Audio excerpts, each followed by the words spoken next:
Wow! Hi, chat. You ready to dive into this fucking beast of a game? Amaral has decided to absorb me before we can do anything else, it looks like. What?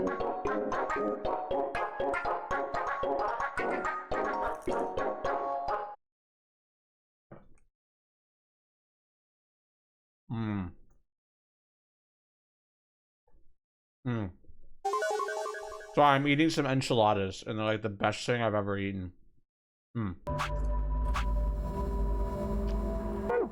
Anyway, stream start is great right now because we're starting with a puzzle segment, which means no plot for a little bit. So people can kind of rest in. They were expensive as fuck, Kite, but they're like so good. Holy fuck. These are like the best thing I've ever had.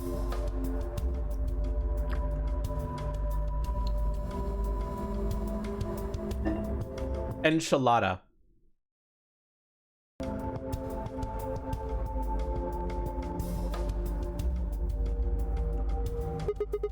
Nice lion. That's a pretty realistic painting.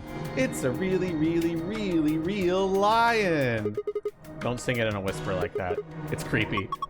It looks kind of like he's coughing up a hairball. I think he's trying to eat something, not cough it up. He's trying to eat a hairball? Probably something else. What? I don't know. There's just a hole there. Do we need to put something in the hole? Yeah, I think so.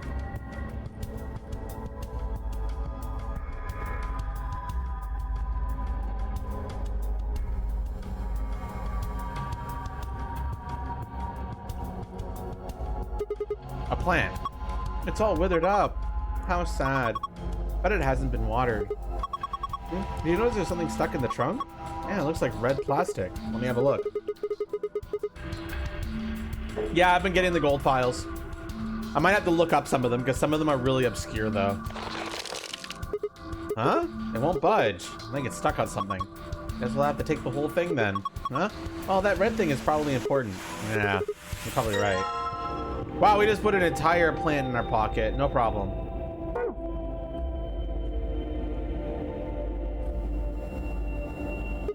A wall clock. Nothing strange here. What? Are you serious? Are we even looking at the same clock? Everything about it is abnormal. I got a green herb. No, an enchilada is not a hot dog burrito. Really? Well, it looks like a regular clock to me. Oh my gosh. Okay, abnormality number 1. No hands. Oh yeah, I guess it doesn't have any. What do you mean you guess? Clover ain't having any of this shit.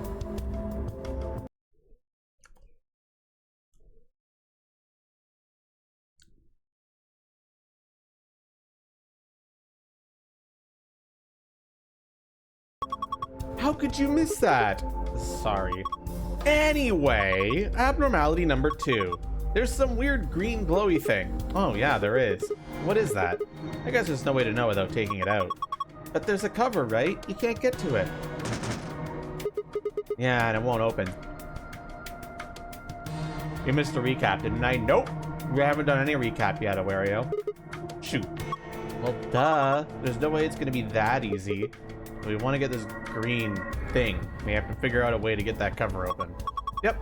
Abnormality number 3 is the hole in the bottom left corner. Huh. I wonder what that is. I think it's probably a keyhole.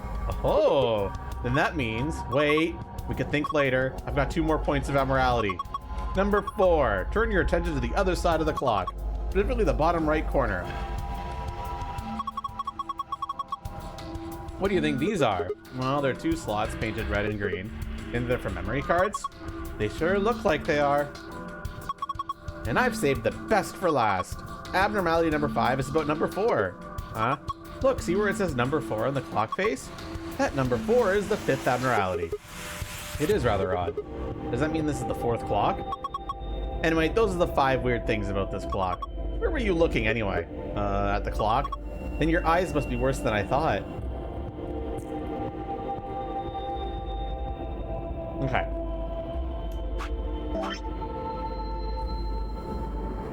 So first of all, Wario, here's the flowchart.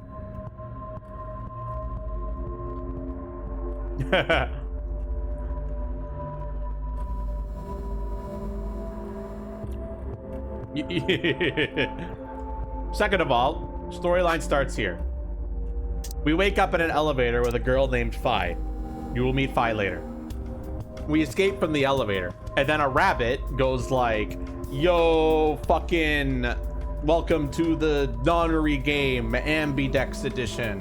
Wait, I should probably make sure, Awario, you're actually here for the recap. Are you actually here and listening for the recap? Because otherwise there's no point in me giving a recap.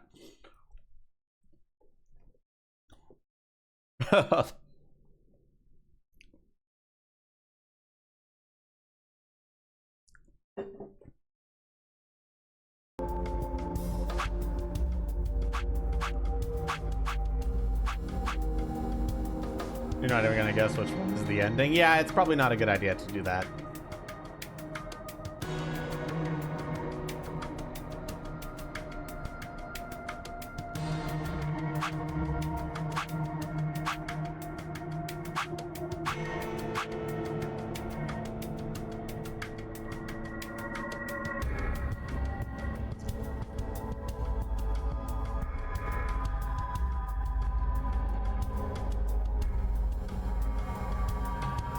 Okay, seems like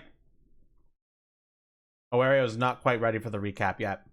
Okay, just tell Awario to like let me know when they're ready for a recap and I'll give one. In the meantime, we got puzzle solving to do. Shoot, won't open. There's a control panel in the middle of it. Yeah, I think this is how you unlock it.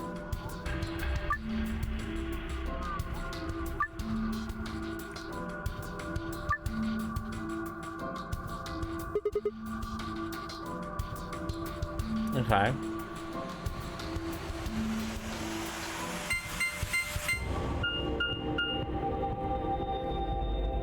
So that means I have two of these numbers are in the code, but in the wrong place.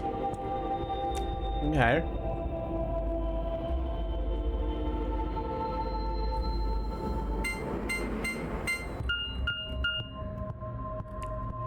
Okay.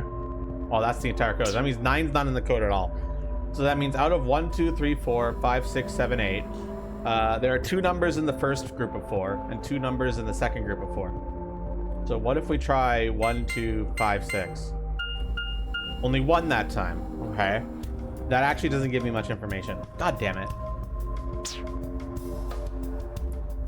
I need to narrow it down more.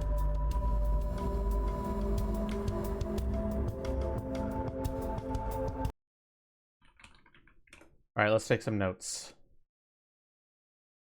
Okay, so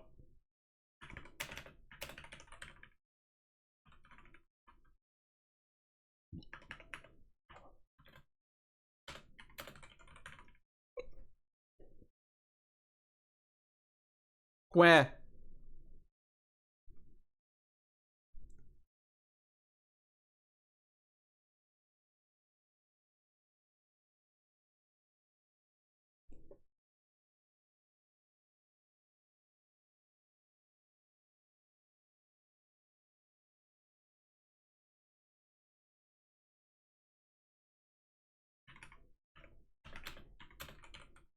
There's 1 number in 1, 2, 5, 6.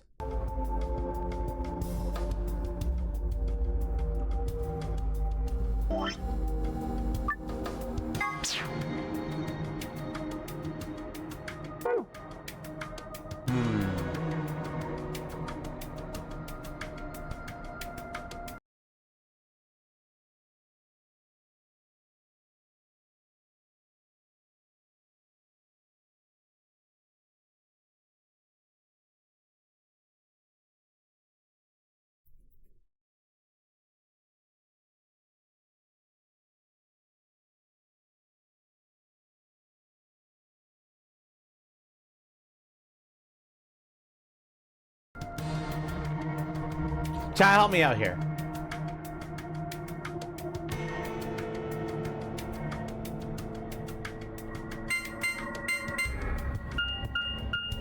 I got a hit.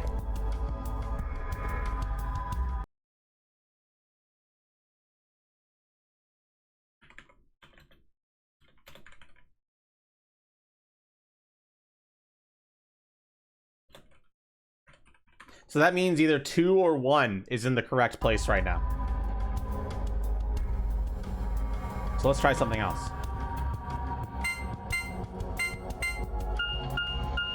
Still 1 hit. That means 2 is definitely in the correct place. So the first number is 2. I have 5 guesses left.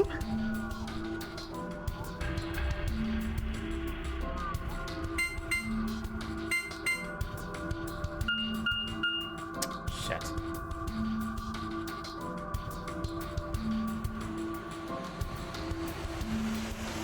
Still not a hit. So that means all these numbers are in the wrong place. So 4 isn't there. So what about 2, 4, 1, 3? 2 hits there. I think it's 2, 4 then. 2, 4, 7, 5. I got a blow. That means 7. One of those 2 numbers is correct. 7, 5. Which one? I don't know. Let's say 7 is correct. So we'll do 2, 4, 8, 7.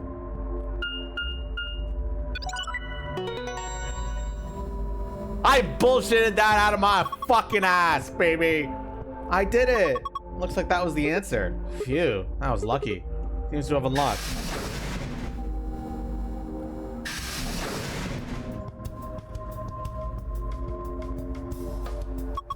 Looks like there are 3 pods. From the left, they're pod 1, pod 2, and pod 3. There are numbers on them. You can't just really see them from here.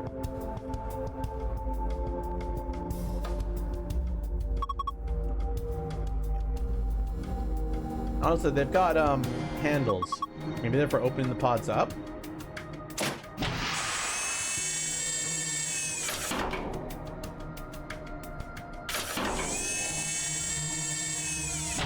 I better not see a corpse on one of these.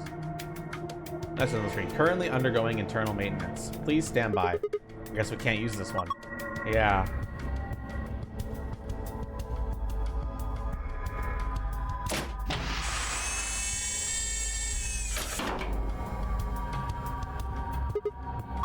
Ah, it's a key, isn't it? Look at the glass, there's something written on it. A clock, huh? Did you think it was a nipple with 2 hairs growing out of it? Clover, what the fuck do you mean by that?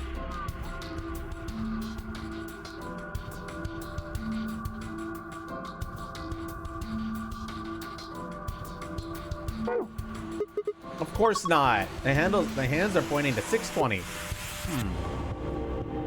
620 blaze it.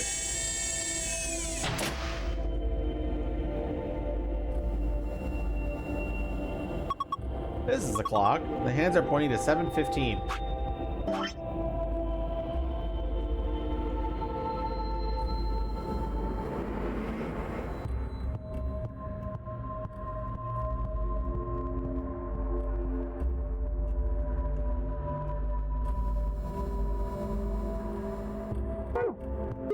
Are you sure you're reading it right? Yeah.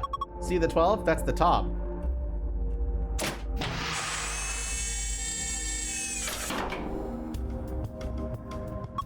There's something in here. A key.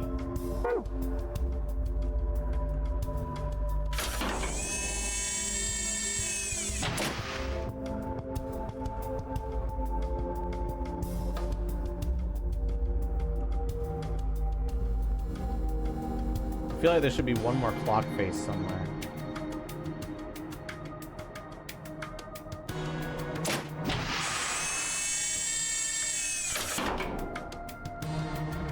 This looks like a digital clock. 11 hours and 1 minute? That's probably 1:11, isn't it? Or that would make way more sense.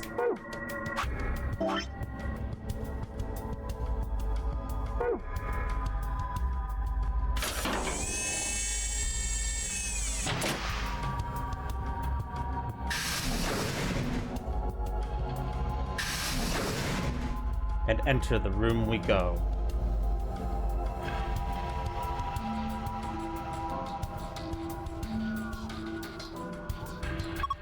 There's a plant over here. This one's pretty healthy. It's got a piece of plastic stuck in it too. Looks like this one won't come out either. Well, I guess I'll be carrying around another plant then. This one's a healthy plant though.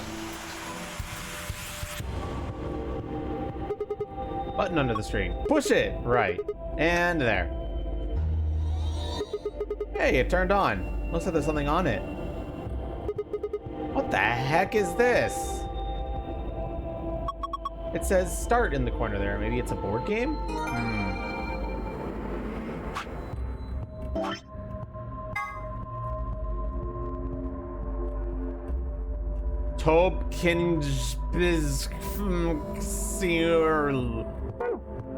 I solved it.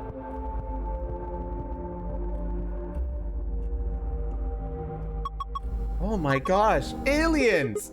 Pretty sure they're just jellyfish. Aliens. There are 3 jellyfish. 2 yellow ones and a purple one. What's that inside the purple one? Is it digesting human flesh? Why would you even think something like that? I don't think it's meat anyway. Look at it. It's too solid. I think it's a tile of some sort.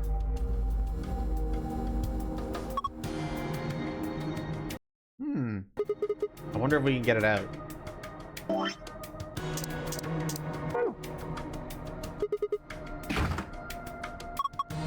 Nope, looks like it's locked. Well, it's got a keyhole, then I guess we need to unlock it.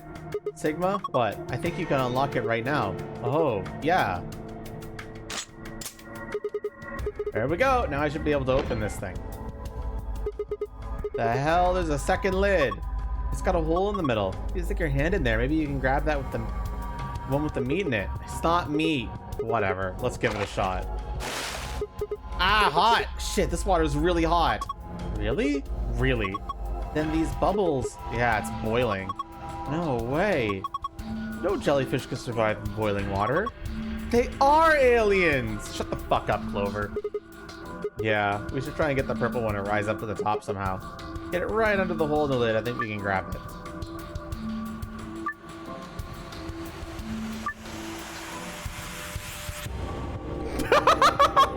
If you move one of the yellow jellyfish to the hole instead, you are a failure, and we are very disappointed in you.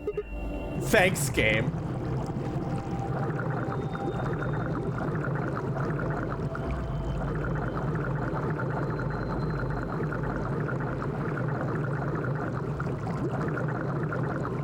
Easy. Gotta grab it jelly fast. What the heck? Jellyfish and fast because the water is hot? Artificial jellyfish. This is Ellen. She's a mysterious, intelligent life form from the outer reaches of space. Don't give it a name. Here, take it. Hey, stop it! What if it grabs onto my face and lay eggs in me or something? Come on, it just wants to give you a hug. Besides, it's not even alive. It's a thing, man-made, like a toy or something. But it's digesting a chunk of meat. That's not meat. Then what is it? Hold on, I'll pull it out now. Circular tile. It's human flesh! No, it's not. It's a ceramic tile. Oh, well, yeah, I guess it's only red on one side.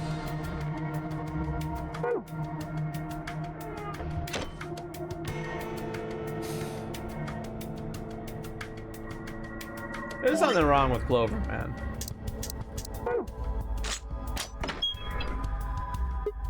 Aha! It's open. Well, I guess I'll grab this thing first. Chip with number 1 written on it.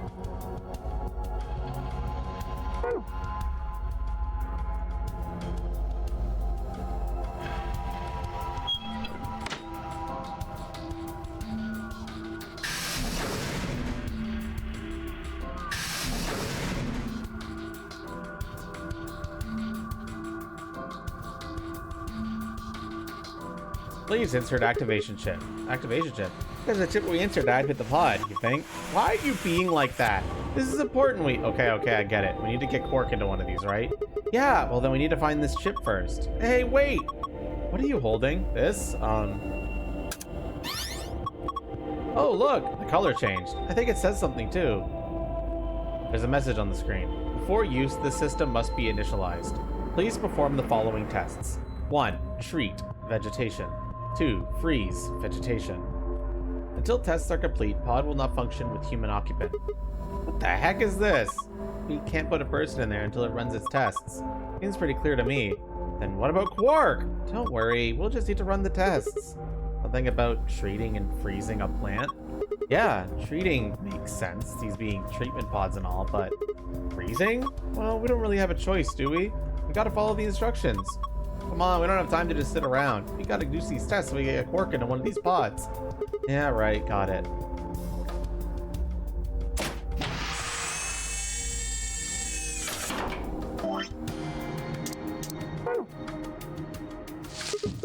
Okay, I put the healthy plant down. What do we do next? Let's try closing the pod. All right, here goes. Identifying subject, done. Diagnosing subject, done. Initiating freeze cycle.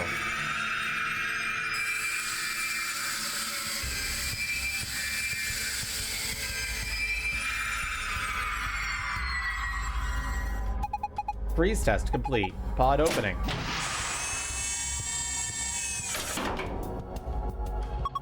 Whoa, it's totally frozen stiff. Probably because of your lame joke. Did I say something? Look, the leaves are all crunchy. Crunch, crunch, crunch. Crunch, crunch, crunch. Ah! Oh man, what did you do, Clover? It's all broken now. But whatever, just help me clean it up.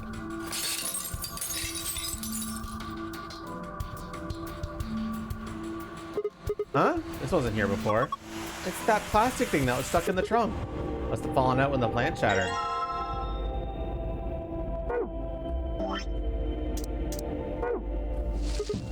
Okay, this time it's the withered plant's turn. Wonder if it'll work. Who knows?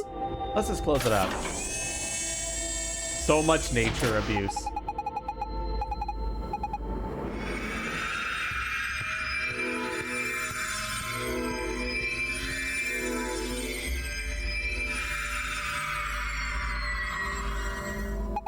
Treatment completed. Pod opening. Hey, what the heck is this? That plant was practically dead a minute ago. No way. No way. That's impossible. It's like magic. Well, we won't need this plant anymore. He's done a good job. Thank you for your service, sir. Huh? Hey, it looks like there's something in here. Must be that thing that was stuck in the trunk. Whatever the treatment was must have pushed it out. All right, Wario, that means it's time. You're here for the thing, right?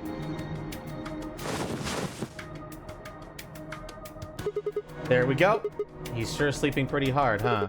You never think he's sick. I guess that Soparil stuff is pretty strong. Yeah. So, what do we do now? How about closing the cover like we did before? That should start the automatic diagnosis. Got it.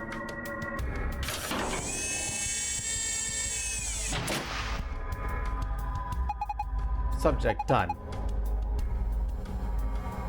My phone was going to die. Got it. Signal human occupant secured. Beginning treatment. Is he going to be okay? Maybe we should check the screen. Yeah. Kind of readout of Quark's vital signs. Body temperature, pulse rate, blood pressure, respiration frequency.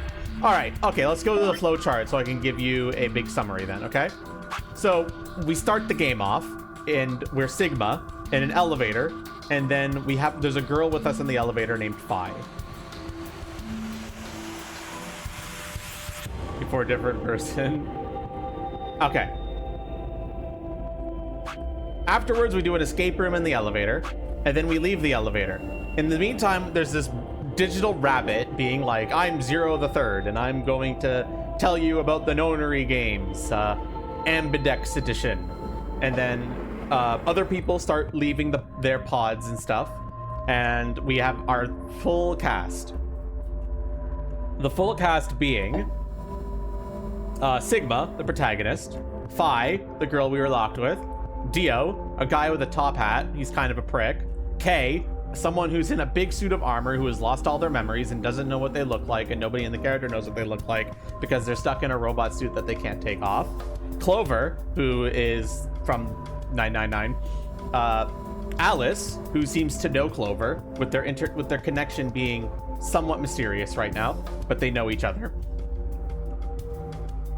Luna, a nice lady who appears to be a nurse. Temyoji, some old fuck. And Quark, who is Temyoji's grandkid. I think I got everybody there. That was 9 people, right? I didn't miss anybody.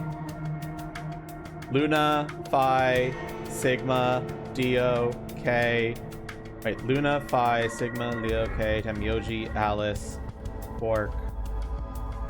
Am I missing one?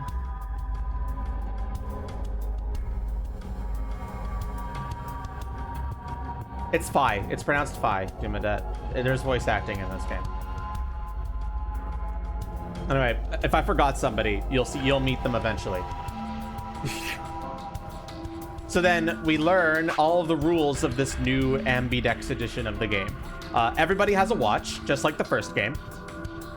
Except unlike the first game, every character doesn't have a specific number assigned to them. Instead, everyone's watch starts with the number 3, and every watch has a color or the word pair or solo on it. Pairs work together, solos are solo. Eventually we go through some chromatic doors, which look like this. These are the chromatic doors, where the pairs have to pair with a solo, so 3 people total, where they're 2 colors mixed to make the door, or they're 2 of the same color with the complementary other one. That's basically that, like, this game's version of how they isolate the groups with the digital root and shit. Only 3 people can go into a door at once. Everyone's numbers start at 3. After we went through the door and had the escape room, the rabbit gave us more information about the game. Essentially, in order to get points, you get points, which is why everyone starts with 3 points. And to get points, you have to either ally or betray the person that you went into the room with.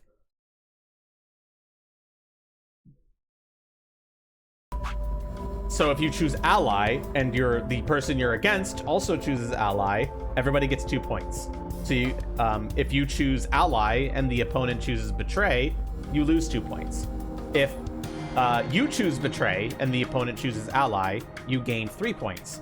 If both players choose betray, 0 points. Fucking hell.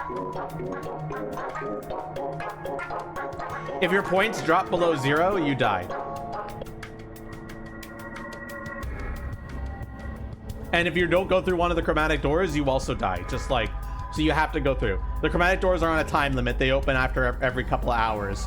So it's on like a time limit. And when one person opens the doors to do the voting, they have 45 minutes to go and to do the voting.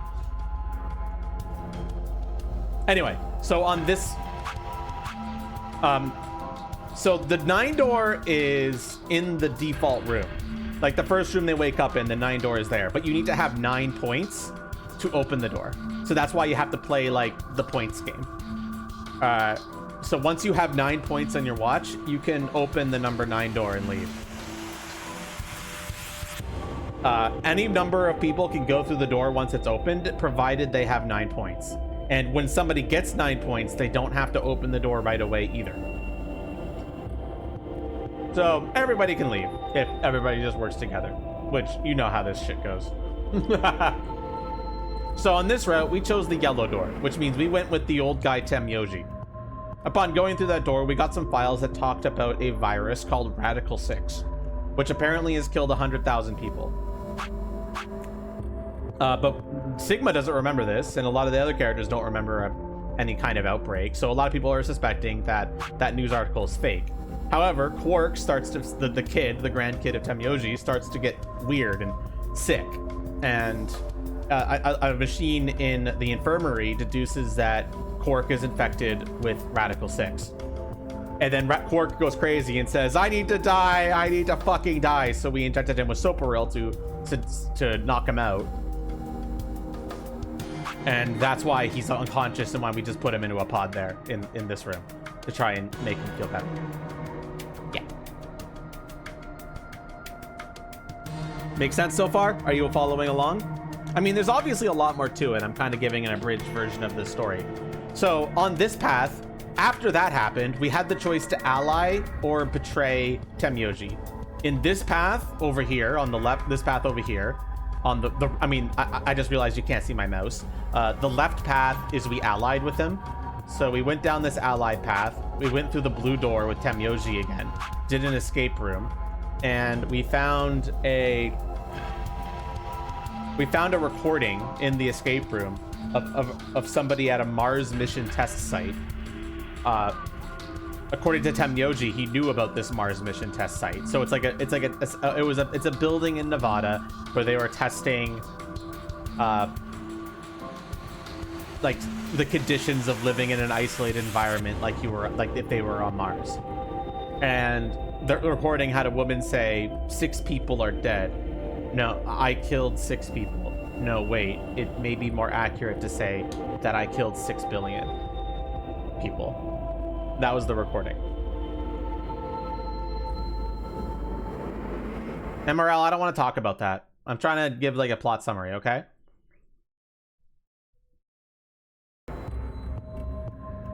Billion, that's familiar. It's not the same building. Anyway, after that happened, Temyoji was talking about the fact that Radical 6 did in fact wipe out potentially 6 billion people. He said he was going to tell us the rest of the story, but he never got around to it because we had to go do the voting. So then we allied with Temyoji, but then after we allied with Temyoji, Alice turned up dead with a scalpel in her chest. And then we hit this, which is a story lock, where we need to somehow find proof that Alice wasn't a murder, and we can proceed with the rest of this plot when we find the answer to this lock. So then we went back to this section. As a note, when we allied with Temyoji, he betrayed us in this. So we're at one point in this timeline. However, we went back here and we decided to betray Temyoji instead. Except when we betrayed him, he allied this time. And then there was a very short segment where Sigma was like, what? But you chose betray last time. Wait, why did I say that? Anyway, that was it for that point. And then we moved on. Tenmoji didn't want to go with us, so now we're in the green door with Clover and doing some stuff like that. And there you go. There's obviously a lot more to the story, but that should get you somewhat caught up. This is what the AB room looks like. There's 6 of them. Oh, right. I forgot to mention. Fuck. I completely forgot to mention in fucking... in this path, we found a dead old woman in one of the ambidex rooms. Nobody knows who murdered the woman, but yeah, dead old woman. Nobody knows who they were or where they came from. So yeah, that's kind of important. Can't believe I forgot to mention that.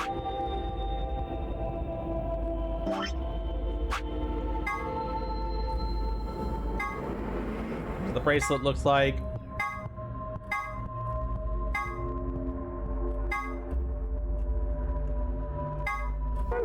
Stream immediately buffers.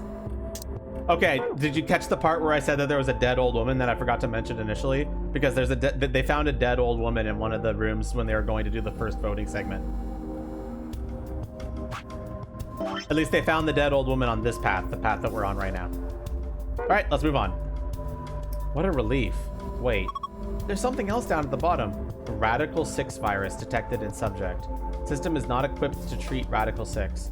Current program will alleviate symptoms, but cannot cure viral infection. What the heck? Then what was the point of putting him in here? Well, I don't think there was no point. After all, it says it can alleviate the symptoms. Hold on, let's keep looking. It says more. This system is capable of inducing a cold sleep state. Cold sleep state freezes subject with CAS, preserving cellular structure. During cold sleep state, bodily functions are suspended, preventing viral spread. Activate sleep function? Yes, no. Cold sleep? What the heck is that? I have no idea. But remember the freezing test?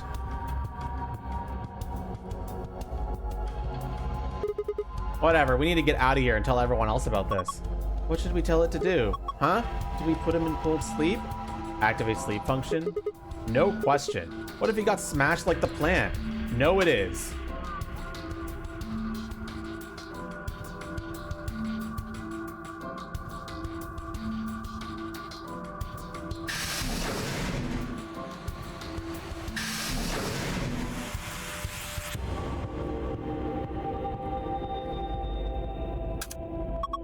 There's a hand on the face now. Is this an hour hand? Pointing to 4.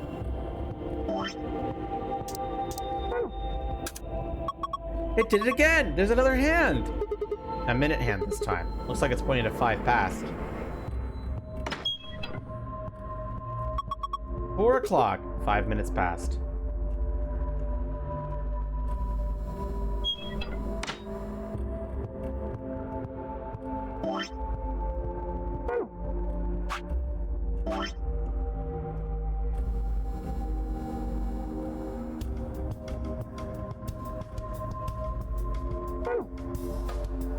How did you bang it so hard that it's still in pain, MRL?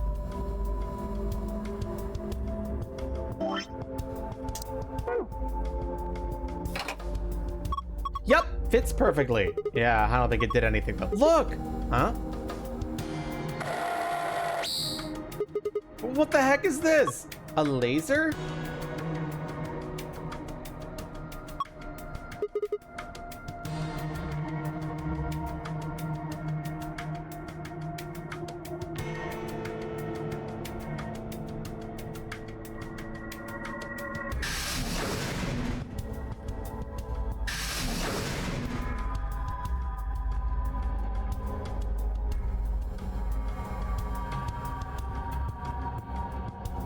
No, I guess I'm not supposed to.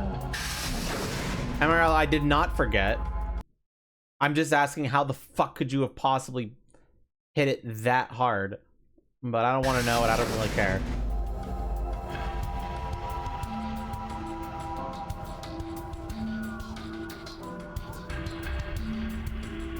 Oh my gosh, let me fucking...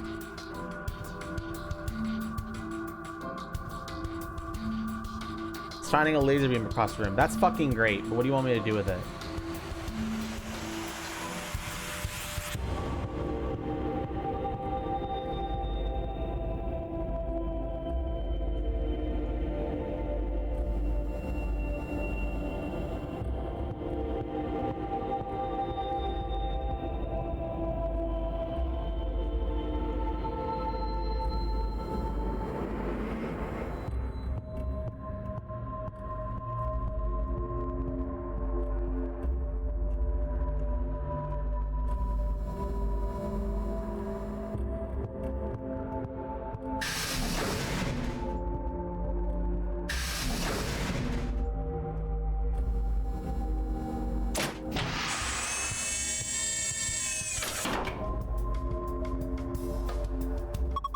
Look! The laser added stuff to the time.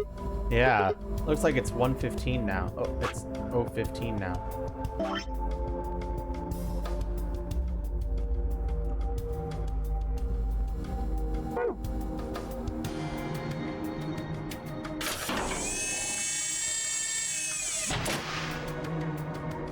Okay, that's great and all, but what the fuck do you want me to do?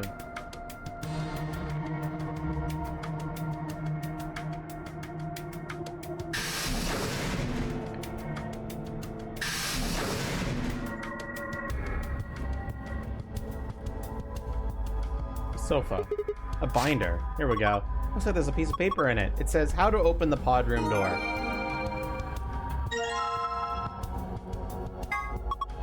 Yeah, look, there's a message on it. 4 pieces of the first password. 1 piece for the second password. What the hell is that supposed to mean? Touch it, the screen changes.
Four pieces for the first password.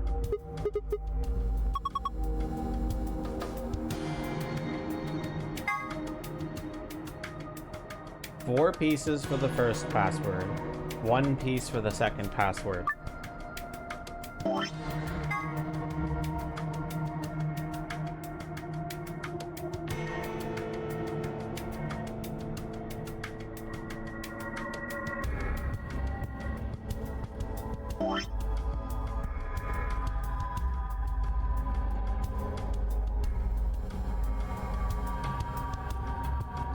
Oh, minute, hour. Okay, I think I get it. So maybe that means the first piece goes 1, 2, 3, 4, 5, 6, 7. And then we go the other way around. No, minute. So we will 15. 1, 2, 3, 4, 5, 6, 7, 8, 9, 10, 11, 12, 14, 15. And then we go the other way for hour. P. And then piece number 2 is 620, so minute.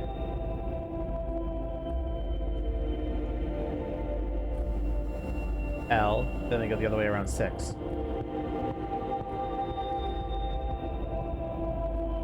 I have a feeling I know what this is going to be.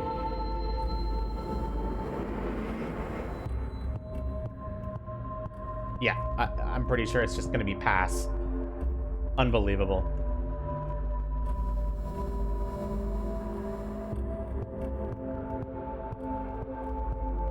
No, it's past. Okay.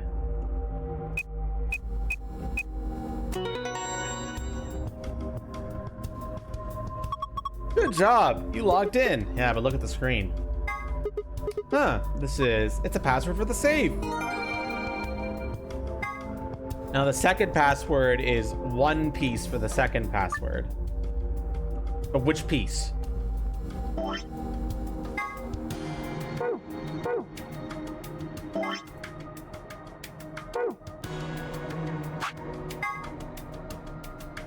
Which piece? 1, 2, 3, or 4?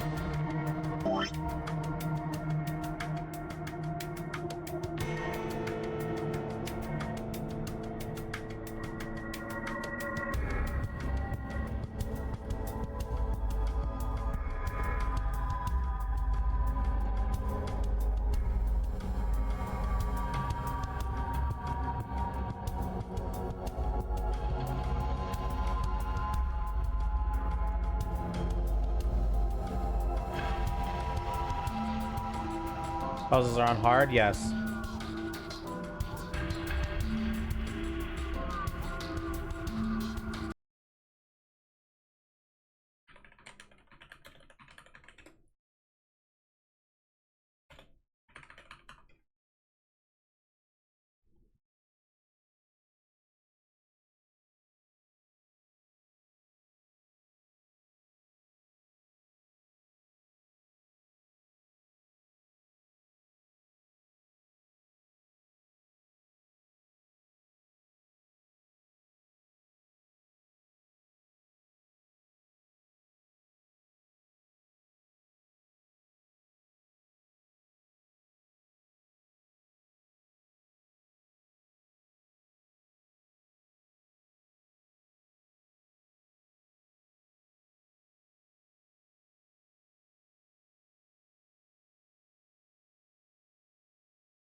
Okay, I think I know what it is. I think I do just use the one piece, except I do all 4 times. So I go from like and start from that. So 2, 3, 4, 5, 6, 7, 8, 9, 10, 11, 12, 13, 14, 15. 1, 2, 3, 4, 5, 6, 7. So P. Then we start from this, and now we do the next one, which is 620. 2, 3, 4, 5, 6, 7, 8, 9, 10, 11, 12, 13, 14, 15, 16, 17, 18, 19, 20. 1, 2, 3, 4, 5, 6. O. And starting from the O, we go 15.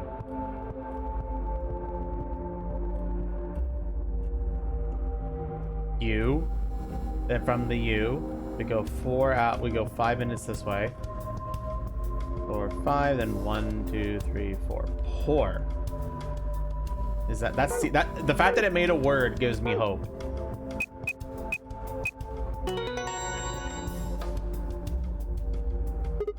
Heh, thought so. Nice work, Sigma. Yeah, I guess. Oh, wait, look. Huh? This one's different. All the symbols are in different spots.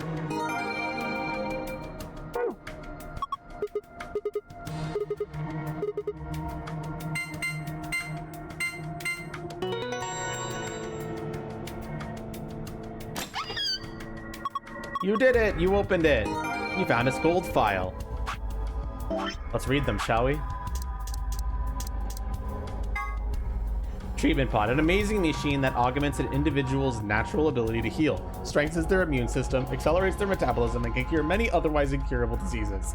In addition, it can creation personalized medicines, perform gene therapy, and even repair the effects of radiation damage. What an incredible machine. It's not that incredible if it can't cure Radical 6, you say? Yes, well, I guess you've got a point. But don't worry, it also has a function called Cold Sleep. Cold Sleep uses CAS freezing to freeze the entire body without damaging it. That way, even if a disease you have can't be cured, it can be frozen until a cure is found. Cold Sleep. There are generally two types of cold sleep. The first type involves lowering your internal body temperature, which reduces your basal metabolic rate and induces a state similar to hibernation. In other words, your body is still actively functioning, just very slowly. The other sort of cold sleep is the one in this game. This involves freezing your body to essentially lock it in whatever state it was in. Until recently, this was impossible because the expansion and crystallization that took place during the freezing process irrevocably damaged human tissue.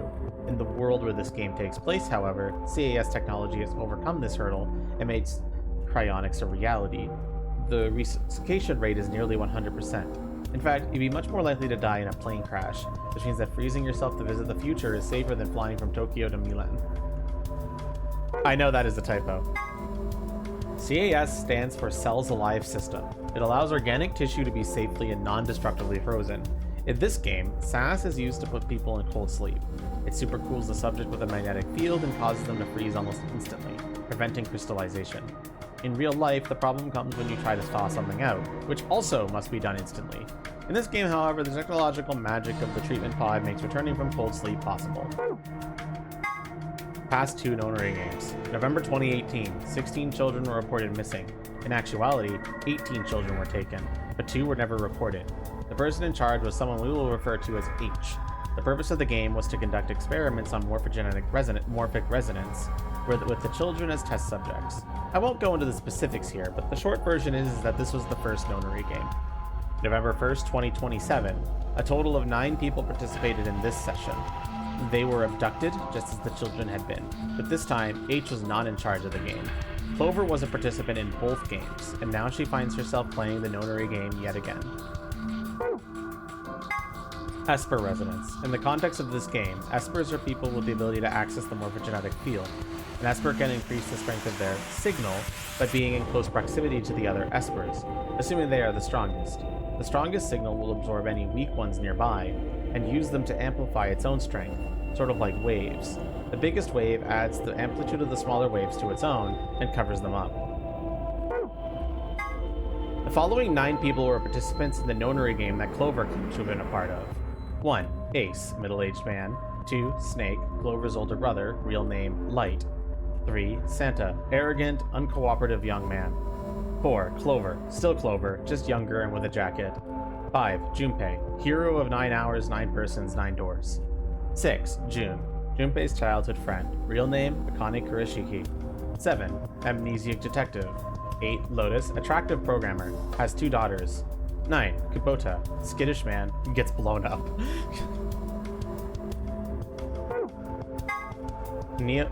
Neostigmine, a type of carbonate compound which acts as a reversible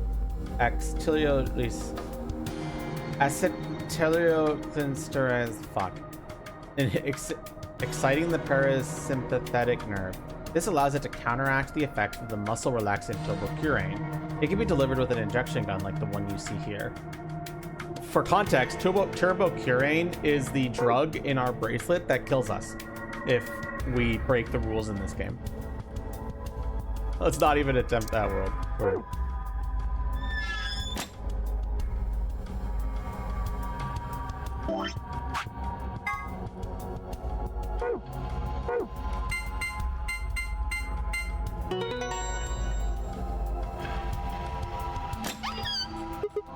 Ew, it's open.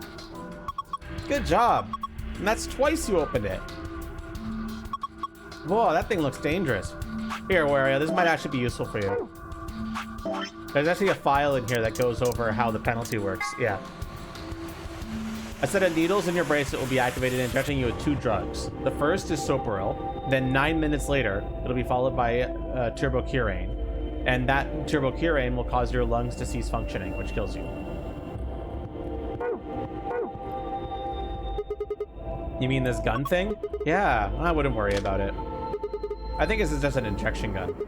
It's a helpful tool, not a weapon. Are you sure? I think that kind of depends on what's in that vial there.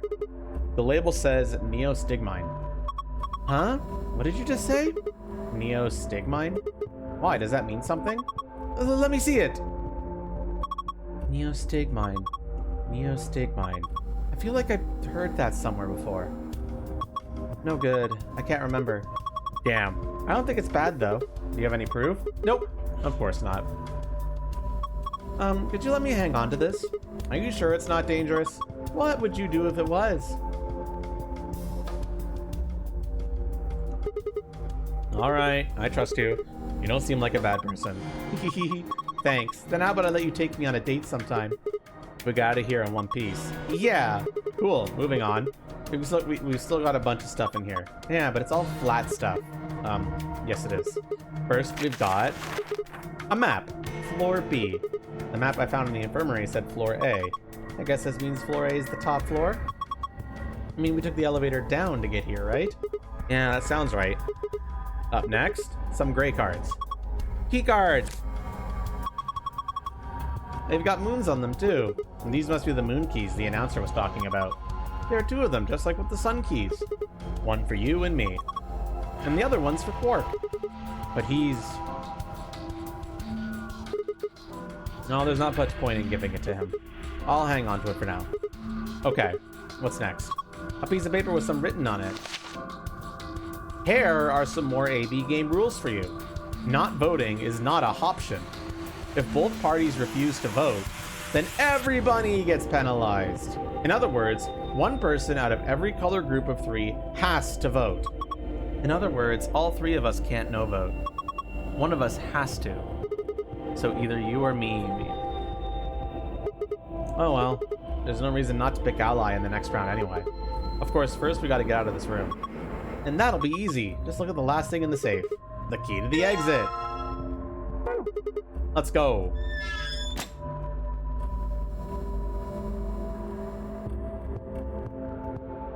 This is the lock for the exit. It says lock right now.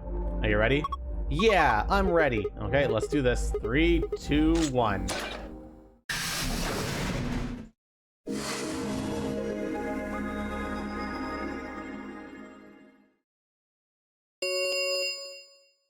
An ambidex gate has been opened. Bro, we just finished the puzzle!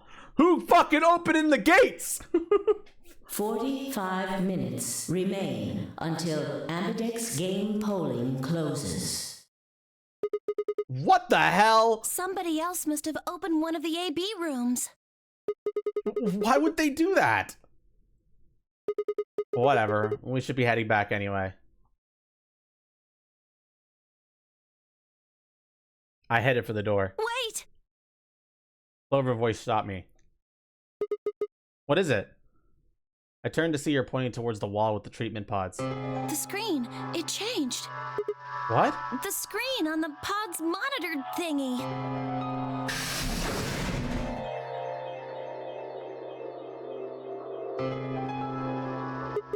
Oh yeah, it says recent operational records.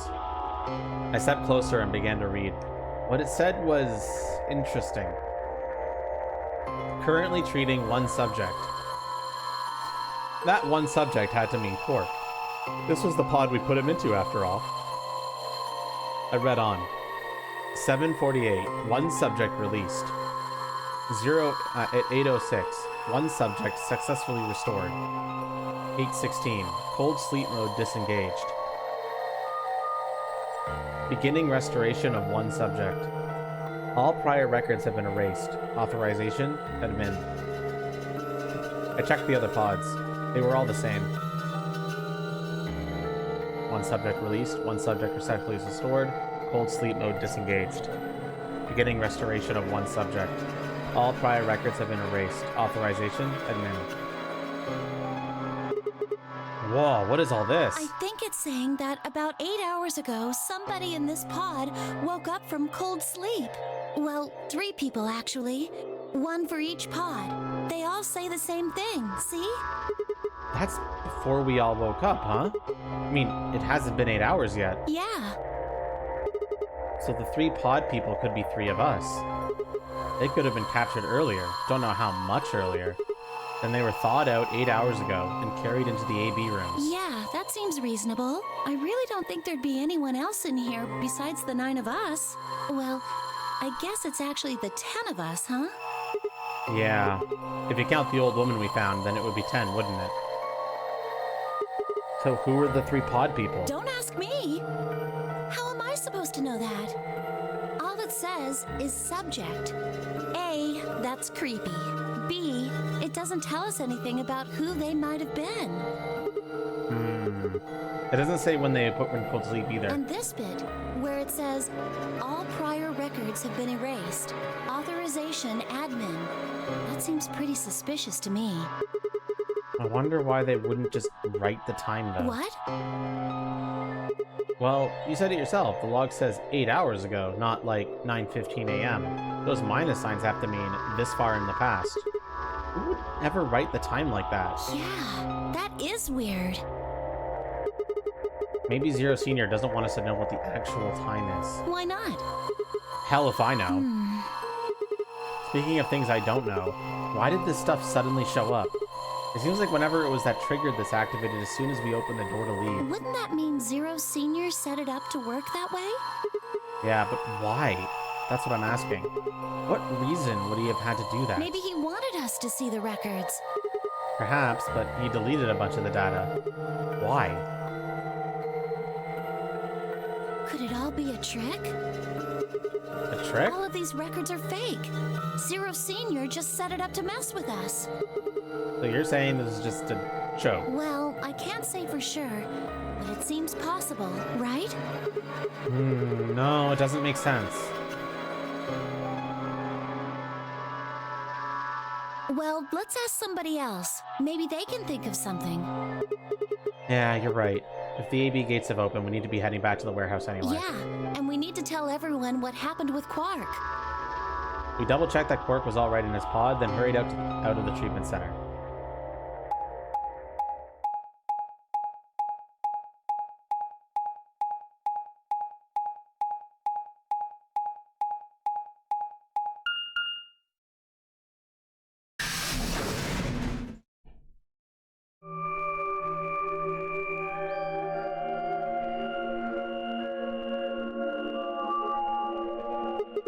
Is this another warehouse? It looks just like the other one. Hey, could you show me that map? Yeah, I thought so. This one is right under the floor A warehouse. So it is. Oh, are those? Those doors are white. And there are 3 of them. Okay, let's take a closer look. I knew it. These are chromatic doors. See? They've got a little box right next to them, just like the others. So these are the 3rd round chromatic doors, huh? I guess we'll be coming back here pretty soon. Yeah. Well, we might not have to. What do you We mean? both have 6 BP right now. Yeah, that's true. We're a So? pair, right? And Yeah. who's our opponent? Quark. Exactly. But he's in the pod right now, so... If no vote is recorded before the deadline has passed, any non-voting parties will automatically add. You aren't saying we should pick Betray, are you? Weren't you planning to? I thought that was why you were okay with option C when we were making the groups. No, that's not... I thought that with Quark's condition, I'd be able to choose ally and not worry about getting betrayed. Oh, come on. You don't need to lie to me. We're partners. That means we share the same destiny. So let's not hide anything from each other, okay? I'm not hiding anything. Wait, you're serious? You were really going to pick ally? Whoa, hold on a second there. We might not get another chance like this. Let's say we ally and get up to 8 points. We don't know if we'll be able to get any points next round. For all we know, there might not even be a next round. There are 3 other people with 6 BP, right? Dio, Kay, and Phi. What do you think's going to happen if one of them gets 9 points this round? That's not gonna happen. Why not? Phi and Luna are playing against Temyoji. He's only got 1 BP left, though I really don't think they'd pick Betray. If Temyoji picked Allied, they'd kill him. The same goes for Dio. He's playing against Alice and Kay, and Alice's BP. No! Don't even think about that! I agree, but her BP is the same as Temyoji's, so unless Dio's willing to kill someone, he won't be able to get his BP to 9. Then Alice has to vote Betray. Yeah, that's generally the best defensive But choice. if Dio chooses Ally, then Kay would have 9 BP. Yeah. Jeez. Well, it's just like I said then. If Kay gets 9 BP, then there won't be a third AB game. Well, that's not necessarily the case. So it's over when someone gets 9 BP. No. As long as that person doesn't open the number 9 door, the game goes on! So you think that Kay will stay here, even if he gets enough points to leave? I don't know, but it's possible. No, it's not.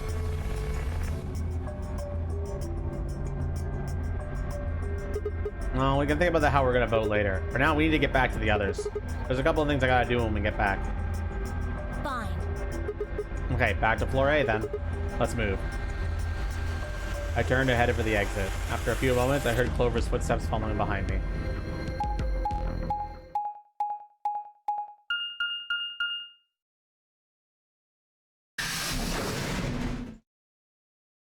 You'll see more of that bunny when we go to the other routes, but he's kind of absent from the late game because he's basically, his entire purpose is to set up and explain the rules. And he even says at one point, "This is the last you'll see of me. The game can proceed without me. Goodbye." And does like a dramatic exit. But when we go to the other routes, you'll see more of the Benui.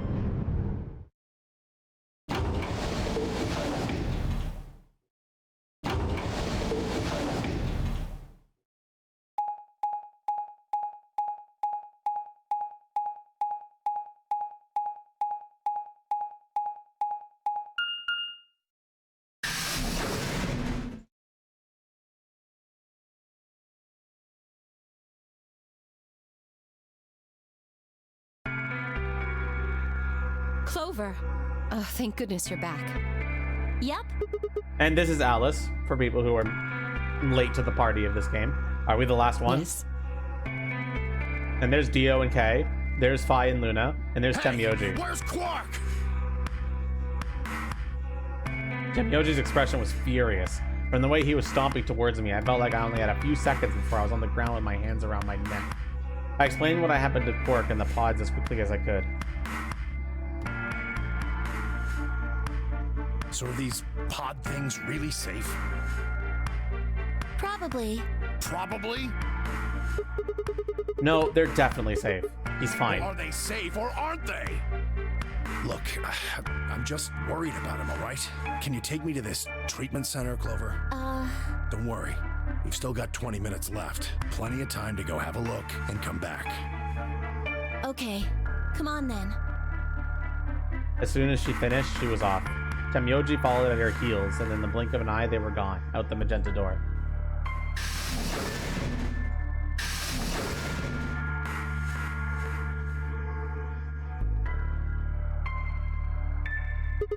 Alright, you guys got some splaining to I do. beg your pardon? You opened the AB gates before Clover and I got back, didn't you? I want to know why the hell you'd go and do something like that. Sigma, take a look. As she spoke, Phi gestured towards the line of AB rooms. Only one was open. It's not like we opened them all up. You're saying only one person or one pair jumped the gun here? Yes. Well, then who was it? I opened it. So it was you. Figured as much. It's not really a big deal, okay? I mean, you came right back. Yes, Dio. Yes, it is a big deal. Why? If you hadn't made it back by the deadline, you'd have just defaulted to ally. No, not just. Are you telling me you didn't know? Didn't you find one of these notes? What?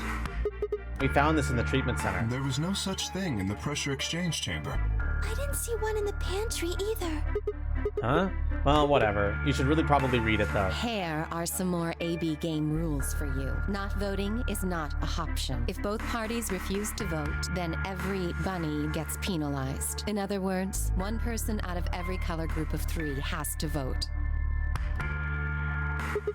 You get it now? If we hadn't gotten back in time, Clover, Quark, and I could have died. And you just... All right, I get it. Sorry. Cut me some slack, though, man. I didn't know. You wouldn't have opened the gate if you did? Of course I wouldn't have. What the hell, bro?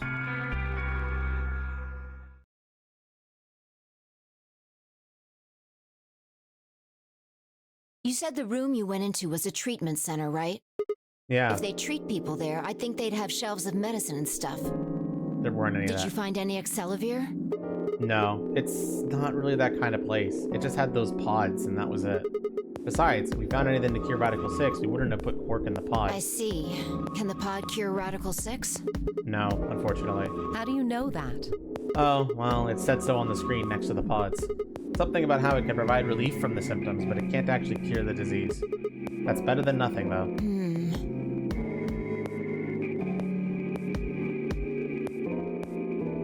MRL, not even the guy knows that he's in the suit. He just woke up and he was in the suit and he was like, I don't know what's going on. I'm in this suit. And it's like, that's just how it is. So the answer to your question is nobody fucking knows. And pay attention to the plot. Oh, right. There's one more thing about these pods I should tell you. As quick as I could, I explained that their records had set out the pod's occupants in their cold sleep. Cold sleep? Are you suggesting that 3 of us were, until recently, cryogenically frozen? If you can trust what we read, yeah. Which of us are the pod people then? I don't know, that's what I'm saying. It didn't say who they were, or even where they were frozen. Or even when they were frozen. So this cold sleep, that means they basically froze the body solid, right? Not like how a bear or something hibernates where it just slows way down. Yeah, I think so. So what would happen to the heart? What? Wouldn't it stop when you were put into a cold sleep? Your heart stops. Your bracelet comes off. Oh! So if we go into cold sleep, our bracelets would come off. Then we can just defrost ourselves right away. You said there were 3 pods, right? We'd only need to do it 3 times for the 9 of us. Uh-huh. I imagine that will work for you, but perhaps not so much for me. The armor. Don't worry. I'm sure we'll figure something out. We should go have a look at any rate. We'll be able to come up with a plan once we know more. Sorry, chat. I gotta take a very short break. My throat is killing me, which means I am in dire need of liquid. Be right back.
I return. Of course.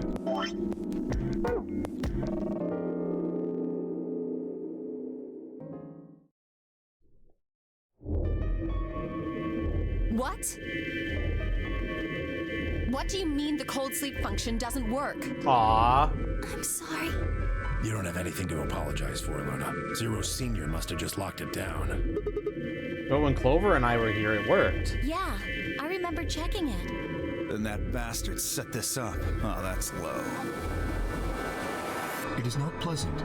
But consider this. We have seen how thorough Zero is. Would he really have left such an obvious loophole? Maybe I shouldn't have said anything. If Zero Jr. heard me, he could have shut it off. Whatever the case, it is an unfortunate outcome. Unfortunate? Really? You sure? Aren't you just a little bit relieved? After all, we were gonna get our bracelets off while you were stuck with yours. How could you say that? I would never be so petty as... Before Kate could finish, the announcer's voice echoed through the facility. 10 minutes remain until Ambidex game polling closes. All players, please enter your votes. If no vote is recorded before the deadline has passed, any non-voting parties will automatically ally. Time's running out. We should get back, guys. I'm staying here. I can't leave Quark. Are you nuts, old man? You're a solo. Luna and Phi could kill you. Yeah, I know. I've only got one BP. Exactly. If you don't vote, you'll default to ally. All they have to do is pick Betray. We won't. You staying here won't change our vote. Right. We always intended to choose ally. Tenmyoji staying here is just another reason for us to stick to that plan. Luna has the same number of BP as you, Tenmyoji. Normally, the safe plan would be to choose Betray. Since you will be unable to betray them, then Phi and Luna can choose to ally without worrying about their own points. Yes. Well, there you go. I trust Phi and Luna. I'm sure they'll choose ally. Sounds good. Okay then, Tenmyoji, you take care of Quark. You think I need you to tell me that? I won't take my eyes off him for a minute. Yeah, and MRL, please don't spoil anything. That's a huge plot thing, so don't say shit. Come on. We don't have much time left. And you probably shouldn't ruin the plot for you either, anyway. We need to go.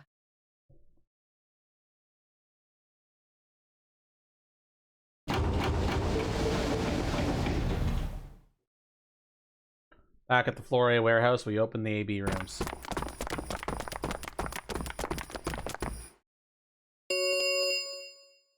Four minutes remain until Ambidex game polling closes. All right, Clover. We should probably head in too. Okay.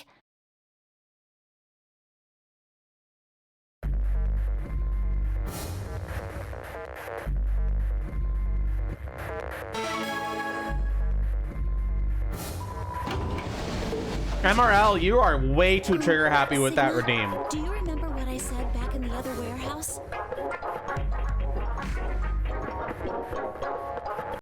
Nobody else uses that redeem nearly as much as you do, bro. Perhaps you should maybe chill.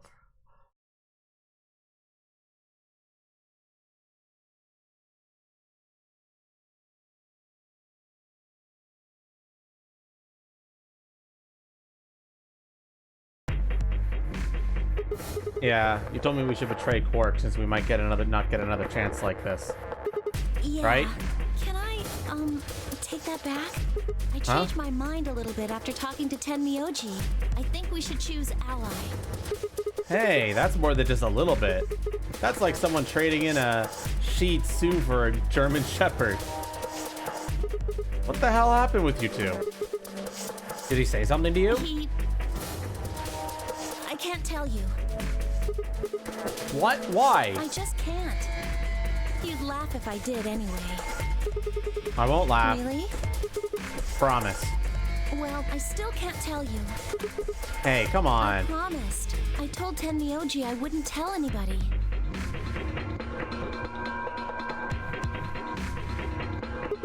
Alright, fine. I won't ask about it again. But Tenmyoji doesn't really have anything to do with this, right? Our opponent is Quark. No, he does matter. Quark is really important to Tenmyoji. If we betray Quark, we're betraying Tenmyoji.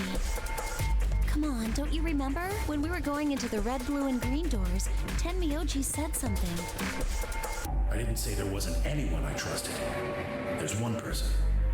Clover. I just know that you'll keep him safe. Almost, Betray right? somebody who'd say that about me.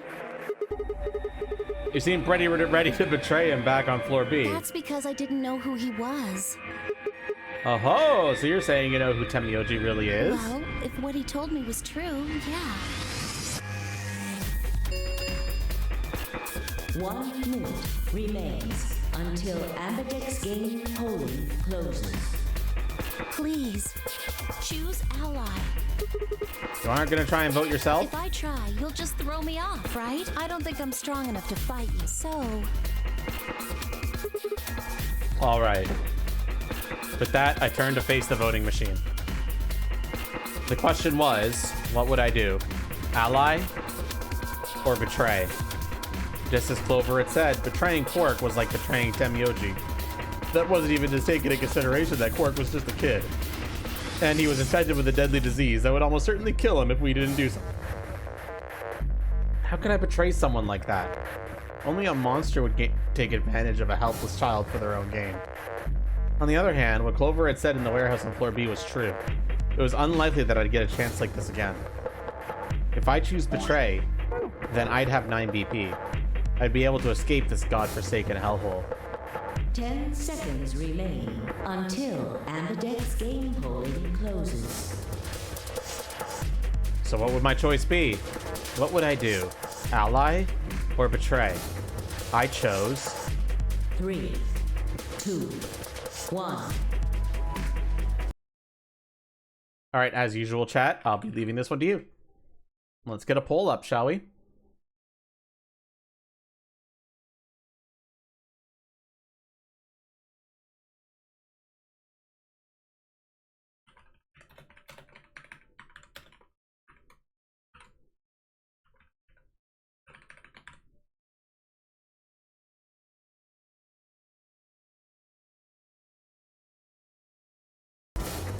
Two minutes to vote, chat.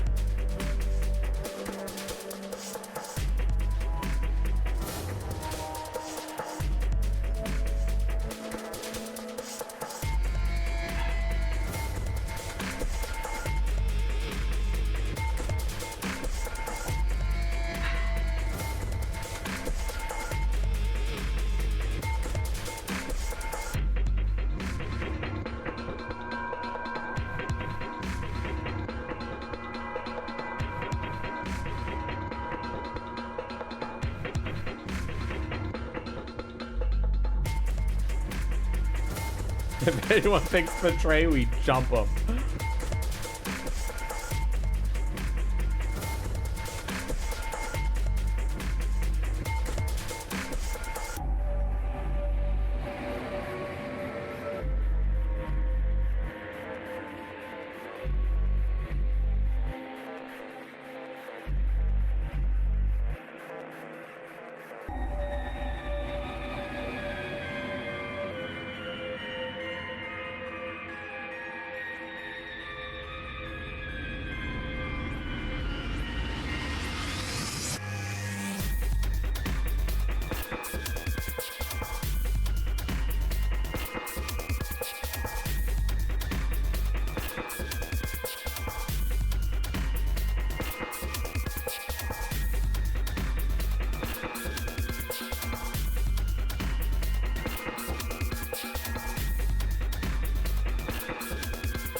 Vote has been reported. Please wait. Round 2 of the Ambidex game has been completed. Results will be displayed in the warehouse. Thank you for your participation. Ambidex gates now opening. What did you choose, Sigma? You didn't see me push the button? No. Huh, well, you'll know in a moment. Let's go. I gave her a light pat on the shoulder and headed towards the wall where the results would be displayed.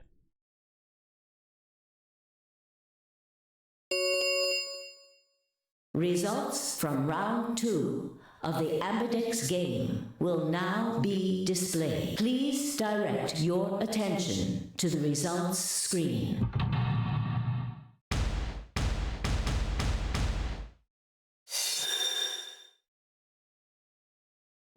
Betray, betray. Ally, ally. Ally. Ally.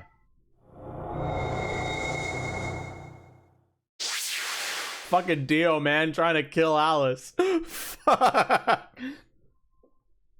Points have been assigned or subtracted accordingly. Please check your bracelet to see your updated bracelet points.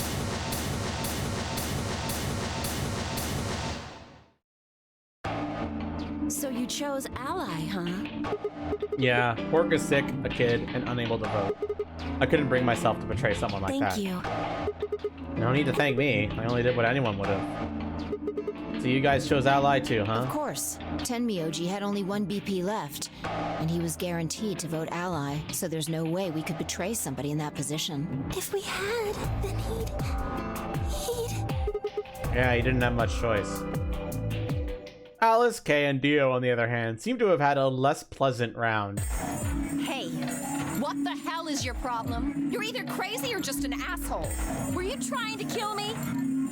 No, nothing like that. Well then, what was it like? If we'd voted ally, You would be dead. The needles in your bracelet would have activated, killing you. See? That's exactly what I'm talking about. I didn't think there was any way in hell you guys would choose ally, not with Alice's BP at 1. The only way you could possibly vote was betray. Picking ally when I knew you guys would pick betray would have been suicide. You can't die. You've got 6 BP.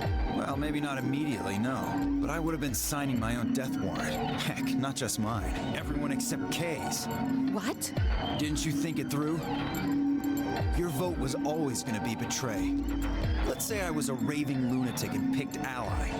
What would happen to Kay's BP? 6 plus 3 would make 9. See?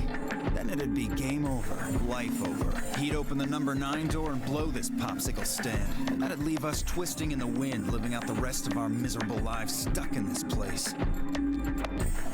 You see? That's why I chose betray.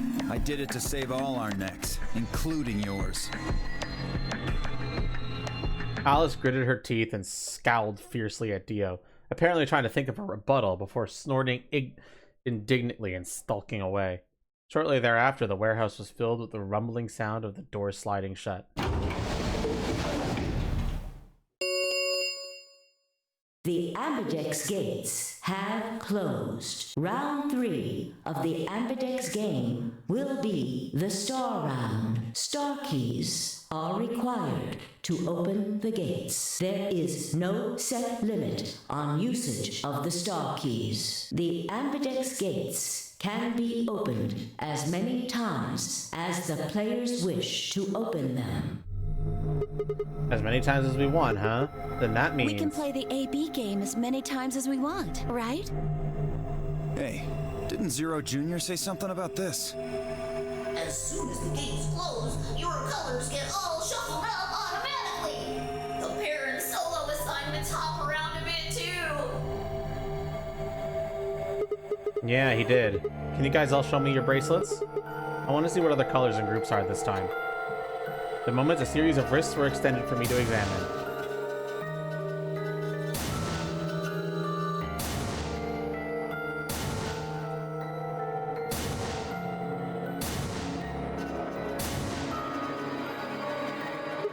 I see.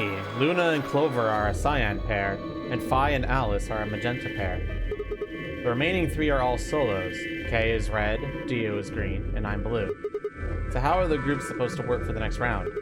I think the next doors are going to be those white ones down in the 4B warehouse. Yeah, I heard about those. Alice told me about them while we were here waiting for you and Clover. I think I've got them figured out. Say how this time. Vi nodded and began to explain. Option A. Temioji and Quark pair up with me to open one door.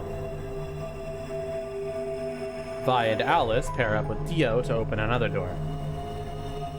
Luna and Clover pair up with Kay to open the last one. Oh? Is there only one option? Yes. No other combinations would be able to open the secondary doors. Admittedly, Tenmyoji and Quark aren't here for us to check, but I'm sure they're the yellow pair. If they weren't, then Sigma would be stuck without anybody he could pair up with. Oh God. I never thought I'd have to put up with Dio again. Well, you just didn't think hard enough then. Sooner or later, everybody puts up with Dio. Wait. Motherfucker. So, what should we do now? It looks like we have a lot of time until the primary doors open. Yeah, about 80 minutes. I'm worried about Quark's condition. Those pods can't cure Radical 6. He still needs help. Well, we don't have anything to lose, so we might as well look for that medicine. Excelavir, right? Yeah. What about the rest of you? Oh, I'll help. As will I. Me too. Fine. I guess I can help. What about you, Sigma? Of course I'll help. What kind of jerk wouldn't? Okay. We should split up and search. You know, maybe I deserve this imagination. After some discussion, Dio and Kay were assigned to the pantry, Luna and Alice at the treatment center, and Clover, Phi, and myself to the pressure exchange chamber. Shall we regroup in the Floor B warehouse 10 minutes before the doors open? We all nodded. Kay turned to Alice and Luna. You are going to the treatment center, correct? Yes. Then please remember to tell Tenmyoji where we intend to meet and when. Okay. You must also remember to bring Quark with you. I am concerned about removing him from the pod, but it can't be helped. Without Quark's bracelet, Sigma and Tenmyoji will be unable to open the secondary door. Right. Good. Looks like we got all that straightened out. Let's go. With a final nod to one another, we split up, each team heading in a different direction.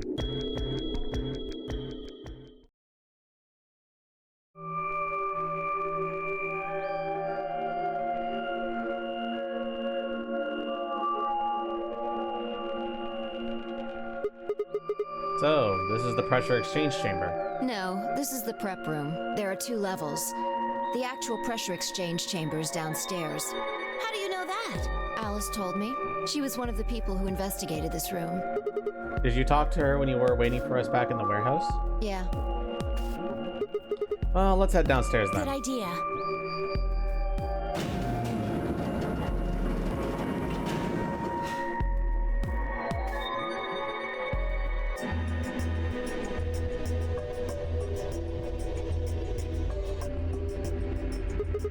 So this is the real thing. Seems like it. Why do they have something like this here? Well, this is just what Alice told me, but Apparently the pressure inside the facility was a lot higher than the pressure outside. That was part of a system designed to keep the virus from getting in. It did mean, however, that we need to go through a decompression process in order to get outside. remember all those suits along the wall of the prep room? Those keep you from getting infected. We won't even be able to enter the pressure exchange chamber if we don't have them on. I see. Whoa, whoa, whoa, whoa. Then that newspaper article was right? Unfortunately, that seems pretty likely. So the air out there is teeming with Radical 6? Yeah. Something's been bothering me. What is it? Aren't you saying that if we put on those suits, we can go into the pressure exchange chamber and go outside, right? Oh. No, we can't do that. The door beyond the pressure exchange chamber is locked up tight. Damn it. Just one door between us and freedom. Well, if you look at it that way, it's the same as the number 9 door. Okay, yeah, but... Whatever. We need to be focusing on finding that Excelavir. Quark needs it. Yeah, you're right. I'll go look around upstairs. You two take this floor, all right? Got Okay. it.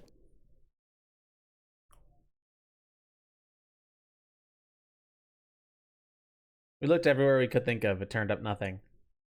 Eventually, I couldn't keep my mouth shut any longer. Hey, what do you think the deal is with this stuff about the world being infested with some crazy virus? A pandemic seems like it would make the news, but I don't remember hearing anything. Wait a minute, you mentioned it, didn't you? Back when Dio was asking questions?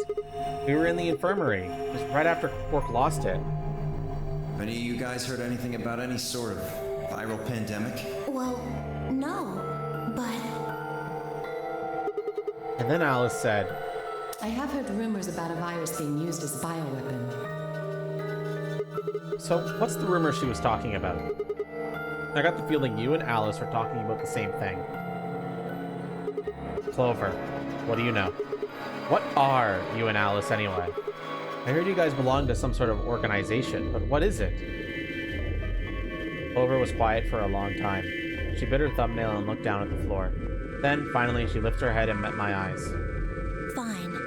I think I can trust you. Just don't tell Alice, okay? Alright. Promise? Promise. Clover nodded and began to talk.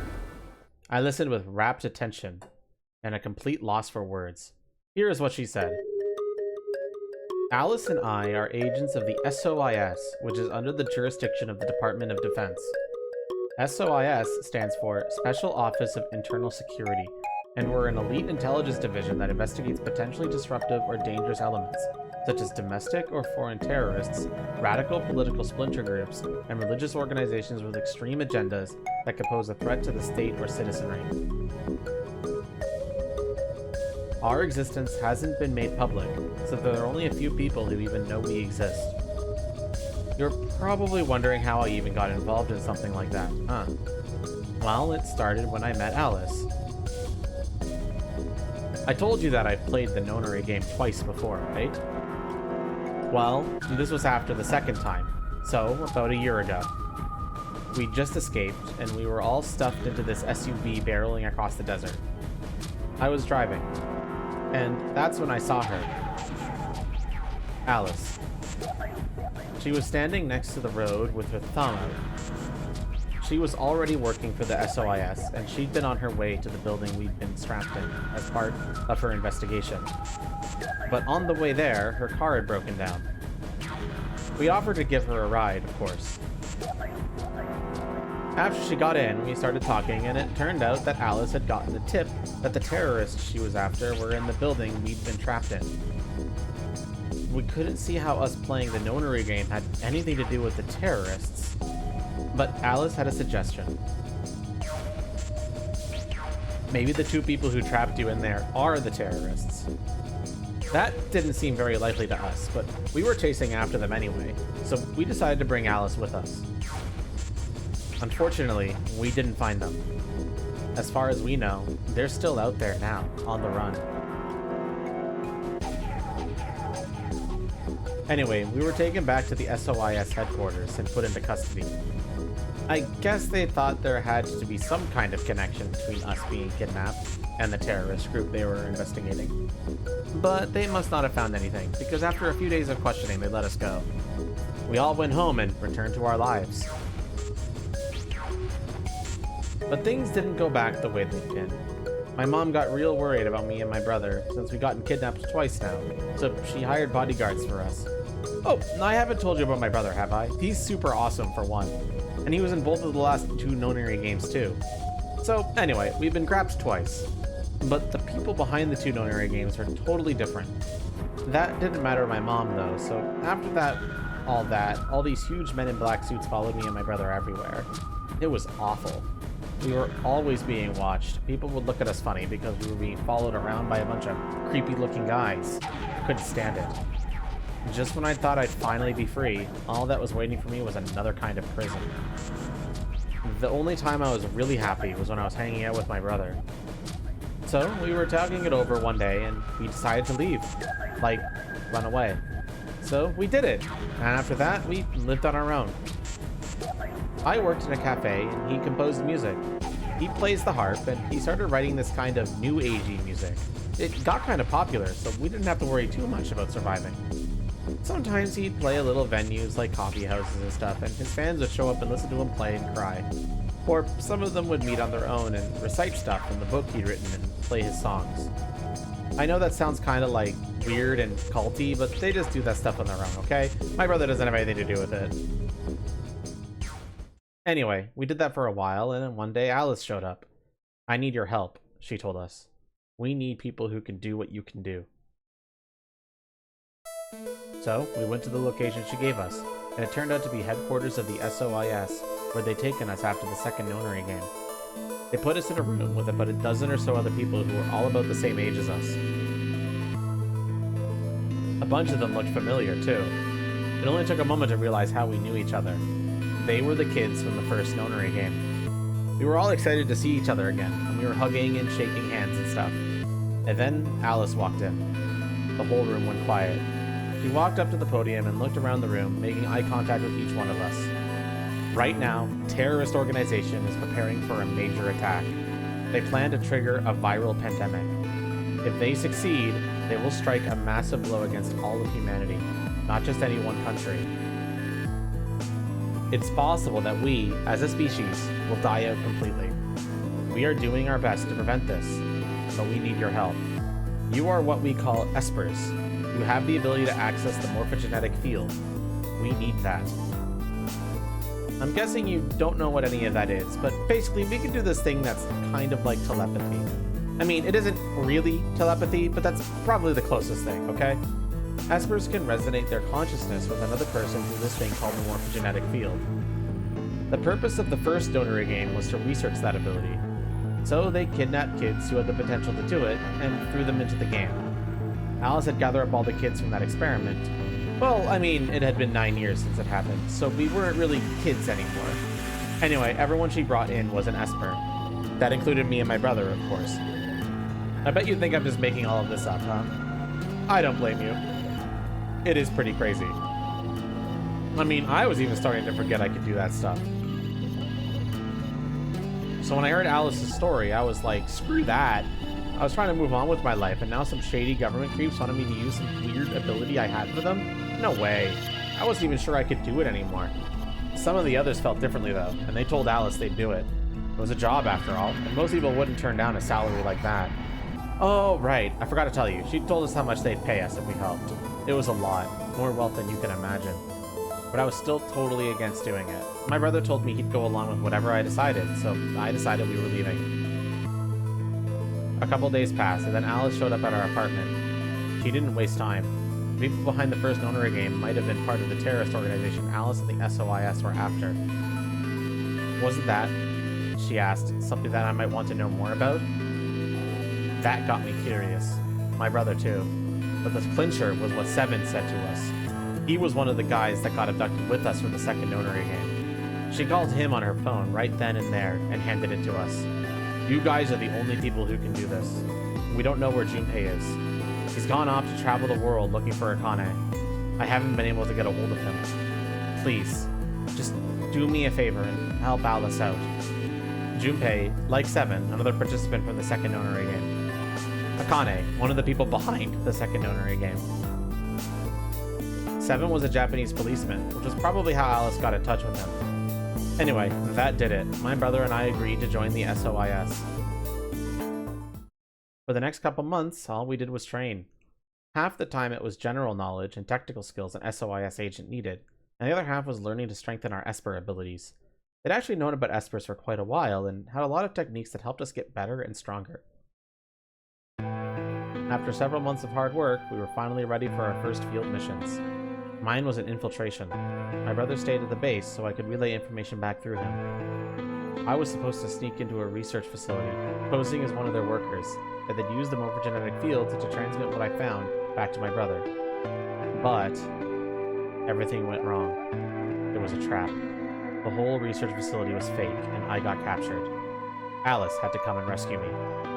I've been sending information about the inside of the facility to my brother, and Alice used that information to come and find me. As soon as she got there, she picked me up and carried me out. I was relieved and happy to be alive and free, but I also felt ashamed and miserable. While she was carrying me back out, I started to cry.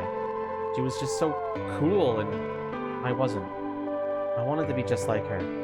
So, from that day onward, I did everything I could to be more like Alice. Our infiltration ended in failure, but we did manage to get something useful. In fact, we were able to figure out where their headquarters was. The directors decided that December 25th, 2028 would be the day we would strike. This time, I promised myself, we wouldn't screw it up. I was finally going to get some answers about something that had been with me for most of my life. But then, on December 22nd, 3 days before the raid, Alice and I were attacked by people in gas masks when we were going over our plans.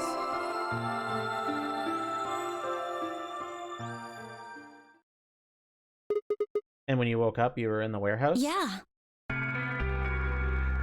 All of that talking seems to have tired Clover out. She sighed, and her long hair swayed as she moved. Hey, I've got a few questions. What are they? Well, first off, your, powers, I guess. I'm guessing you can't use them right now? Yeah. I'm not really sure why. I've been sending my brother messages ever since I woke up, but... No response? Yeah. If there was another Esper here, they could make me stronger. But that's just wishful thinking. Wait. Well, What? if there's someone else who's stronger than me, then they kind of absorb my powers. Maybe... No, never mind. That's probably not it.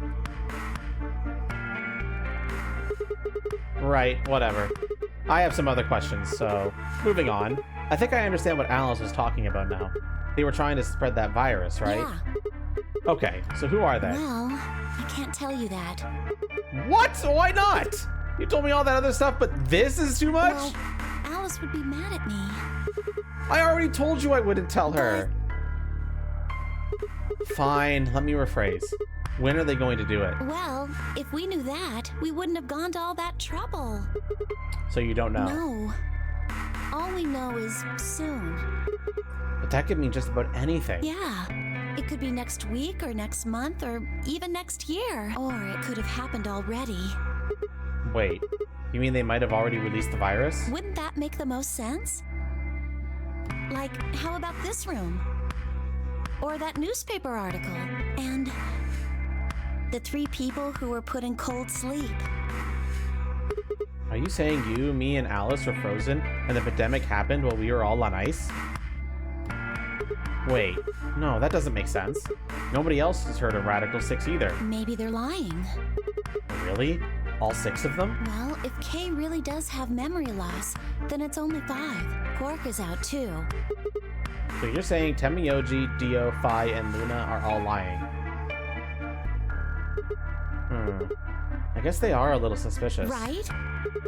And what's their motive? For lying? How would I know? Then what's the motive for a terrorist organization to start a I pandemic? heard it was something about purifying the unclean? Purifying the unclean? Oh, unclean, unclean, unclean, unclean. What? What are you doing? Shut up. Just hold on a minute. I'm this close to remembering. Unclean, clean, een. She leapt up, suddenly excited. Neostigmine. Neo, what? Did you forget it already? I'm talking about this stuff. As she spoke, she pulled something out of her pocket. It was the injection gun, complete with a vial of medication. Oh, right, I remember that. It was in the safe in the treatment center, right? Yeah, I didn't have any idea what it was, though, so I gave it to you. exactly.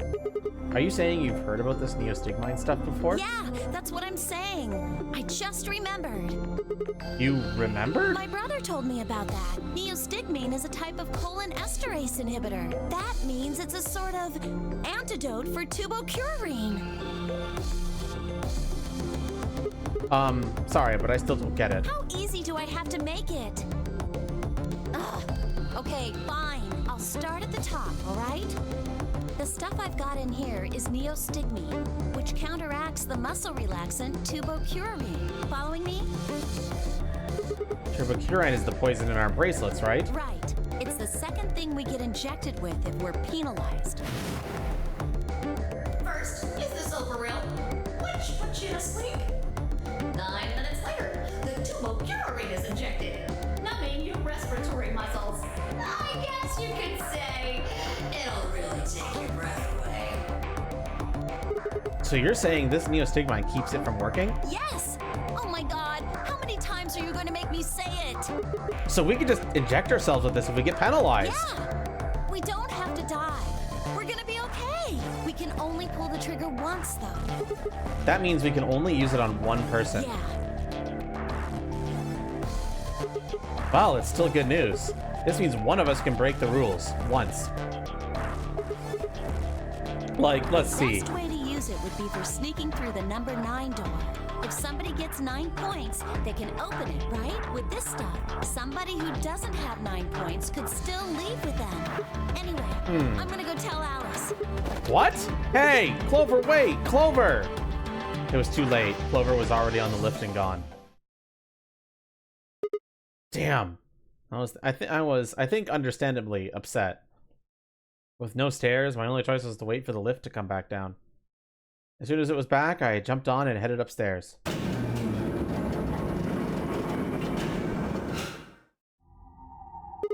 Bye! Where did Clover go? Bye? Can you hear me? She didn't say anything, just stared at me with her mouth half open. Her eyes seemed slightly glazed and her body was unnaturally stiff. Bye? I grabbed her shoulder and shook her gently. Slowly, she raised her arm, fingers drooping limply from it. She gestured towards the exit that led away from the warehouse. That way? She went out that door? Bai's only answer was a slow, shallow nod. Right, got it. Thanks. I headed for the exit, then paused. You look pretty tired. Get some rest, alright? Still no response. There was something odd about her, but catching Clover seemed like more of a priority.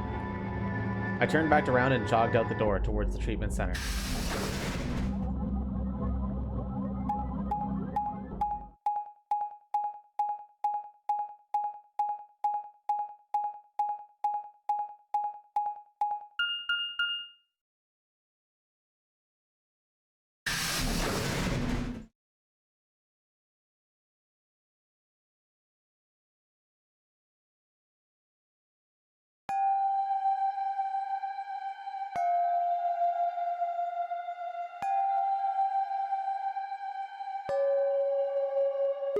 Huh?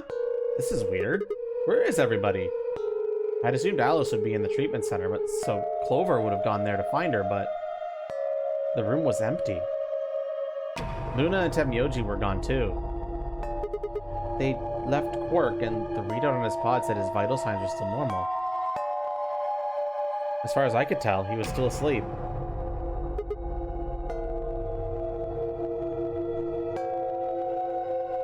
Fine. Guess it's time to go look somewhere else. I made my way out of the treatment center.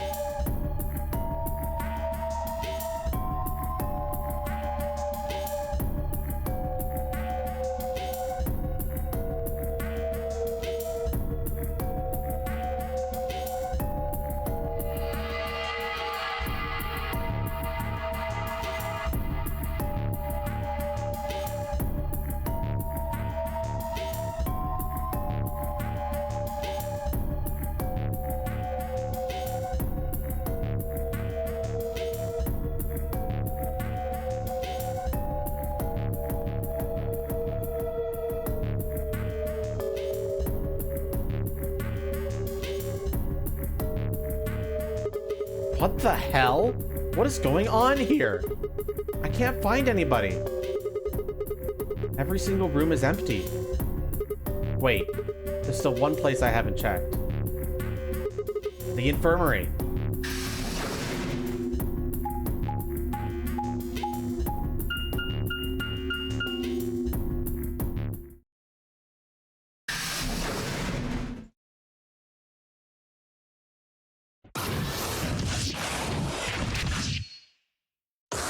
I got ambushed. I ran into the room and stopped short. I might as well have run into a brick wall. My chest tightened so much I could barely breathe. No. What? What happened? I felt my whole body convulse, whether from terror or nausea. I couldn't tell. My legs went limp, and I crumpled to the floor. Something sticky pressed against the palm of my hand, and I looked down to see blood. A vast, warm pool of fresh blood stretching out across the room, lapping at my legs and hands. Why? This can't be real. How could...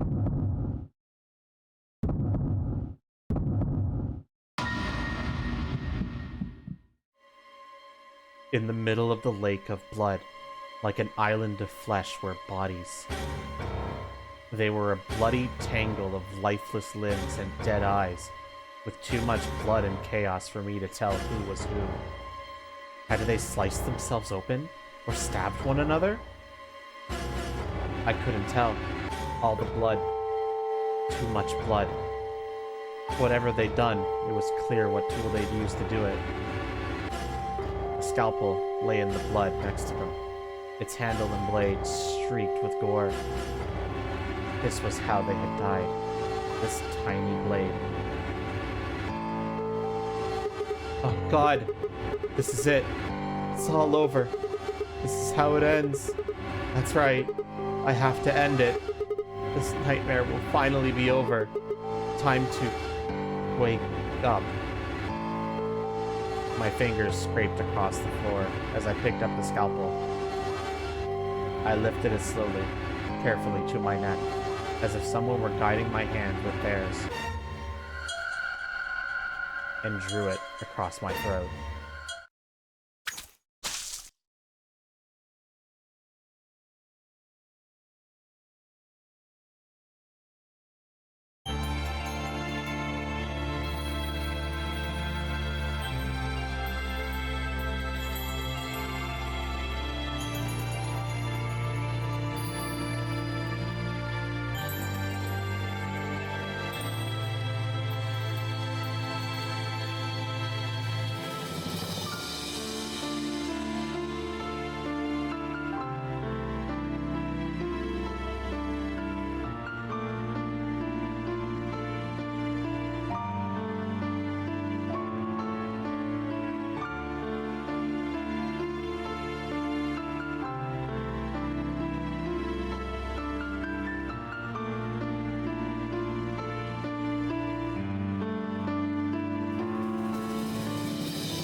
So, chat, how are you thinking so far?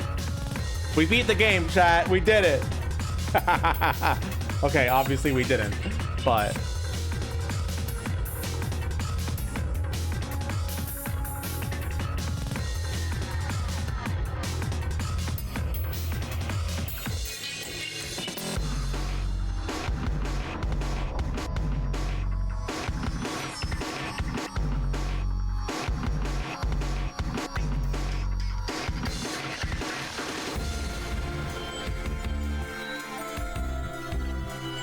I don't think I can skip these credits. You're just gonna have to deal with it, chat.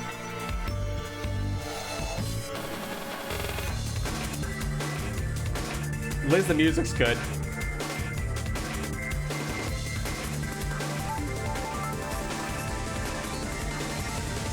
You could skip after the first time? Thank God.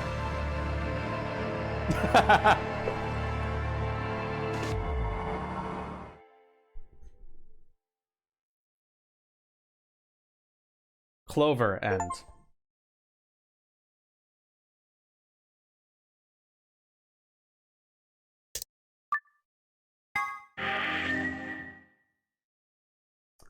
We have one of the question marks filled, chat. Good job. I'm proud of you all. All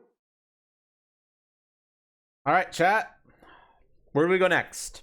We have a couple of options available to us. The first option is that we can go back to the path where we allied with Temyoji and pick the other door that we didn't go through. The other path that we could take is we could betray Quark here and see what's down here.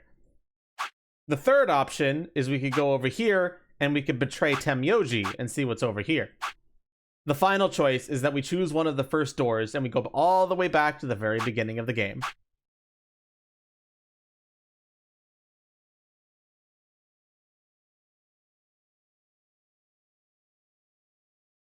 What do y'all want to do? Where should we travel to next?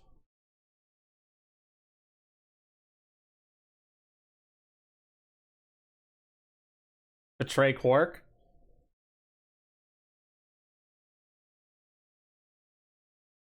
You know what? Because I'm on a bit of a time limit for this game, I am going to say one thing.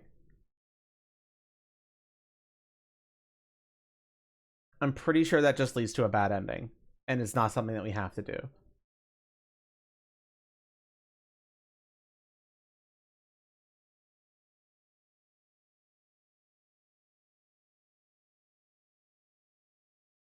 But I'm not going to spoil routes like that very often. Only when I know they lead to dead ends. And most routes do not lead to dead ends in this game.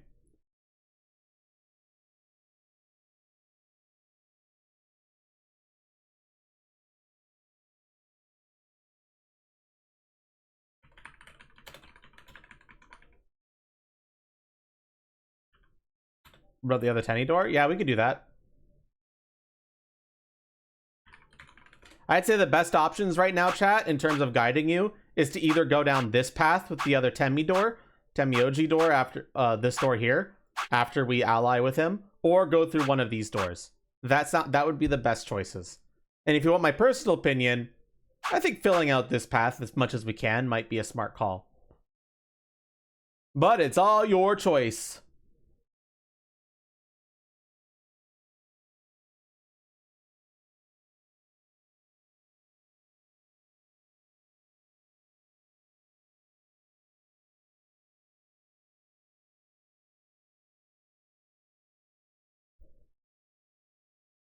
You vote the other Temmy. It sounds like everyone wants to go to the other Temmy door, so that's what we're gonna do.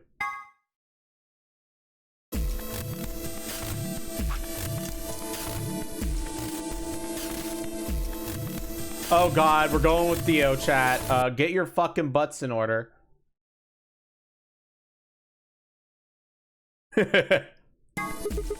I'll take Dio. That means the red door for us. Whoa. Betting on the dark horse, huh? Feels kind of weird to say that about myself. Anyway, might as well be polite. Thank you. Are you okay with that, Clover? Well, I don't really trust him, but if Alice really wants to go with option B... Yes, this works fine. Kay, Tenmyoji, and I will take the green door. It's not great, but it's better than Dio. I'm good. Well, I'm willing to do option B. Clark should be fine if he's with Luna. Okay, I'll take good care of him, I promise. What about Phi and No Kay? problems here. I'll take Quark and Luna, and we'll do the blue door. I also approve of option B. I will take the green door, correct? Yeah, good. So, okay, to give a little bit of a refresher of what happened on this path, Quark, like the same thing happened here. Quark still went crazy, is still infected, and we knocked him out with Soparil. All that's exactly the same. I think the literal only difference is that we allied Temyoji and he betrayed us. Whereas in the other route that we just did, we betrayed Temyoji and he allied with us. So that's all you need to know, really. Looks like we're all set. Kay nodded and handed Quark gently to Luna. 10 seconds remain until chromatic doors close. Come on, guys, hurry. The door's already closing. Coming! I know! Seconds to spare, we leapt across the threshold. 2, 1, 0. Chromatic doors closing.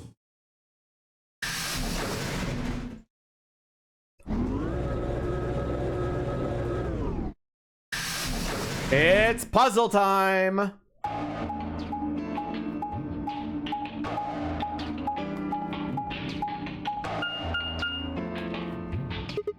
What is this? There's 3 different doors. Which one do we take? Dunno, but it looks like they're all locked anyway. So this is a dead end? Great. No, hold on. What's this thing? Well, it's got a lever on it. Don't get too attached. It's probably a lever. Are you serious? Yeah, pretty good, huh? Am I great or what, huh? Huh? Hey, Sigma, is this chick simple or something? Dio, excellent question. I wouldn't rule it out. Let's just take it easy with her, okay? Hey!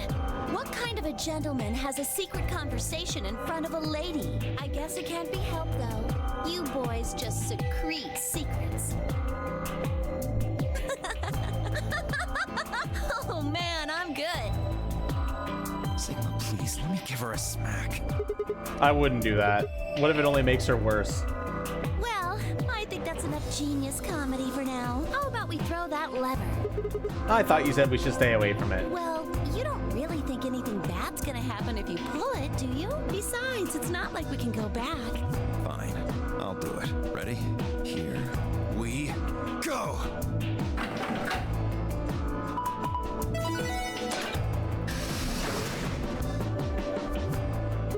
Ah, the center one opened. Looks like the others are still locked, though. Through the center one then. Forward! Without waiting for a response, Clover marched through the door. Dio and I shared a glance, shook our heads, and followed.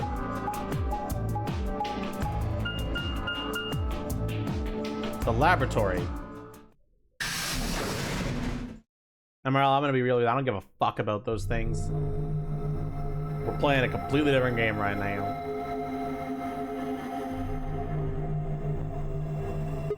What is this place? Well, it said laboratory on the door, didn't it? I figure that means they're dissecting frogs or building mine rays or something. A laboratory, huh? Do you think they might research stuff like viruses here? If they do... Good idea. We might be able to find some of that Excalibur. If we do, we can cure Quark. You really think it'll be that easy? Well, somebody's a positive thinker. Shut it. Just saying. This place hasn't exactly been set up for us to succeed so far. Well, we won't know until we look, so let's get started.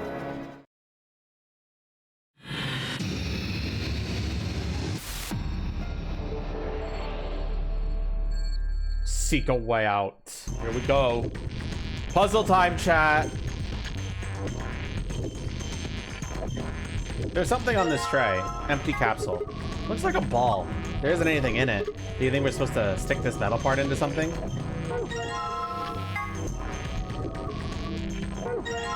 Seed. A binder. Look, there are 2 pieces of paper in here. Yeah, let's see here. Hydrophonics Research 1 and 2.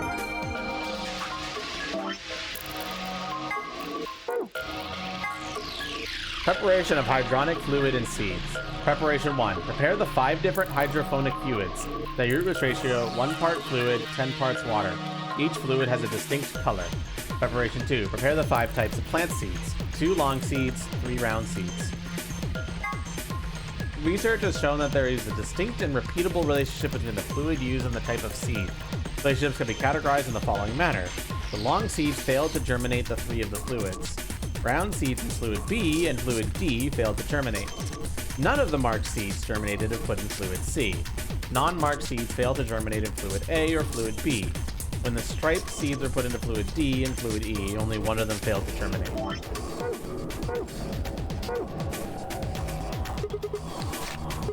There's some paper inside. Let me see that. It says steps for dissecting a frog. Steps for dissecting a frog. Remove the specimen from its preserving ethanol. Dispose of the ethanol by pouring it down the drain in the fume cupboard. The ethanol will be filtered and gathered in the liquid waste tank beneath the cupboard. Begin dissection using provided scalpel. Be sure to conduct your dissection inside the fume cupboard.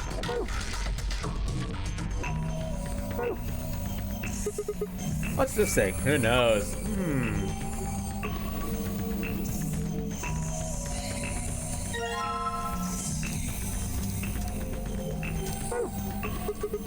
Is this a microscope? I tried looking into the eyepiece, but it's pitch black in there. Well, there's 4 holes on top of it. Maybe we need to stick something in them?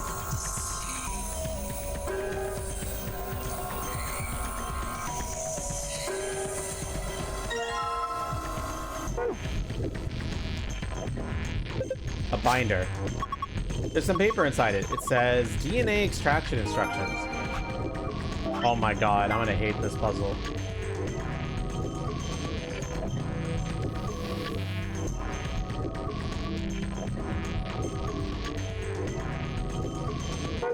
Oh god.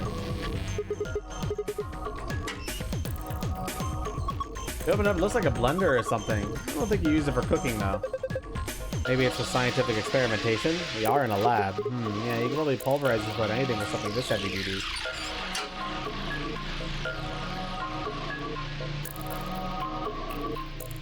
There's a large lever embedded in the wall. You know, the hydroponics research thing we just found? I think it's telling me about preparing different hydroponic fluids and how they each had a different color. Do you think this was talking about these?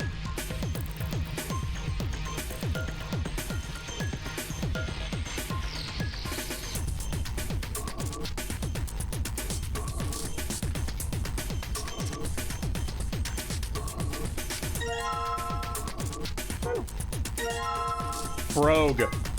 Look, it's Lord Hoppington. Don't give it a name. Aw, it looks like he's dead. Yeah, he's probably been preserved. I think the liquid inside is ethanol. How do you know? The smell. Really? Yeah, it smells like disinfectant, right? And besides, scientists preserve stuff in ethanol all the time.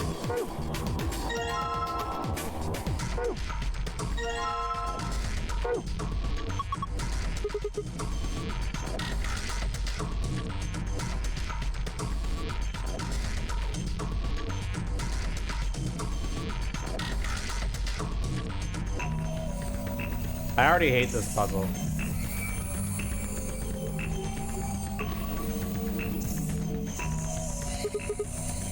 And then they run down to the beakers underneath. There are handles where the pipes meet. If you turn the handle right, the liquid goes right. And if you turn it left, the liquid goes left. You hate dissecting? Emerald, I just don't want you to fucking ramble and chat about it.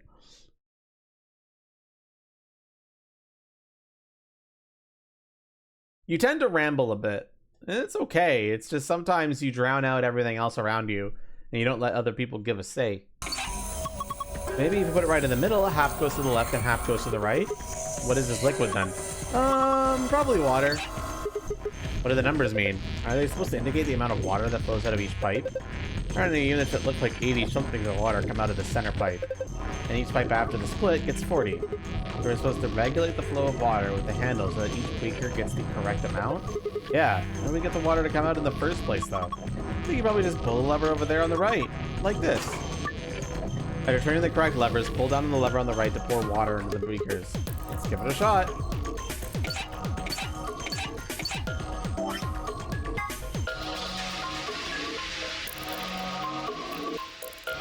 One part fluid, 10 parts water. So I need 30, 30, 20, 50, 30.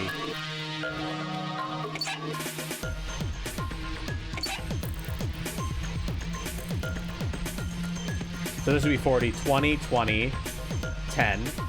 That's 30. 20, so that's 10. So I need 20 on this side. So that's 80, so we go 40.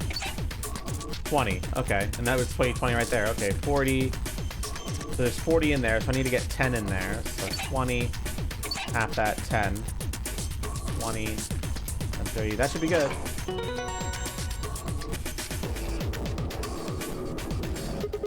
We poured the water into the beakers and all the lights are green. You did it! What the hell are you doing? This isn't rocket science, just follow the second step.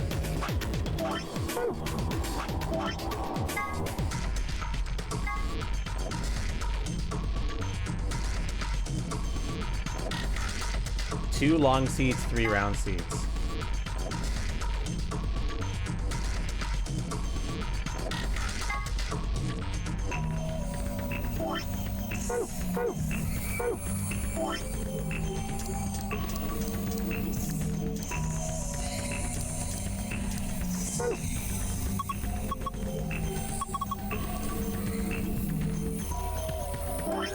It needs 5 types of seeds. I have 4 types of seeds.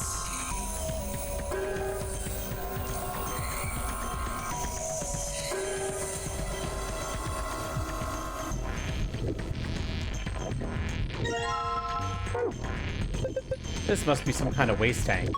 Looks like a thigh tank. Are you for real?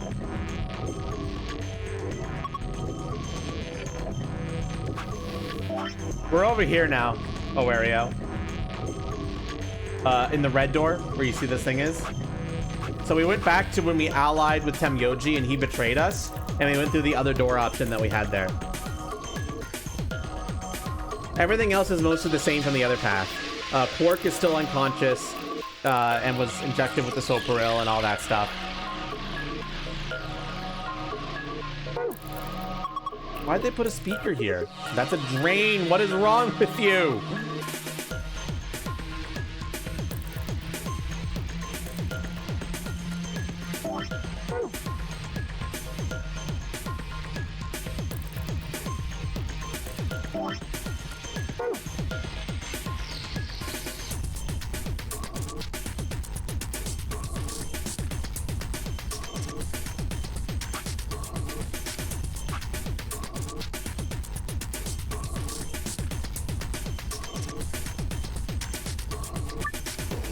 Beakers contain a liquid culture. Each seed requires a particular kind of culture.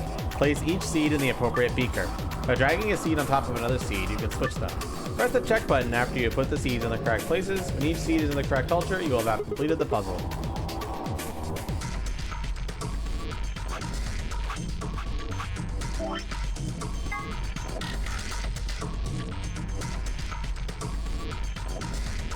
None of the marked seeds germinate if put in fluid C.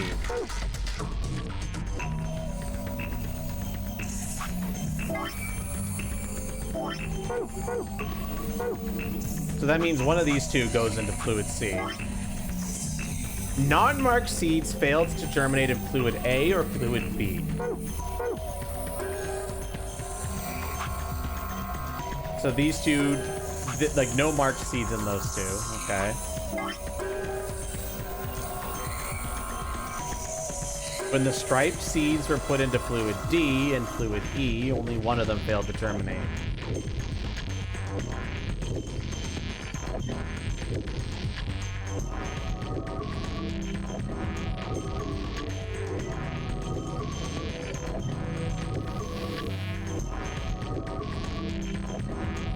So round seeds, no round seeds in fluid B, but also no marked seeds in fluid B. That means this one has to be there. And the round seed, since we know that no striped seeds are made, that means that one has to be there. Okay, good. That means we have 3 left already.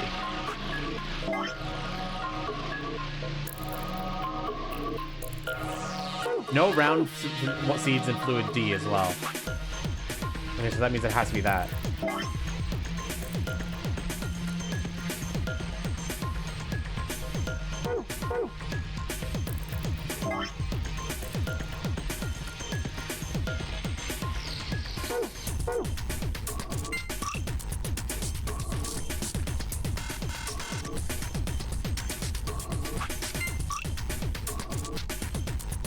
I don't know why that's right. I must have fucked something up somewhere, but it's fine.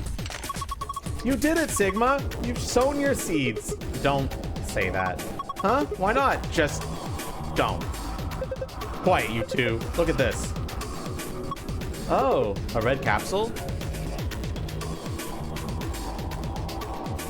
There's a red capsule.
Okay, I'll just pour the froggy ethanol into the drain.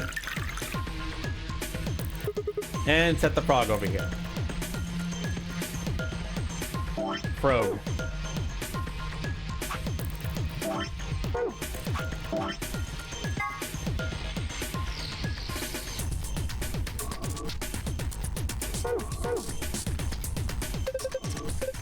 I thought I poured down the drain. Should be in here. It's a little big, but I have a feeling we should take it. We have a liquid waste tank.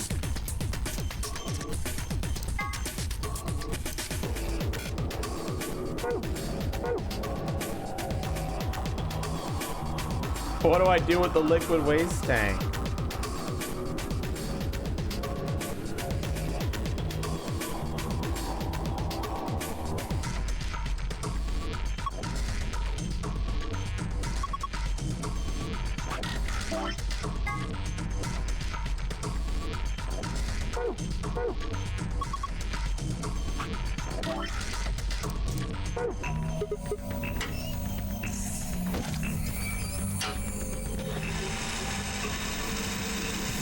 I'm learning. All right, done.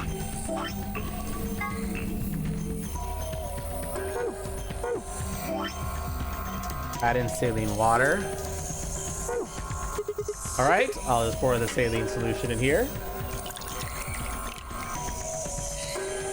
That's a funnel above the beaker. Filtered liquid comes out of it, eventually. Okay, looking good.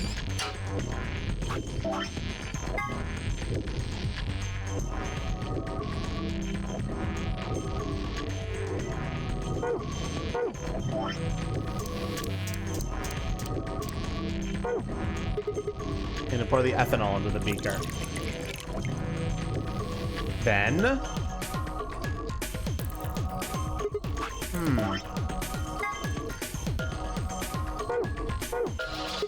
I guess you should do it.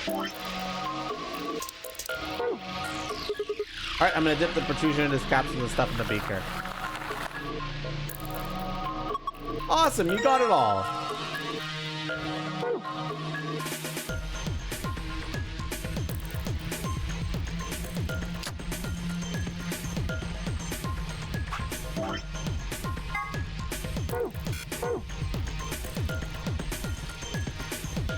I don't have a scalpel though. Oh, there is a scalpel there. Never mind.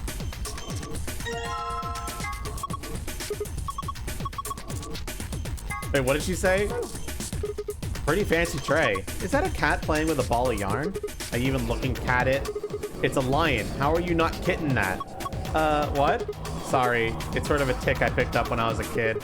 Whenever I talk about cats, I kind of, well, you heard. That's pretty weird.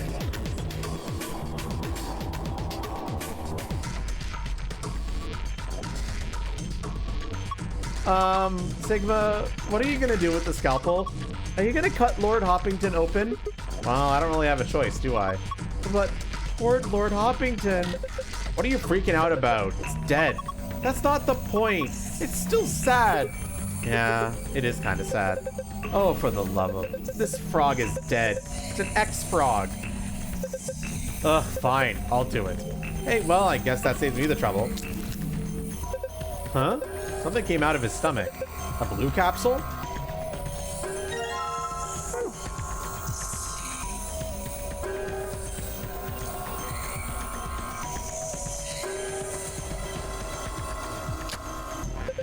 Sigma, come here. What's wrong? I can see something in here. What do you mean, something? Ah, just look. Looks easier than explaining. What the heck is this? Probably a simplified version of a DNA sequence. A is adenine, G is guanine, C is cytosine, T is thymine. I think we can manipulate it. Yeah. Looks like the puzzle has to do with pairing these bases. Bases? Yeah, DNA is made out of 4 bases. Adenine, guanine, cytosine, and thymine. Sorry if I mispronounced any of those. However, you can only bind A and T or G and C. Anything else just won't work. These are called complementary base pairings. You sure know a lot about this stuff. I guess so. Anyway, we should be able to solve the puzzle now. Give it a shot. Reposition each row so that each A is connected to a T and each G is connected to a C.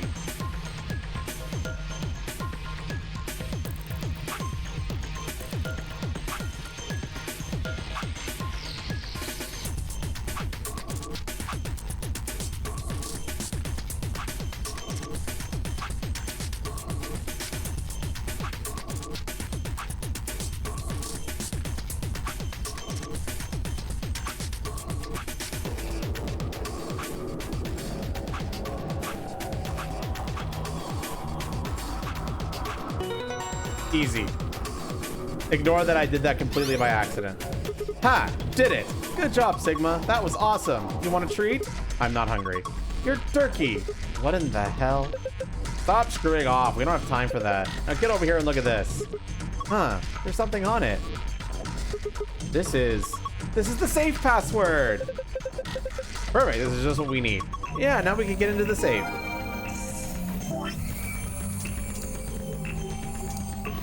We have one more empty capsule, though.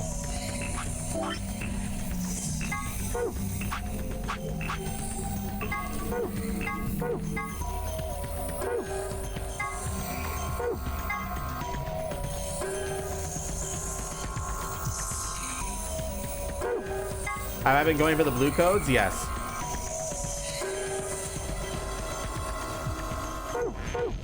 I'm not sure what I'm supposed to do to get the blue code on this one because I don't even see where there's another puzzle. But I'm assuming I have to get this empty capsule filled somehow. So there must be some other way to get DNA gel.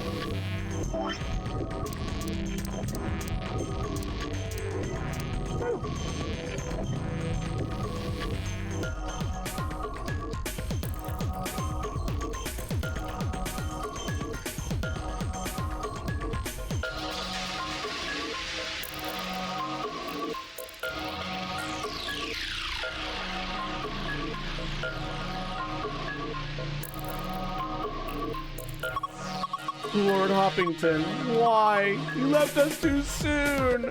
Shut up.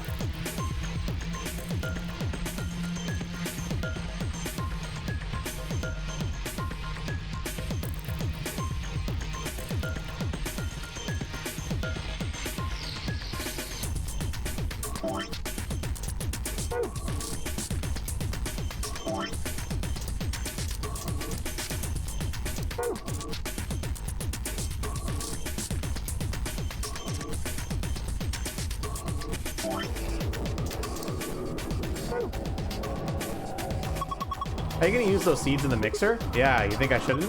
No, I just mean, don't you think you should put all of them in? You mean all 5 different types of seeds? Yeah, interesting. Why not?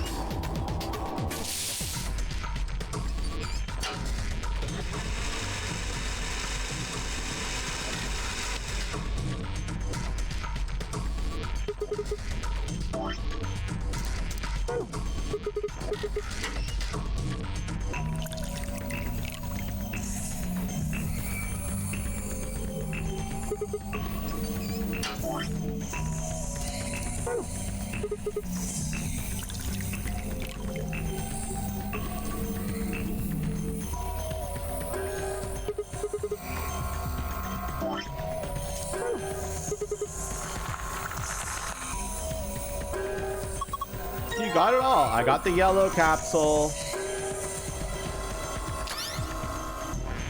Look, the screen changed. What's going on? You put in the yellow capsule, right? I think it reacted to that. Why? Don't know. I was just thinking. Thinking what?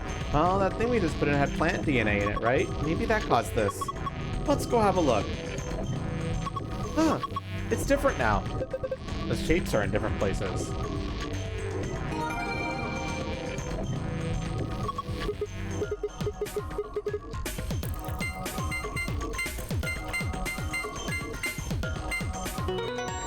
Yeah, boy.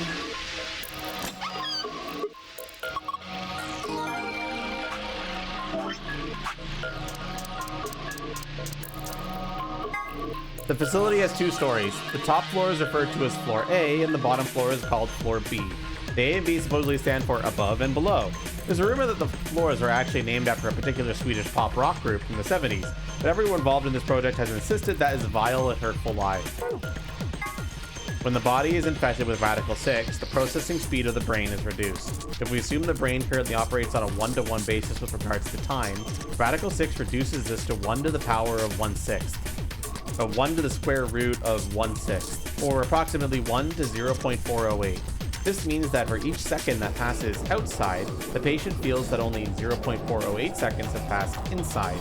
Therefore, when 1 second has passed inside, approximately 2.45 seconds, or the square root of 6 seconds, have passed outside. This is why the virus has been termed Radical 6. Those infected by Radical 6 eventually develop a powerful urge to commit suicide. One theory holds that the disparity in time perception causes the brain to be flooded with massive amounts of information. Unable to keep up, it begins to fail. Whatever the cause, the infected invariably attempt to take their own lives, which is arguably the most terrifying aspect of this virus. Research suggests that targeted antiviral could kill or at least disable Radical 6, but thus far we have been unable to develop one. Seems our best hope now is to harvest antibodies from someone with a natural immunity to the virus. The bodies of those dead from suicide are piled up along the roads leading into and out of town. The entire area reeks with the stench of decay, and the sky is filled with the constant buzzing of flies. At times, their swarms are so thick that when everyone passes, it feels as if a cloud has gone over the sun. Every day I see more crows, and rats are everywhere, feeding on the dead. Ironically, the only healthy-looking creatures are the stray cats, who have grown fat on a plentiful rodent diet. The few humans who survived the outbreak have been locked away by the government in underground shelters. I don't know how many were saved, but I fear only a handful. Oh Lord, please let this future be a bright one. This is an excerpt from the Journal of a Researcher. Due to space constraints, some sections have been cut out.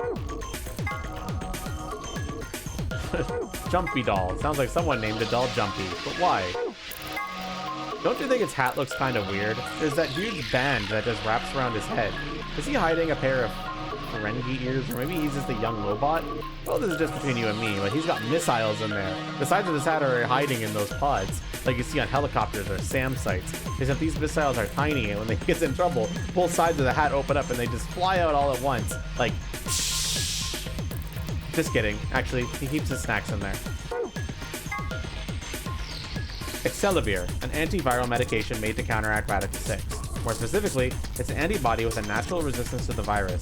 It was found and extracted from an individual in 2038, and it's replicated using the IG replicator. An Excelavir injection is the only known way to fight off a Radical 6 infection.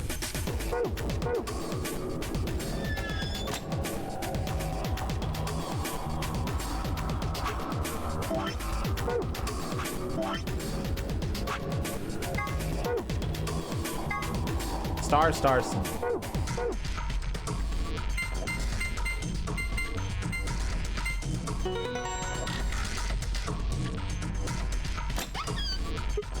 Ha! It opened.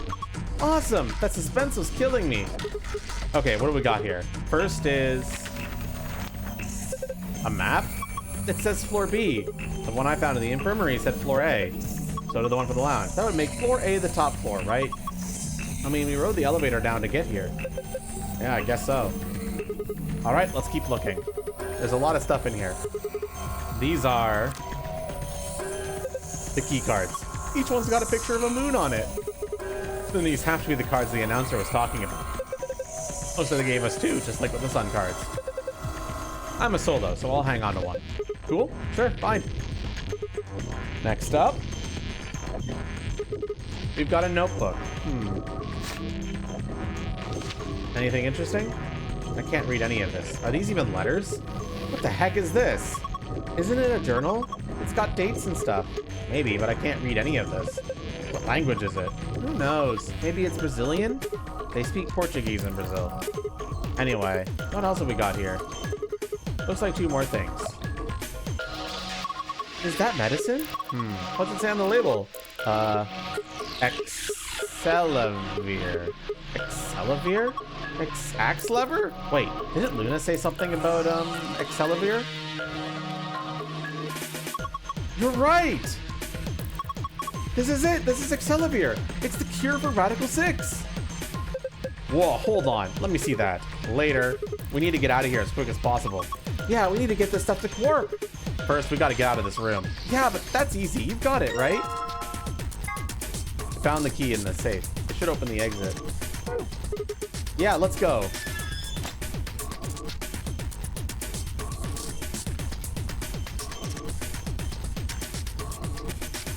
The lock to the door. Right now it says lock. You guys ready? Yeah, let's do it.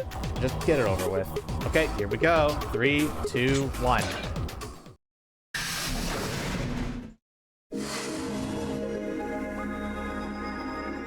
You found it. Hey, hold on a minute. There's something... Nah, I guess there's a couple of things I want to double check. Well, one of them's not really significant, I guess. Huh?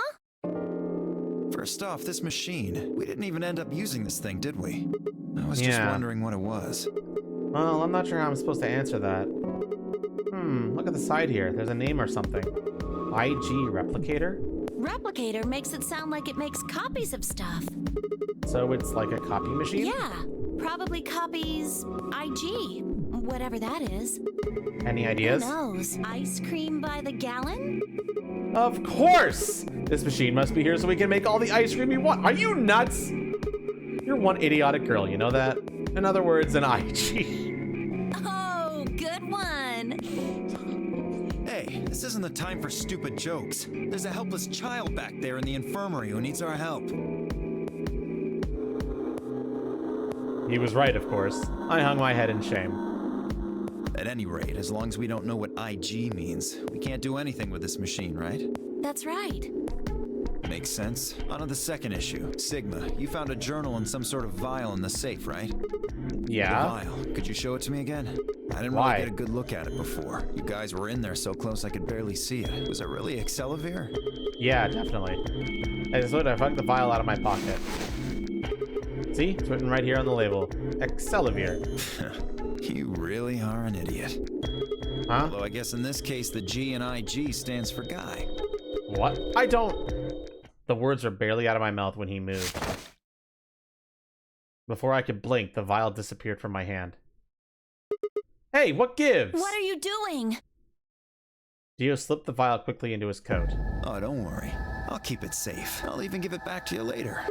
No, not later. Give it back I now. don't think so. If you want it back, you're gonna have to listen to my request. Request? Yeah, that's what I said. If you want this back, in the next AB game, you have to choose ally. Ally? Wait, is that why you took the medicine to blackmail me? That's horrible! You're using Quark's life as leverage! Well, I've got some really good reasons to do so. I'll be happy to give it back if you just do what I say. I didn't realize until they started to hurt that I curled my hands into fists. If Dio would only give me an opening. I wouldn't try and take it back by force if I were you. You make any sudden moves and I'll smash it. He patted his pocket gently. Oh, and one more thing. Don't tell those other idiots that you found some Excelavir in here. I hear one word about it, and the next thing you hear will be little bits of glass shattering on the floor. Damn it! That's not fair! This game isn't about compassion. It's not about being clever. It's about one thing. How well you can manipulate people to your advantage. How unfair you can be. So. 1 second, chat. What are you gonna do? Ready to promise me you'll pick ally?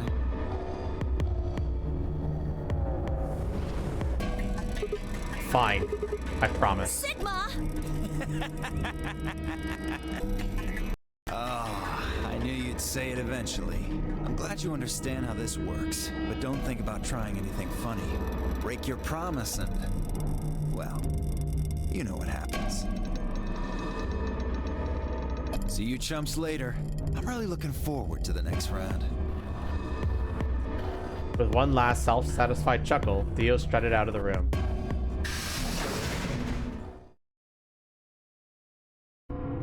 Are you really going to do what he says? Yeah. Sigma, you've only got one BP right now. If we choose ally and he chooses betray... I know. I'll drop the -1 and that means I'll get penalized. But that means... Look, it's not like I want to, alright? If we don't do as he says, then he'll destroy the medicine. If he does that, then Quark will... So you're going to die to save his life? That's... Why would you do that? In all honesty, I was terrified. My choice was far from a foregone conclusion. Well, we should get back to the upper floor. Everyone else is probably finished already. I bet they're waiting for us. I didn't wait for Clover's response.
An ambidex gate has been opened. 45 minutes remain until ambidex game polling closes. Sorry, I went ahead and cracked it open a bit early. Dio. One of his hands was a moon key. He twirled it around like a veteran gambler, grinned, and slid it back into his pocket. You don't mind, right? I figured you and Clover would get up here right away. Besides, I thought it'd be best to get this done soon before you lose your nerve. I don't know about you. I'm really looking forward to the next round. I'm sure you are, Dio, you Ugh.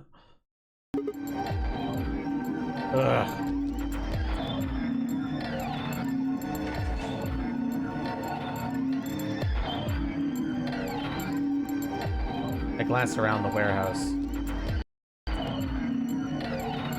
Alice and Kay were back, as was Phi. And, of course, Clover. Where's Tenmyoji and the rest of them? They're in the infirmary. We carried Quark to one of the beds. Tenmyoji and Luna are looking after him. I see. Doing? Well, it's hard to say. He seems to be sleeping soundly, but beyond that, there's really no way to know. No change then, huh? Right. So what was your room, Sigma? A laboratory. Is that so? Did it look like the kind of place where they'd be researching viruses and DNA and those kinds of things? Yeah, it did. Was there any of that Excelavir? Don't tell those other idiots that you found some Excelavir in here. I hear one word about it, and the next thing you hear will be little bits of glass shattering on the floor. My eyes flicked to Dio for a moment. No, nothing. Beside me, Clover bit her lip. I see. So how'd it go with you? Find anything interesting? Phi only shook her head. With a unison of movement that almost looked choreographed, Alice and Kay shrugged.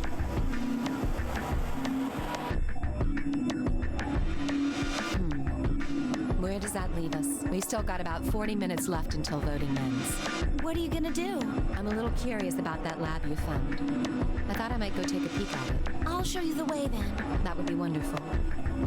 I think I'll go have a look at the room Alice, Kay, and Tenmyoji found. Never know. Maybe you missed something. Perhaps there's some Excelavir hidden somewhere in there. Duh, what a bastard. And I shall take you there. What about you two? Where are you going? Well, I think I'll start by heading over to the infirmary to see how Quark's doing. Then I will too.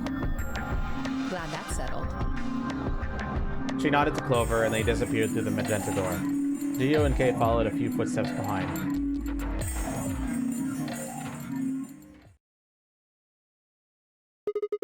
Okay then, guess we should be going to. Hold on. Show me that journal first. Dio Huh? told me about it. He wouldn't tell me anything about the lab except that you found a journal with, his words, some sort of bullshit language. He said you had it, so I was hoping I could take a look. Yeah, one sec. I dug the journal out of my pocket and handed it to Phi. She began to flip through the pages, her eyes quickly scanning each one. This is Latin. Latin? You mean you can read it? Yeah, with time and a dictionary. So in other words, no. Pardon me for not being able to translate a dead language on the fly. This looks like some kind of research log. It's not gonna be some sort of, I took the dog for a walk today. It was nice kind of stuff. I can understand a little of it. Mostly conjunctions and things like that. But most of these words I've never even seen before. Phi started to leaf through the book again as she spoke. Then suddenly she stopped. Wait. I can read this one. Page 216. This isn't research notes. It looks like a personal entry. What does it Don't say? rush me. This is gonna take a minute.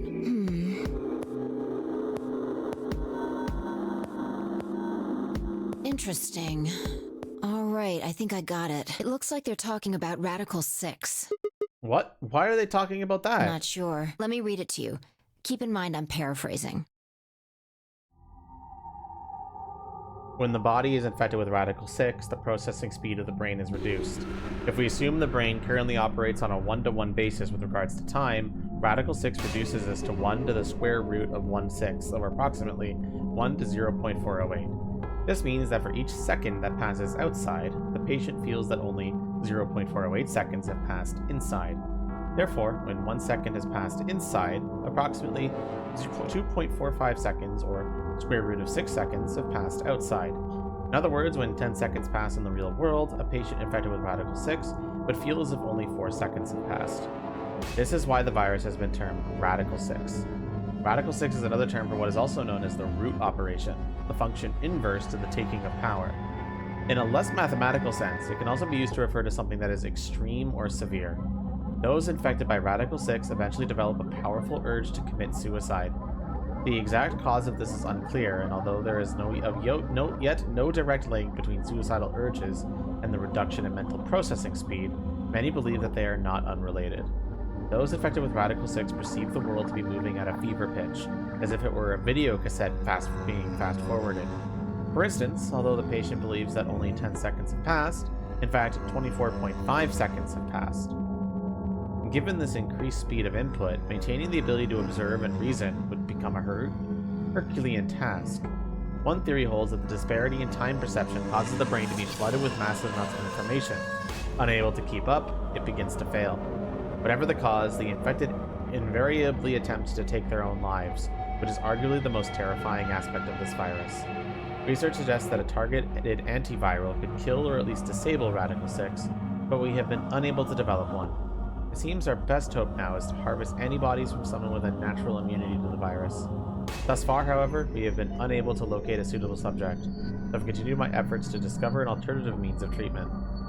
Given my current rate of progress, I predict that I will have a workable treatment within a decade or two.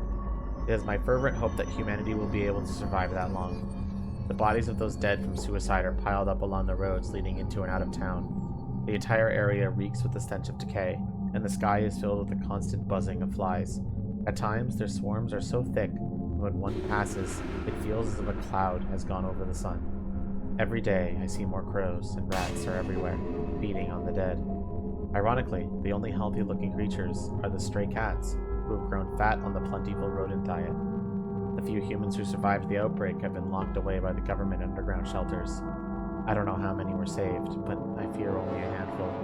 Their survival is the only hope that remains for the human race. Oh Lord, please, let their future be a bright one.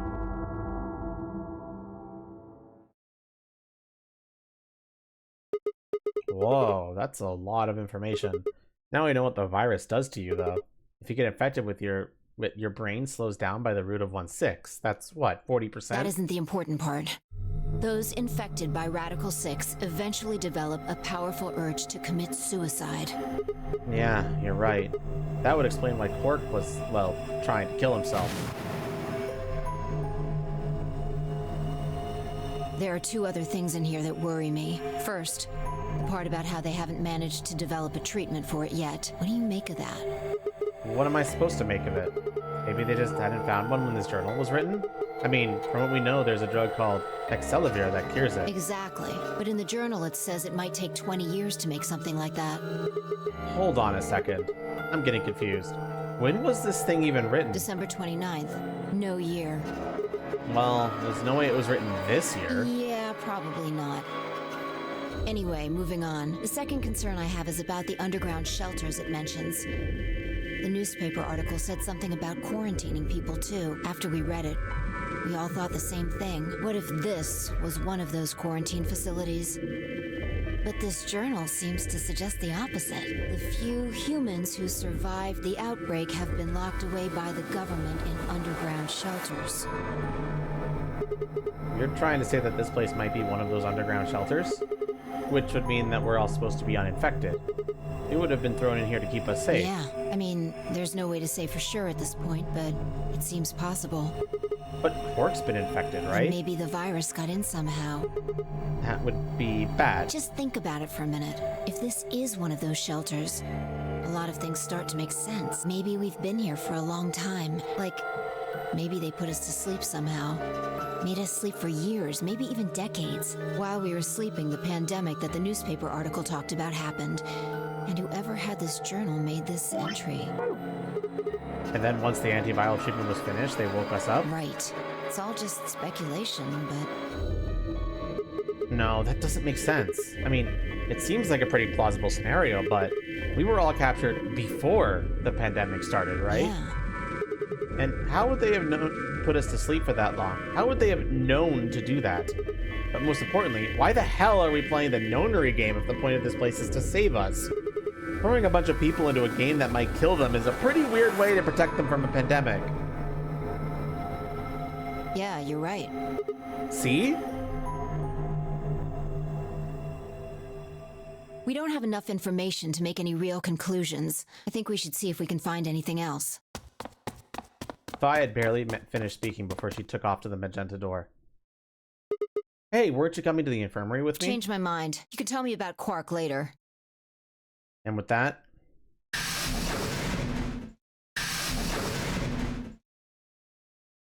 she was gone. Man, I let out a long, tired sigh and started off towards the infirmary.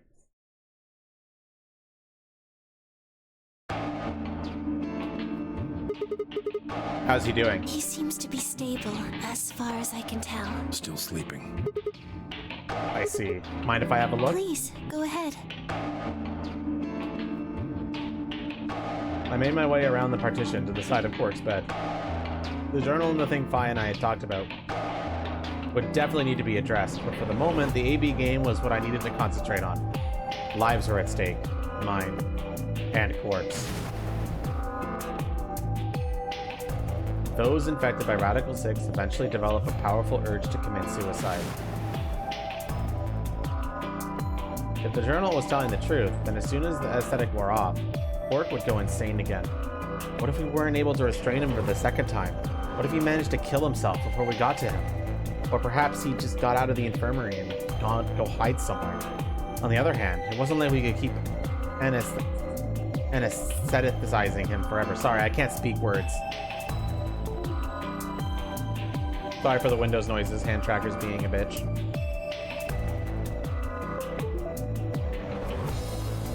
There was only one way to save Quark, and that was with Excalibur. Hand tracker, please.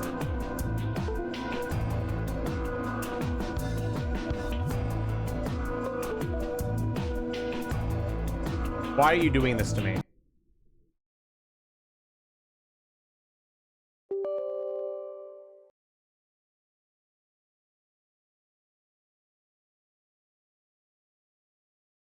Hand tracker, please.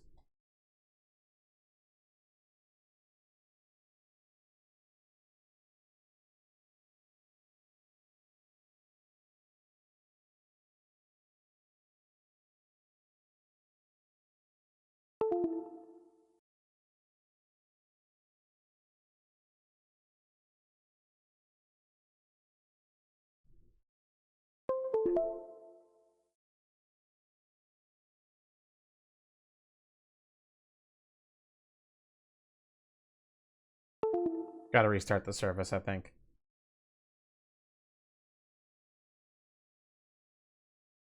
Oh my gosh.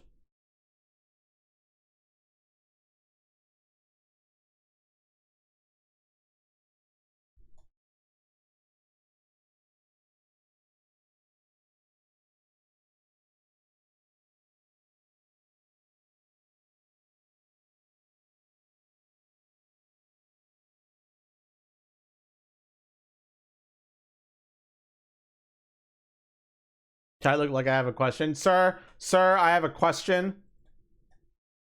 Why the fuck are you stupid?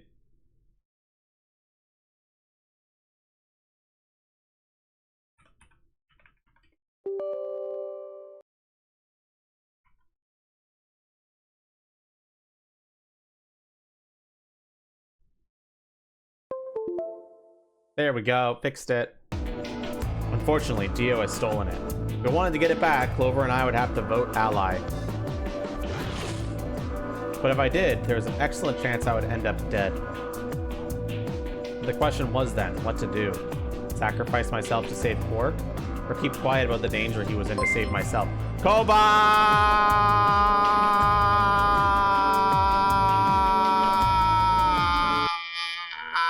How was the near... It was so faint, I almost didn't hear it. Grandpa.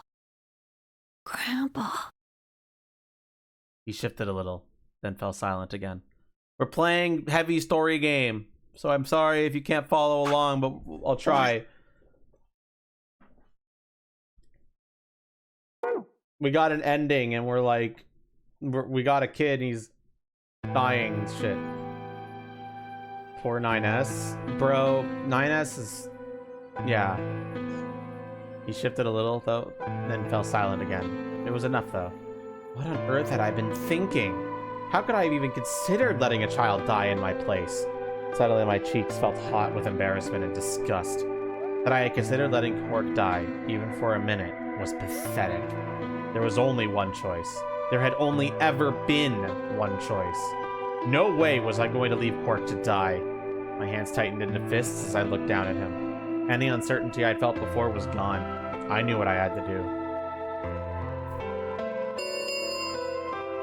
10 minutes remain until Ambidex game polling closes. All players, please enter your votes. If no vote is recorded before the deadline has passed, any non-voting parties will automatically ally. Looks like it's almost time. You two should head back. What about you? Not going. I'm worried about Quark. But you're a solo. If you don't vote... I'll automatically ally. I know. I heard the voice on the intercom just like you. What are you gonna do if Kay and Alice vote betray? Nothing, I suppose. Just means I lost that round. I'd just be voting ally anyway.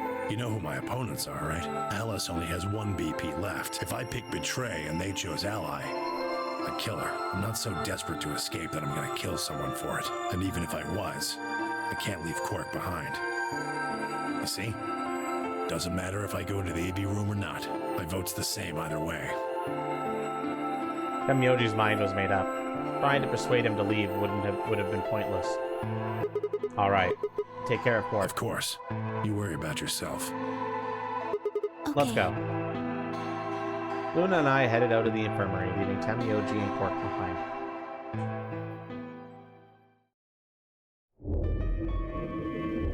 When we got to the warehouse, we found everyone waiting for us. It is somewhat quizzical toast, yes. Well, not quite everyone. And you can see, like, the flowchart splits in two places. When we either ally or betray, or when we choose a colored door to go through. And as you can see, there's a lot of branches. Didn't everyone start at 3? Correct. Everyone started at 3. One other person was missing. Hey, where's Dio? Take a look at the doors. They're all closed. When we came here before, the one on the far right was open. And that would mean... he went in, I guess. Exactly. Bakiri, do you need me to catch you up? Too bad. Watch the VOD. Too much happened. We got it. We got Clover's ending over here on this path. And now we've come back to this path and chose the other door. And now Dio is holding the cure for Quark hostage and telling us, if you don't vote ally, I'm going to smash this bottle that you won't be able to save Quark. That bastard. He's probably been worried I might try to take the Excalibur from him by force, so he hid himself in the AB room. What a coward. I made up my mind to choose ally no matter what, but part of me had still considered trying to jump Gio if he dropped his guard. Now he'd made sure I won't get the chance to try. Where's Tenmyoji? Oh, Pretty much, yes, Bakiri. Luna explained Temioji's choice. I see. Well, I guess that means I don't have to worry about him picking betray. right. What will you guys be choosing then? Ally, of course.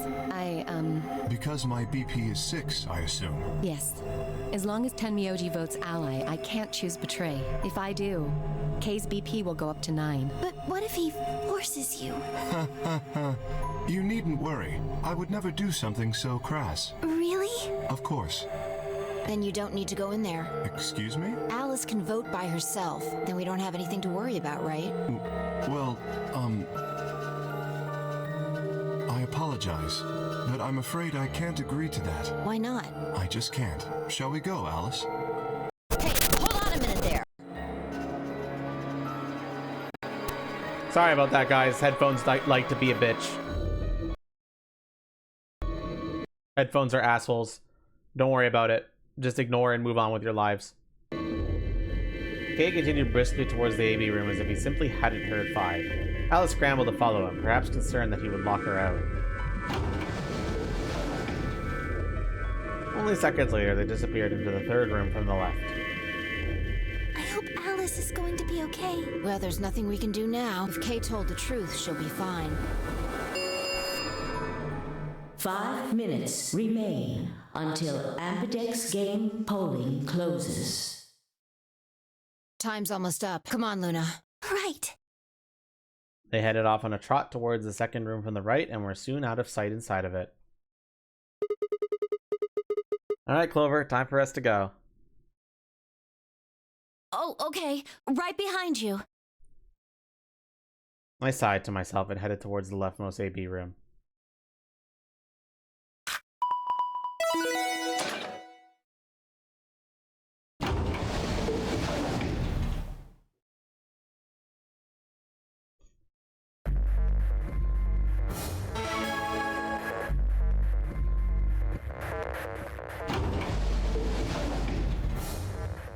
What are you gonna do? I don't really have a choice, do I? There's only one thing I can do. I'm going to choose Ally. You can't! You'll die! Well, you never know. Just because Dio told us he's to Ally doesn't necessarily mean he's going to pick Betray. Do you really think a jerk like that is going to choose Ally if he doesn't have to? No. No way! He's got 6 BP right now. If he picks Betray, then he'll have 9 points! Well, what about you? Huh? You've got 6 BP too, right? If Dio chose Ally and we chose Betray, then you'd have 9 BP. What? No, that's not... I didn't even realize that until you brought it up. I'm just trying to tell you that Dio is going to pick Betray. That's who he is. And I'm trying to tell you that I've made up my mind. That's who I am. The only choice is Ally. It's the only chance we have to get that medicine back. That's why Dio called you an IG. What makes you think he's going to give us the Excelavir, even if you do what he says? Maybe he won't, but I can guarantee that he'll destroy it if I pick Betray. That's who he is. Fine. If you aren't gonna listen to me, then I guess I don't have a choice. I'll be pushing that button. Huh? Before I realized what was going on, Clover ducked past me and ran towards the voting machine. No! Stop!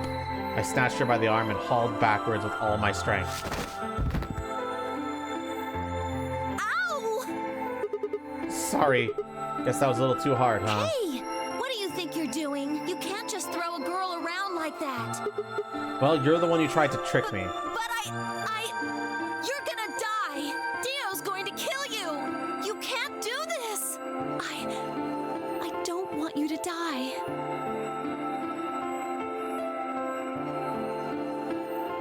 Ten seconds remain until Ambidex game polling closes.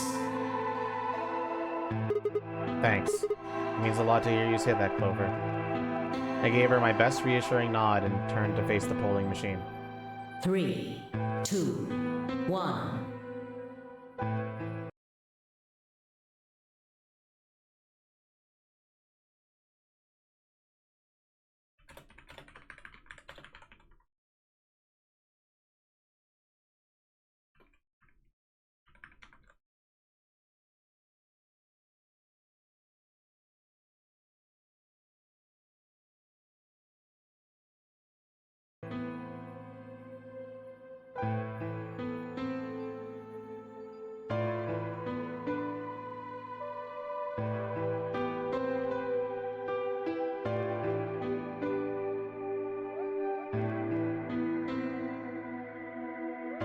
A or B?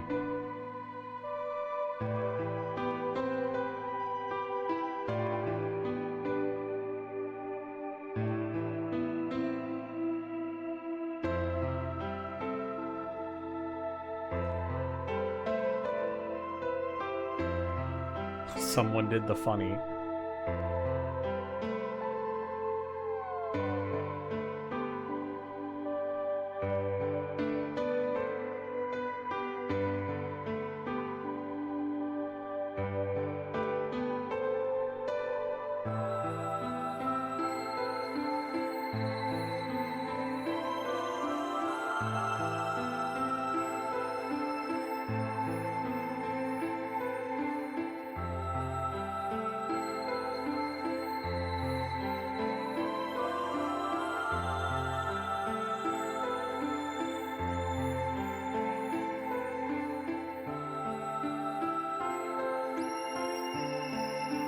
Can you go over 9? Yes. The person who has 9 points doesn't necessarily have to open the door if they don't want to. There's even less reason for everybody not to leave together.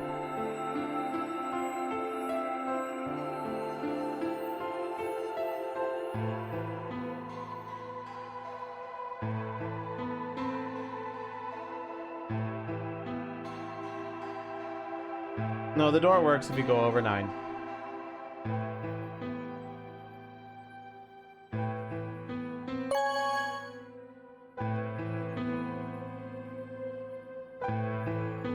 Round 2 of the Ambidex game has been completed. Results will be displayed in the warehouse. It's over 9! Thank you for your participation. Ambidex gates now opening.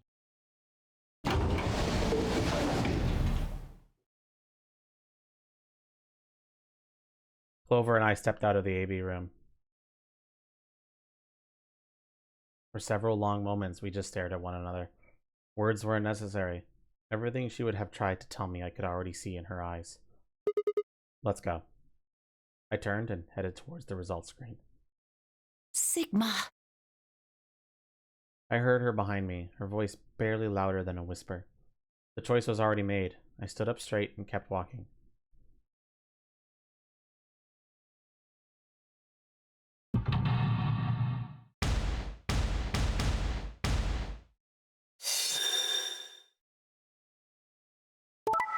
Betray. Ally, ally. Ally. Betray.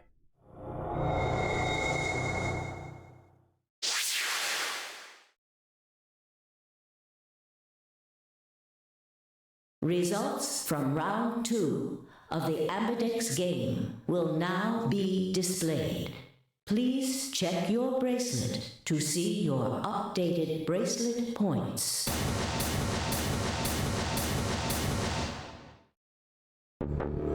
What?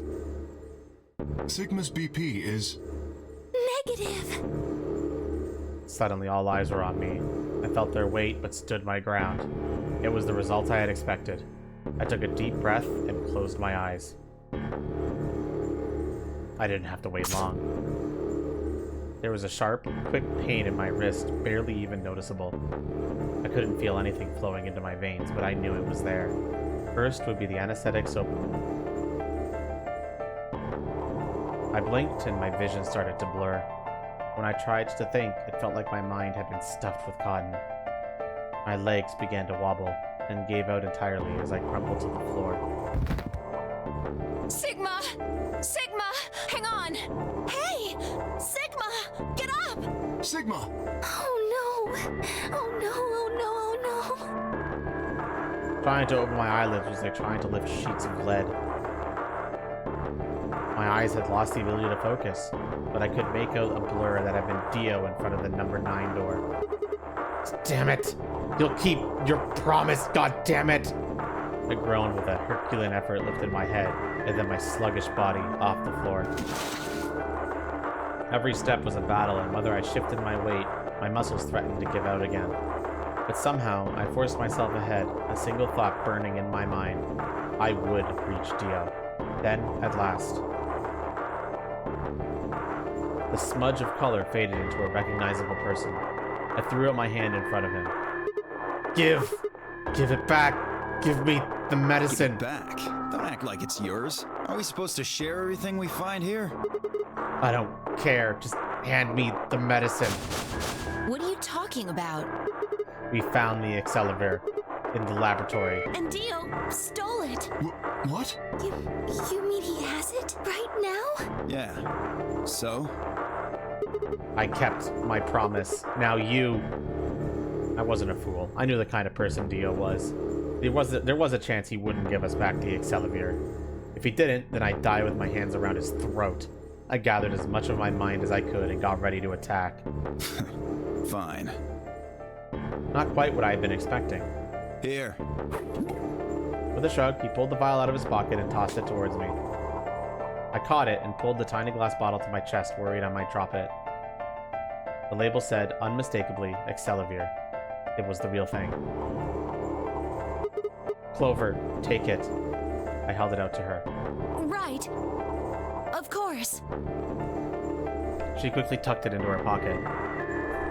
Good, now at least Quark will be alright. But that last of my strength left me and I dropped to my knees.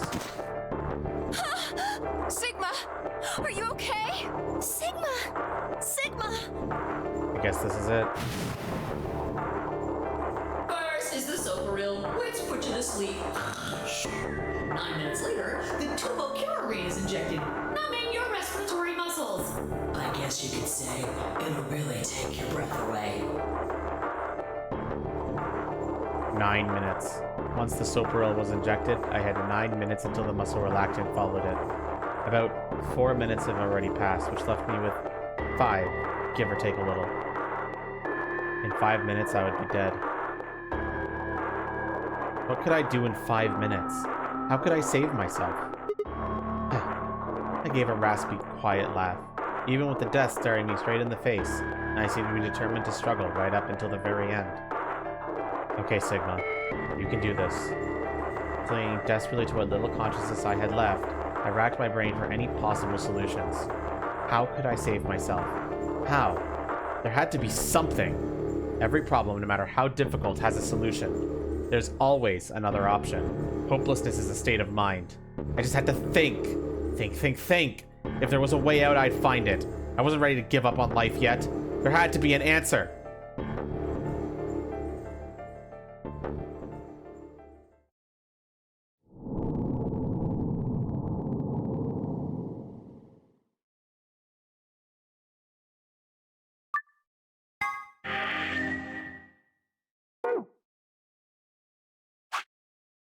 Five minutes of life.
Okay. That said, chat, do you notice something about this over here? Wow, this lock looks green now. What's going on with that? So if you need a reference on this plot, this is the plot where we allied with Temyoji after we betrayed him. We went through with Temoji. Excellivier was actually obtained properly in this timeline. Dio didn't steal it because he didn't go into the room that had it. So Dio didn't take it. We were able to inject it and give it to the bitch. But then eventually we saw Alice dead. And now Clover is like, who killed Alice? Tell me, bitch, or else I'll kill all of you.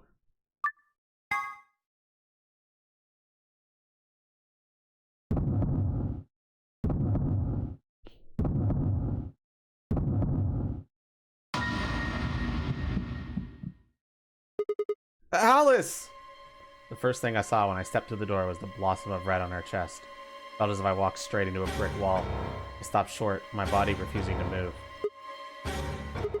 Why did this happen? I forced one shaking foot forward, then the next.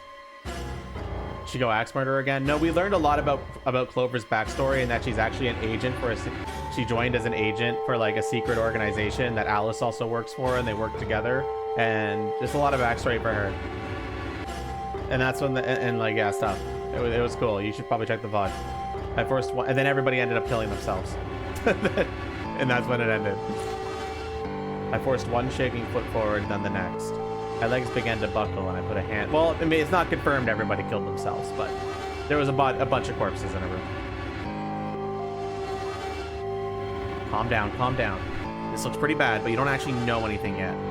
Yeah, that's right. Maybe it's not too late. Ice 9 in this one? Not yet, no. We can still save her. And at last, I pressed my fingers to her neck, and those hopes were dashed. So I could skip past this dialogue, but I'm not, for the benefit of people who didn't see this yesterday. No pulse. Clearly, she wasn't breathing either. Her pupils had dilated hideously, making her face seem somewhat inhuman. No, it's not true. Why? Then I noticed it. All the blood must have distracted me. Now I saw that there was a scalpel buried in her chest. Judging by the position of its handle, she had been stabbed through the heart. I felt sympathetic twinge of pain in my own chest, and my stomach lurched. Bile and hopelessness rose up in my throat. I stood, hands balled tightly into white-knuckled fists, and took a deep breath.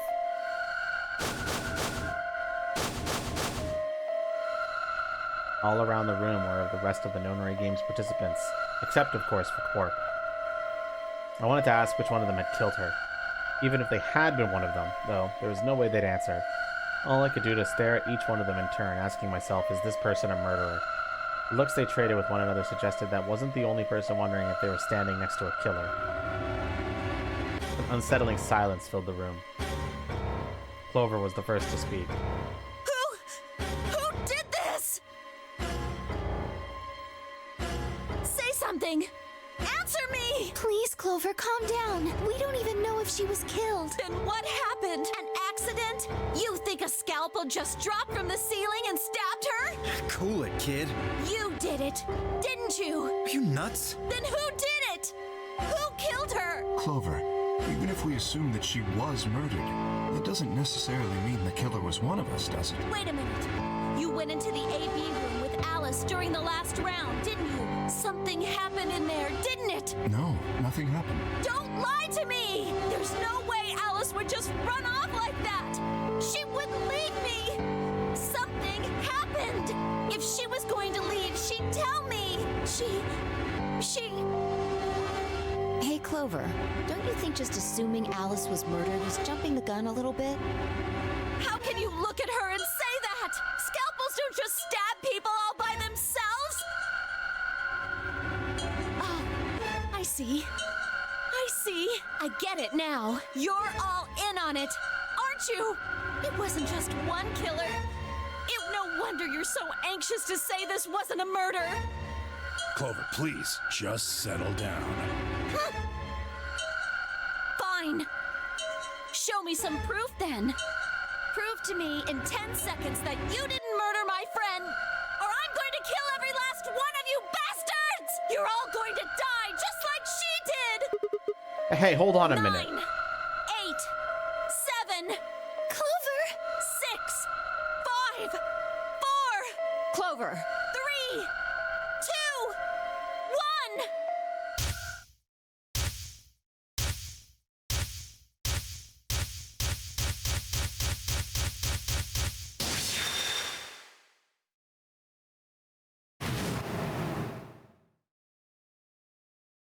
Those infected by Radical 6 eventually develop a powerful urge to commit suicide.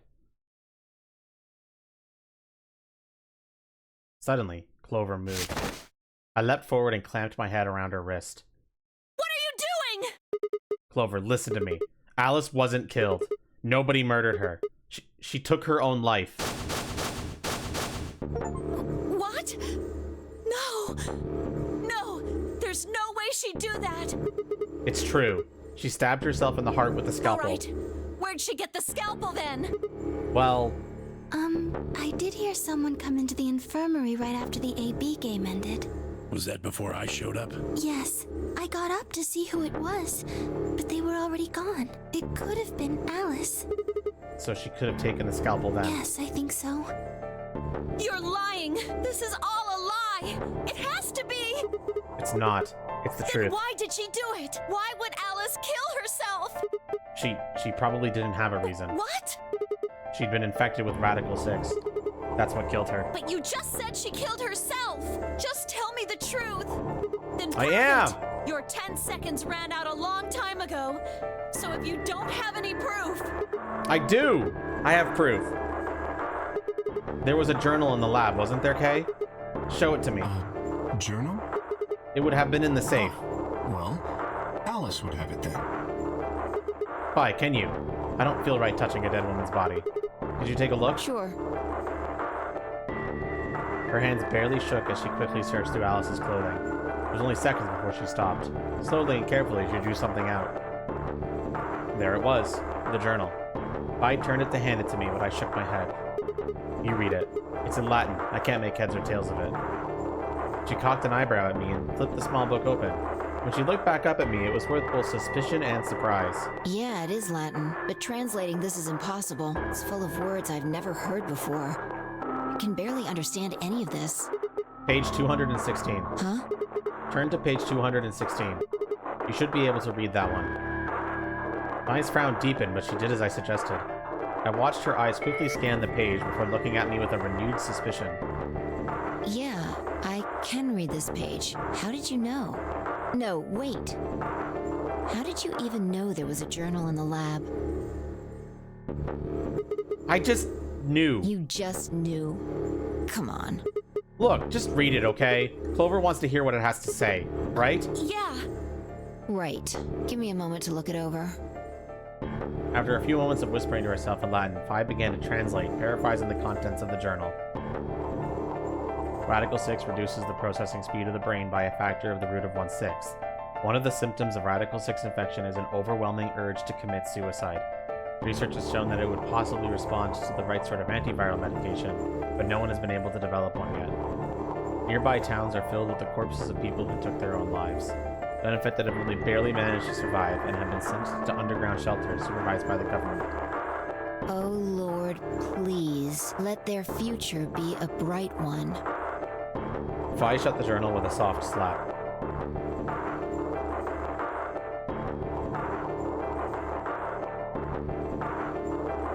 A sickly silence drifted through the room.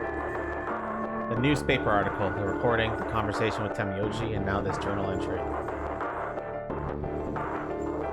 There was no more hiding from the truth. The pandemic had already happened.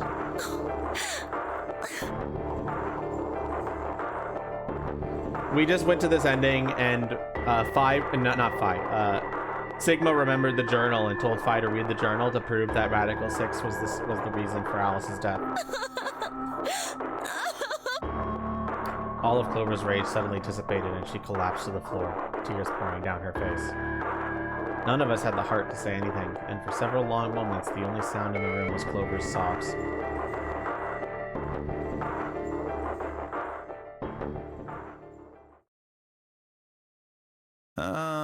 We've got a problem. It's almost time for the primary doors to open. Yeah, only 10 minutes left. Sorry, but I'll be taking Alice's bracelet. Phi and I won't be able to open the secondary door without it. So she was a magenta pear, just like me. Just now noticed that, did ya? As he spoke, Dio grabbed the bracelet off the floor and dropped it into his pocket. What color is your bracelet, Luna? I'm a cyan pear. You are part of Clover's pair, then. That means the two of you will need to come with me. I guess so. Come on now, Clover. We need to go. Alice would want you to survive, wouldn't she? You'll never be able to figure out why all this happened if you stay here. Please. You're right. Alice, I promise I'll find out what happened to you. I'll figure out who Zero really is. I mean, if you'd never been locked up in here, you never would have. This never would have happened. So it's like Zero killed you. I promise. I'll avenge you. Clover stood up and rubbed her hands roughly over her eyes, smearing tears across her cheeks. Then, with a determined frown, she strode out of the room. All right, we're out of time. Move, people. You guys head on down to the Floor B warehouse. We'll catch up with you later. Oh, right. Quark's got the yellow bracelet, which makes him your partner, right? Yeah, can't exactly leave him behind. Without him, we'd end up stuck in the AB room. Okay, let's go. We'll see the rest of you once we've picked up Quark. Very well. Until we meet again.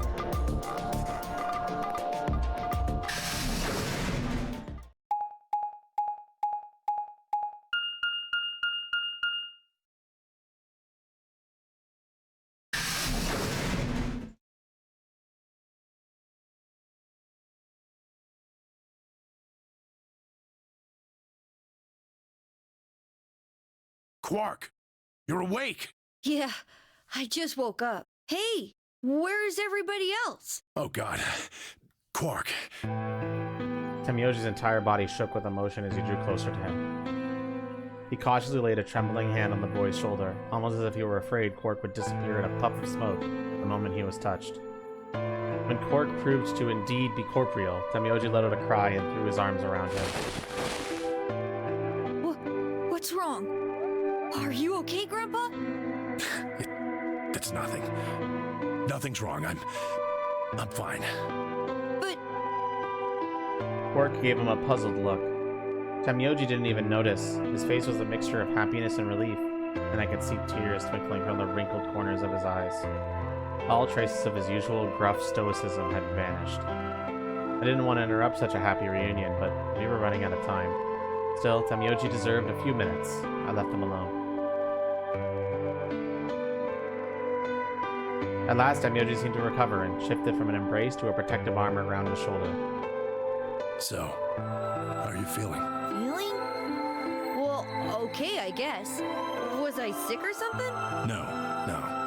You're not sick. If you feel fine, then you're fine. Huh? I'm sorry. I should never have gotten you involved in all this. What are you apologizing for? I'm sorry. You're doing it again. Are you sure you're okay? So, where's everybody else? Mr. Sigma's here, but he's just been standing there looking kind of silly. I gave him a nervous smile and explained about the white doors. I got the feeling Temyoji didn't want Quark to know about Radical 6, so I avoided any mention of it. Alice's death was something I also left for later. Okay, that makes sense. That means I'm on a team with you guys, right? Right. So, these white doors, when are they gonna open? Well, we got about 4 minutes until the primary doors open. Oh, that's not good. We need to hurry. Come on. How do we get to the Floor B warehouse? Okay, we're going. Follow me.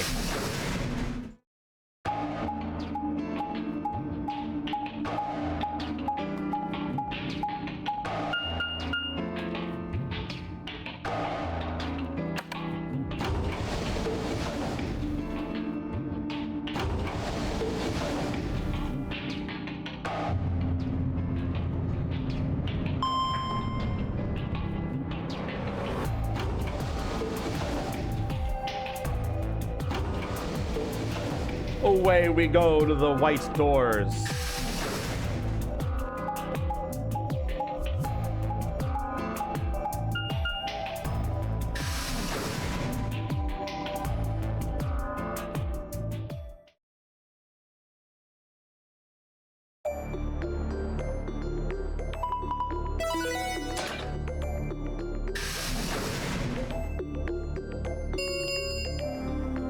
Chromatic doors have opened. 5 minutes remain until chromatic doors close. You're late. Where the hell have you been? Quark? You're awake. And fully recovered, apparently. I am also relieved to see you well again. Me too. Wait a minute. What are you talking about? I looked out the others from behind Quark and held a warning finger up to my lips. There were a few momentarily raised eyebrows and some nervous coughing as everyone suddenly fell silent. Huh? From Quark's perspective, it must have seemed especially odd. Anyway, there isn't any time left. We need to hurry. But there are 3 doors. Which team to go in which door? All of the doors are identical for this route. I believe it doesn't matter which team uses which door. Then we're taking the one in the middle. Why that one? You want a kill shot, you aim for the center. You're more likely to just miss the extremities. That logic is flawed and more than slightly disturbing. Unfortunately, I don't really have a counter-argument, so center door it is. I suppose we could go with the one on the left. Is that okay? I mean, we could go with the other one if you want. Kay and Clover only nodded. Oh, there's only one left. There's only one left. The door on the right. Any objections? All right, let's move. 30 seconds remain until chromatic doors close. Hurry it up, Vi. This thing's gonna close.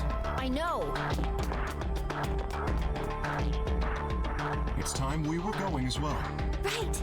Sure. They always wait till the last second in these fuck-ass games, man. Come on, guys, there's no time to waste. Right behind you. Let's go. 2, 1, 0. Chromatic doors closing.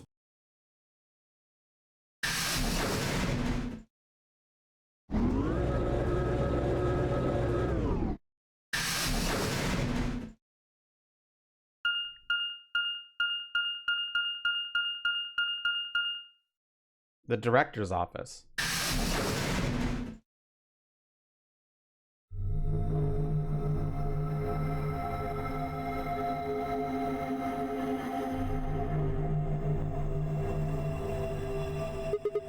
What's this place? Probably the office of whoever it is that's running this place. It said director's office on the door. Let me just check something real quick. Give me a moment, chat.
Okay, so this might be Zero Senior's office. Maybe. Or maybe not. Well, which is it? Why the hell would I know? We should look around. If this really is Zero Senior's room, there might be some clues. Yeah, you've got a point. Let's get started then.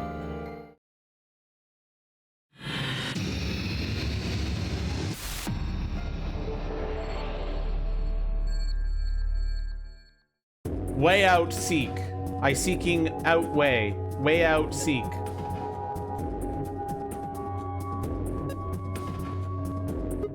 What's this? I checked it out earlier, but I think it's just a business card holder. Business card holder? Yeah, it's a file where you put business cards. They've all got these weird shapes on the back. I think maybe if you line them up in a particular way, then you get some sort of hint. Place the business cards in a correct order. By clicking one of the business cards and then another, you can swap their positions. Guess we can give it a shot.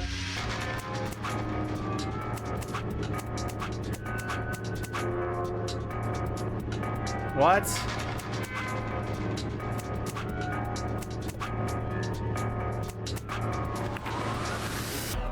Oh.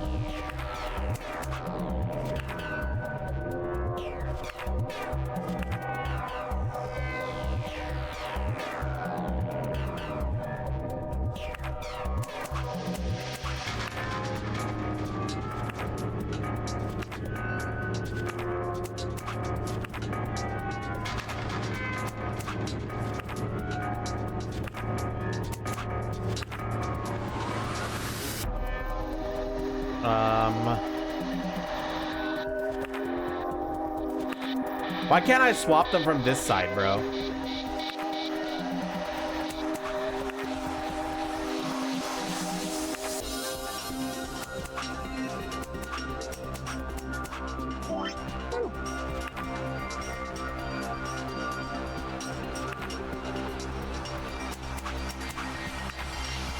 Boo.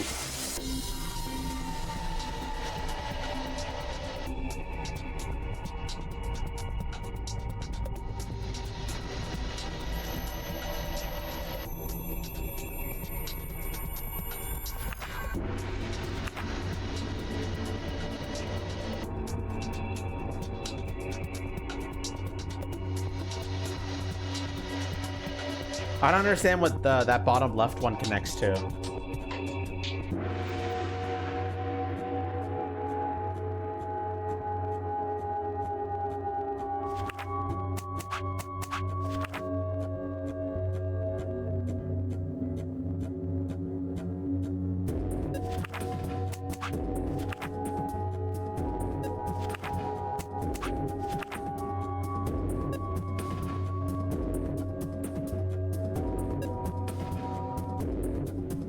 These don't look right.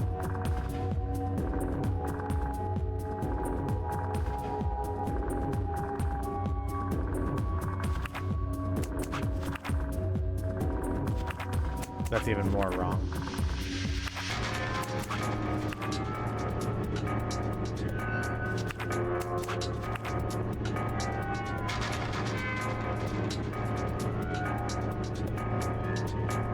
Are we supposed to be making words? Bro, I don't know.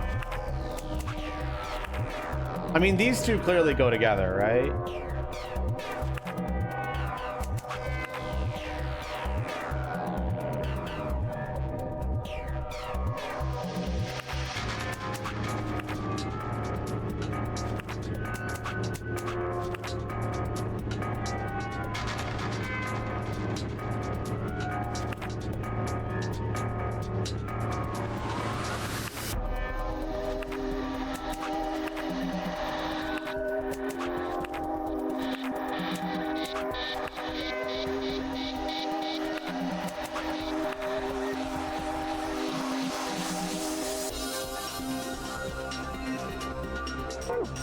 Oh, whoops. It reset on me. God damn it. Maybe I don't have enough information, yeah.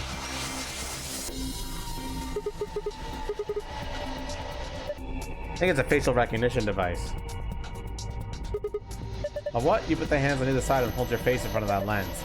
Then it checks your face against whatever it's got in its database. Oh, huh. How'd you know that? I'm in the selfish business. Every so often one of these babies shows up. It doesn't look like it's turned on. Yeah, nothing happens when I put my face in front of it. Something to the right of the lens over there. It looks awful like a keyhole. We have a key for it. Maybe we could turn it on? I assume so. You think it's book?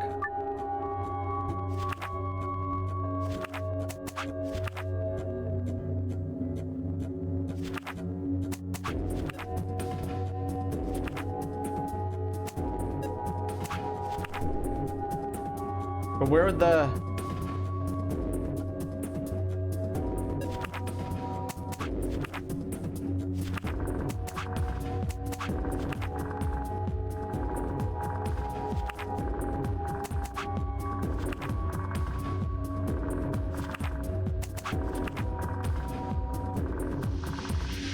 Nah, that can't be right.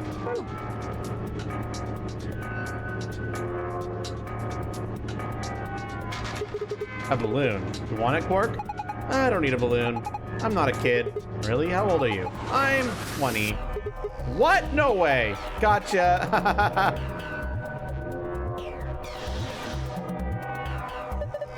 Looks like a green coaster.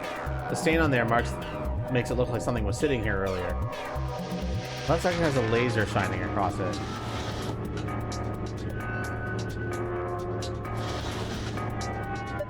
Ah, now this is brandy. Fear Parent's 200-year-old reserve. You can tell just by looking at it. I can smell it. That's some nose you got there. Here, just let me have a taste. I don't think so. How could you be so cruel? Starting up. Please wait. What's it starting? Beats me. My money says it just means it won't do squat if you mess with it right now. How about you go have a look at something else?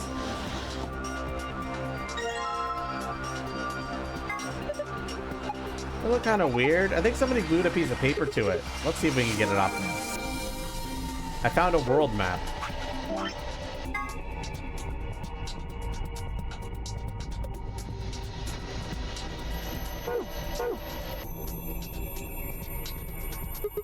A suit of armor.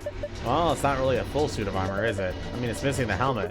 So what would we call it? Well, I'm not sure. Okay, well, I'm just gonna go ahead and call it a suit of armor, okay? Suit yourself. Anyway, it's got some red paint on the neck and the shoulder area. Are you sure it's paint? Could be blood.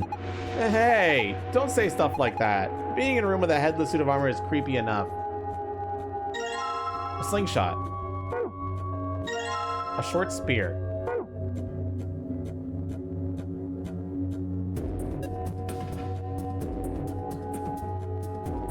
Pop it.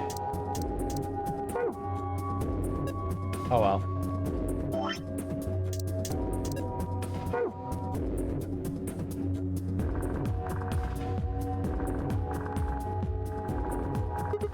What's this? Is this one of those vacuuming robots you see on TV? It got me. Looks like a machine of some sort. Well, is it turned on? Don't think so. Let's see if... Nope, no luck. Huh, nothing. Might as well give up. Yeah, let's go look at something else. We can always come back to it later. Huh? This is cheap brandy. Alcohol this bad shouldn't even exist. So I think it's best if I dispose of it safely with my... I'll be taking that. A bookshelf. There's some paint inside of it. Does it work? No. There's an empty slot on the back, so it doesn't have a battery. Guess not. Maybe if we can find a battery, we might be able to turn it on.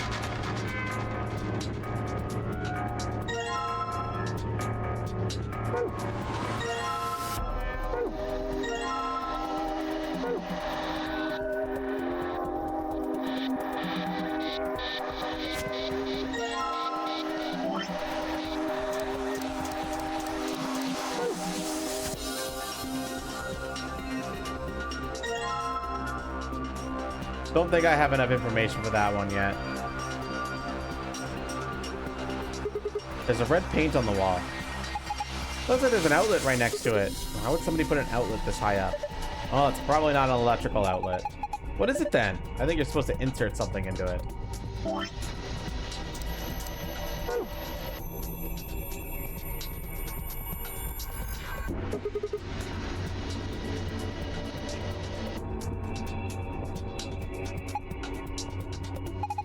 Maybe it's part of a letter? I can't tell from here. Maybe we look at it from another angle.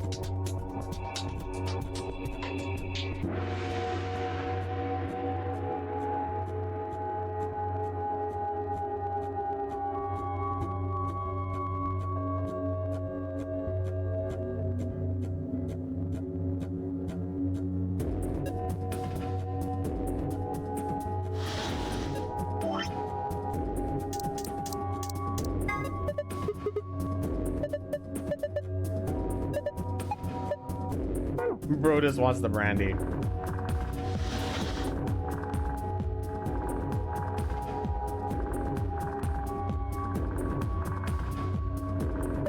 Oh, what do we have here? I haven't seen a computer this old in a while.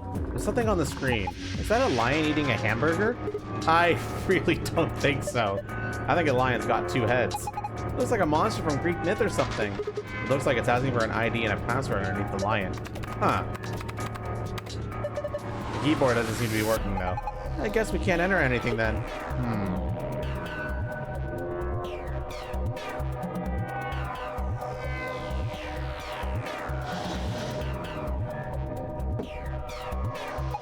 Look! The laser beam's bending all around inside the bottle. Yeah, it made a parallelogram.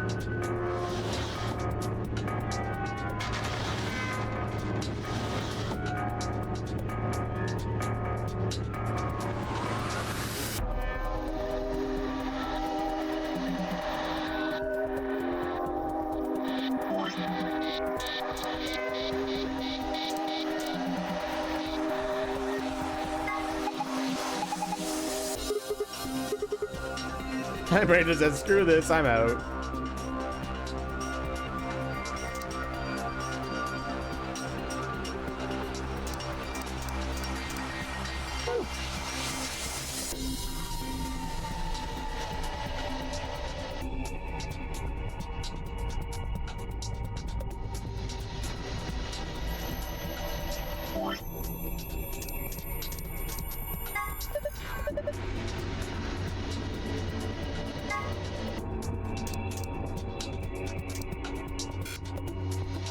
Well, why the hell not?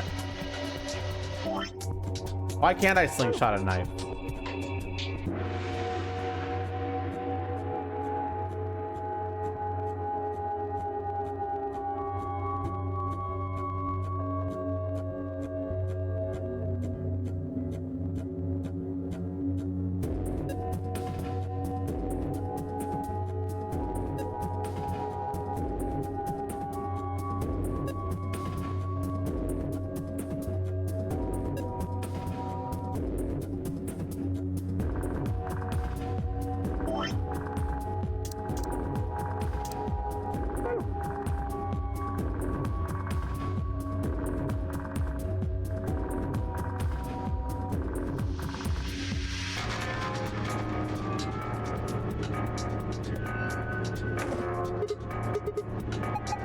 Is it locked? Yeah, it looks like it. I don't see anything that looks like a keyhole there. There's this diamond-shaped hole in the middle, though.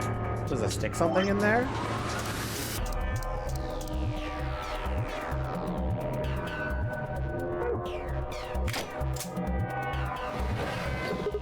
Ah, it opened. There's something in here. Is it a key?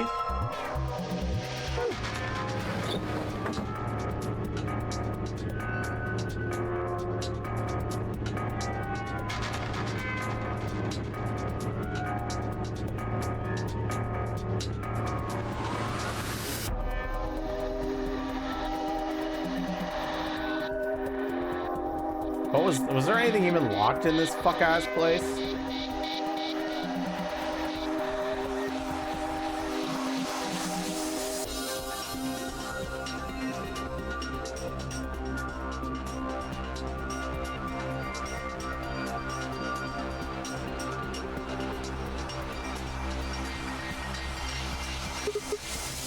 I just realized I haven't clicked on this yet. $1 million in there. You're such a kid.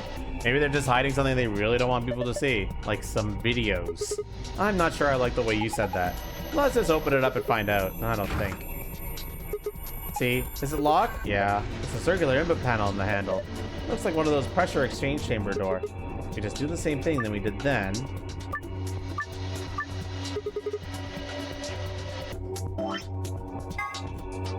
White to blue, green to magenta, purple to yellow.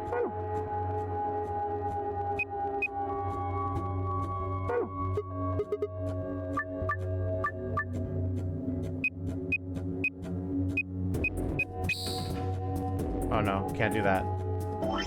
Because I need the magenta to go to green.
No, I won't, MRL. I own most of them. And I'm solving a puzzle right now.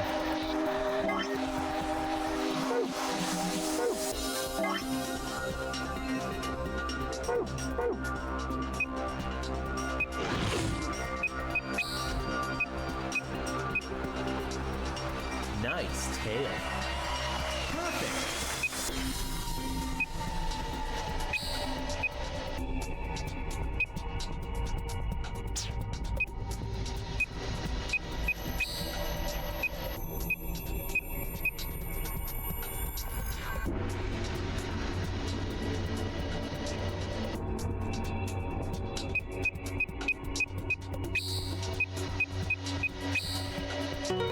Got it.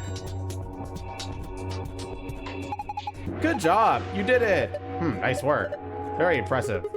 Let's have a look inside. $100 billion. Videos. Yeah.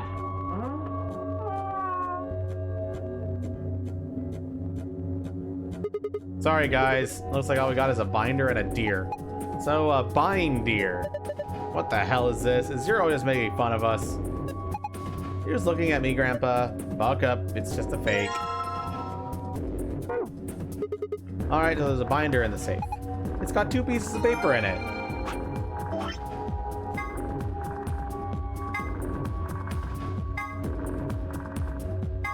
The women are requesting the following positions. Carol likes being on the left. Anne prefers to be near Bob. Ellen would like to be above Anne. Sophie likes to be on the very right. Kate likes to be next to Michael.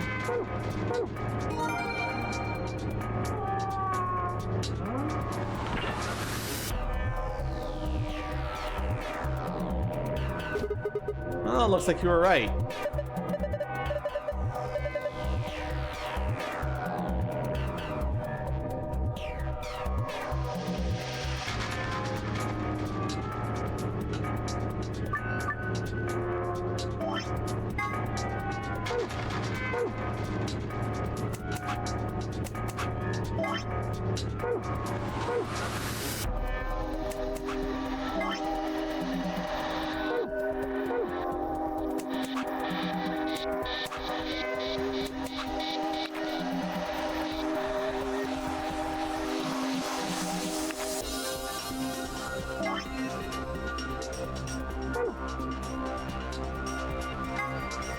Carol likes being on the left, and Anne prefers to be near Bob.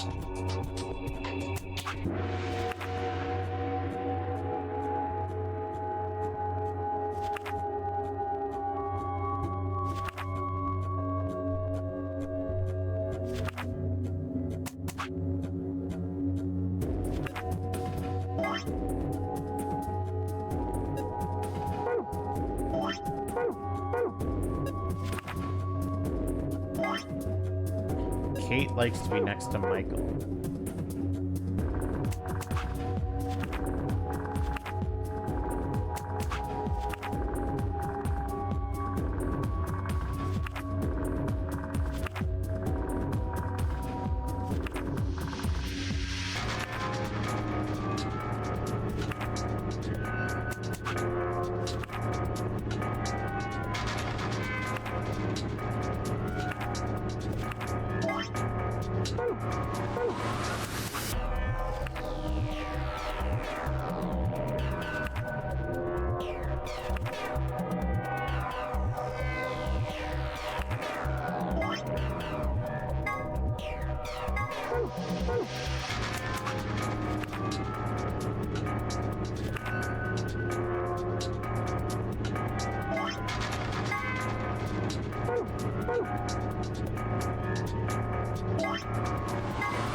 Okay.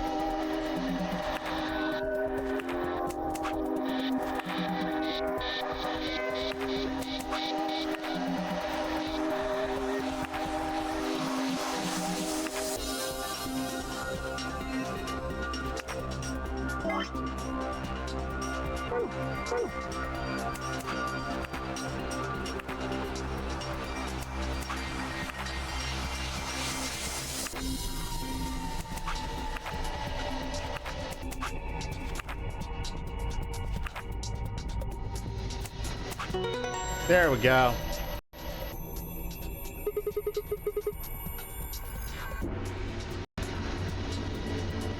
No, thank you, Emerald. I don't want to set that up. And I know why you want to see that anyway, and I don't really want to do that.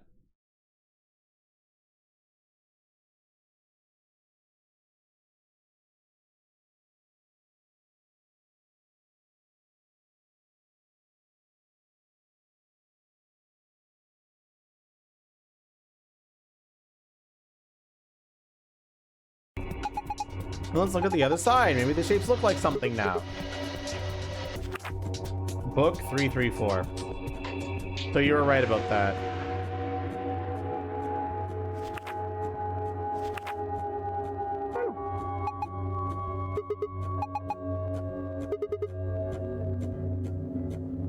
I know what a book is.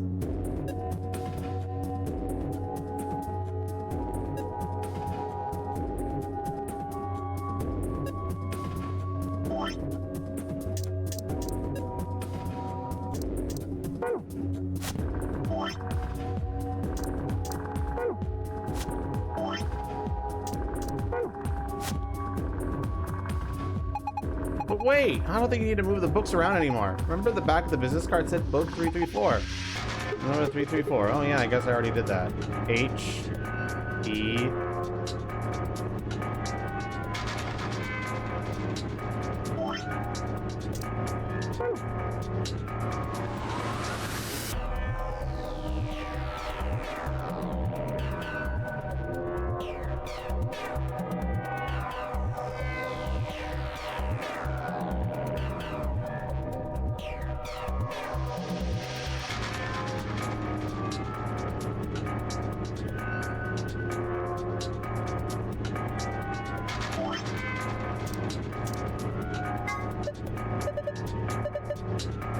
I have not seen anything this game might fit into.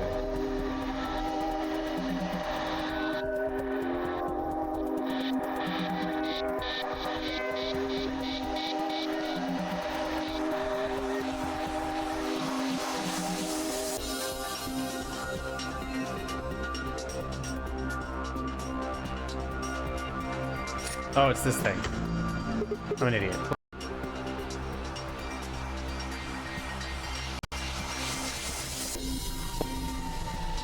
Looks like you managed to turn it on. Right, now it's on. Why don't we give it a face to look at? One of ours? Yeah. Damn. None of our faces work. Oh, whoops. Sorry, I closed the wrong thing. I closed my VC face.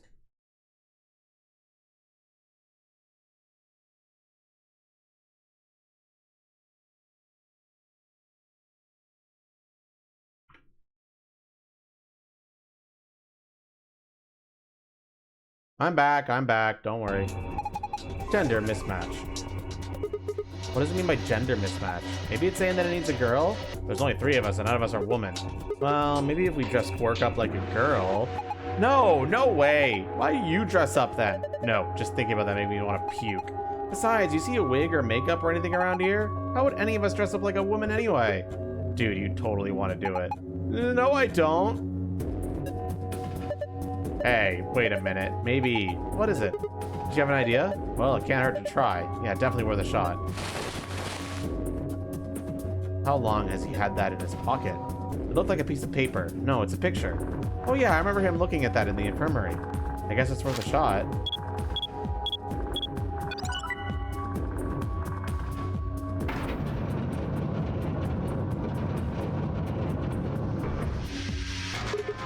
Whoa! Oh my gosh, it's like we're in the villain's secret lair! Huh. Didn't think that would happen. I guess that recognition worked. Yeah. Oh, who is this girl? Hey, stop! She's just a girl.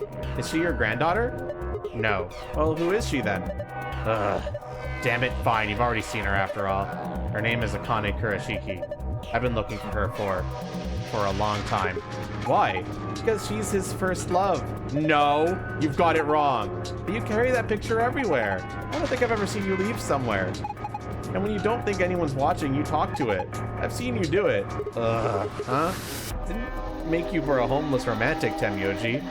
Look, it's not about love, and I'm not a goddamn romantic. Okay, okay. You don't want to talk about her, I get it.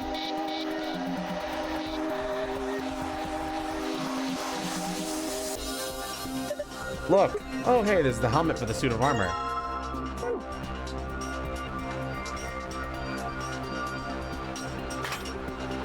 Yes, that suits him.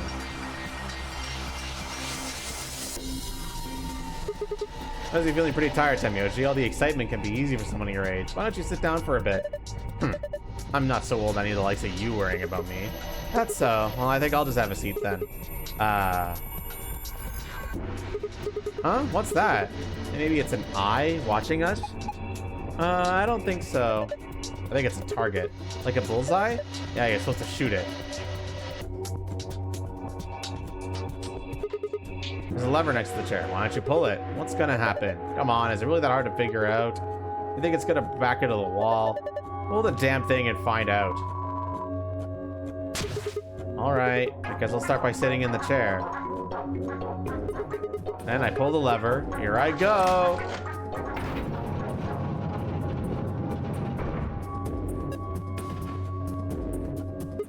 Looks like there's something on the table. Is that a battery? I don't need to be looking at this right now. I can't take care of it when I get back to the other room. There's a P painted on the wall in red paint.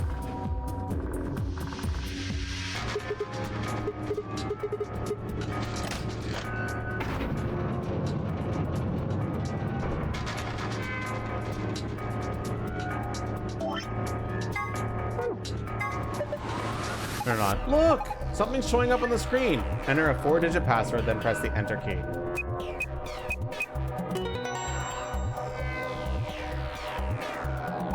You did it! Good work, Sigma. Take a look at the screen. Huh, what's this? Looks like the password for the safe. Awesome! Now we can open it. Now what's the other password?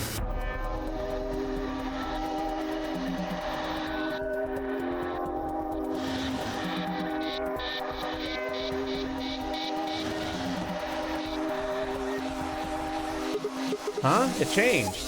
That looks like a puzzle. It is. It's a silhouette puzzle called a tangram.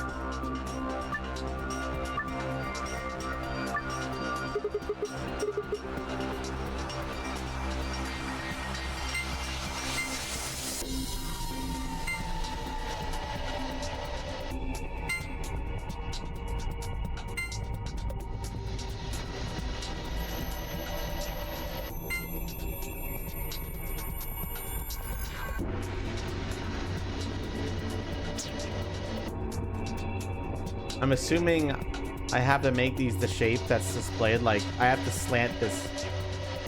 But how do I go about doing that?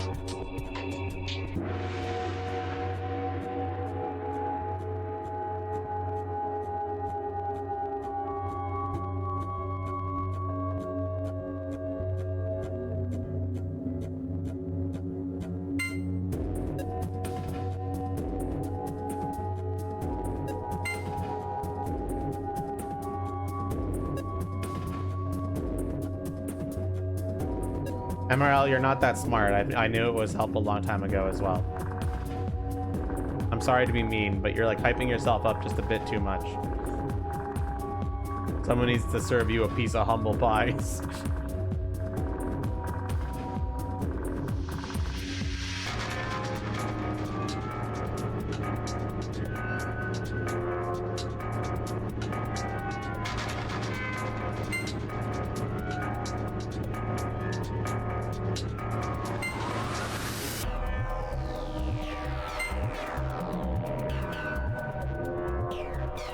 What's your building?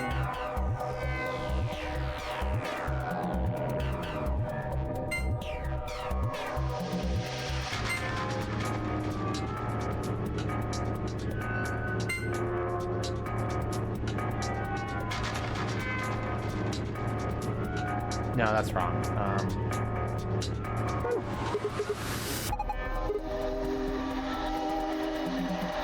I'm trying to build this, and it's not easy.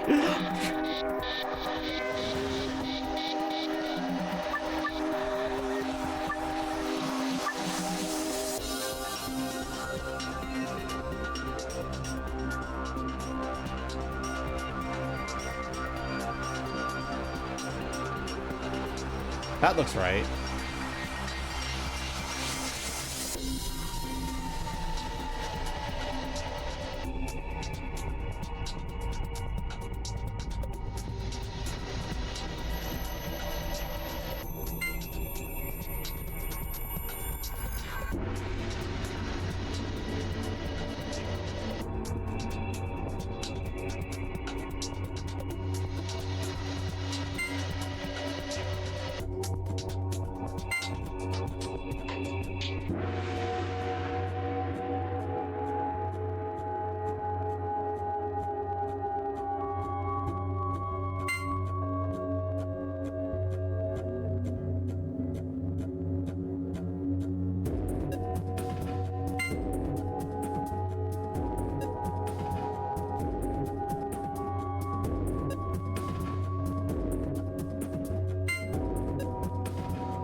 This is fucking annoying.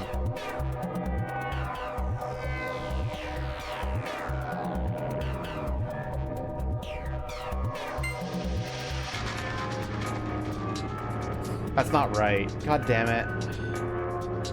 Fuck this puzzle.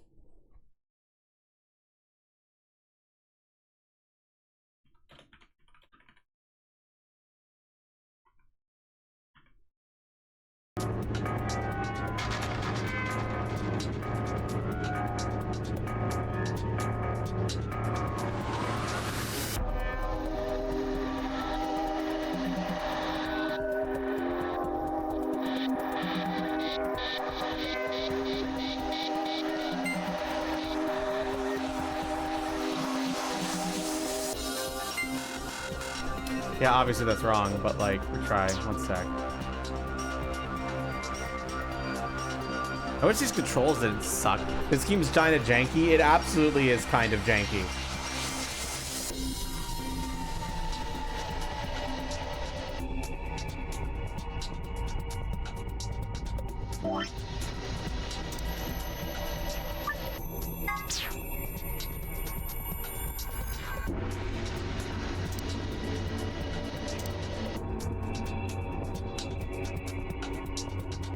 That's what I'm trying to make.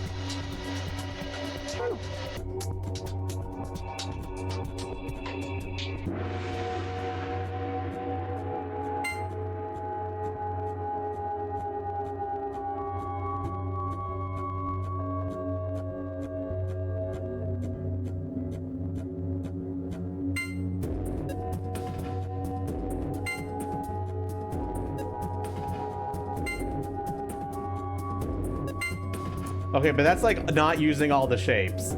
There's no way it would accept that, right? Yeah, of course not. But we could build upon this.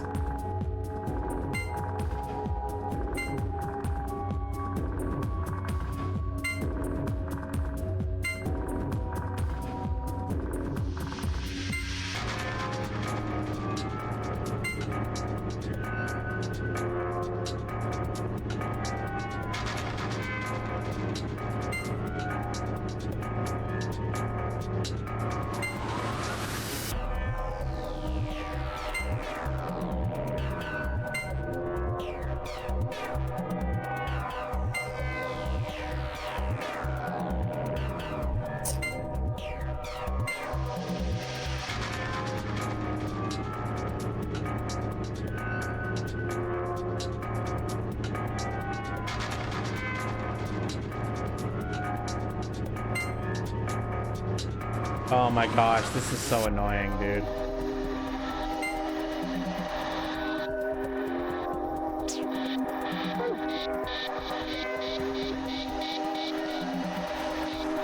I don't have time for this, man.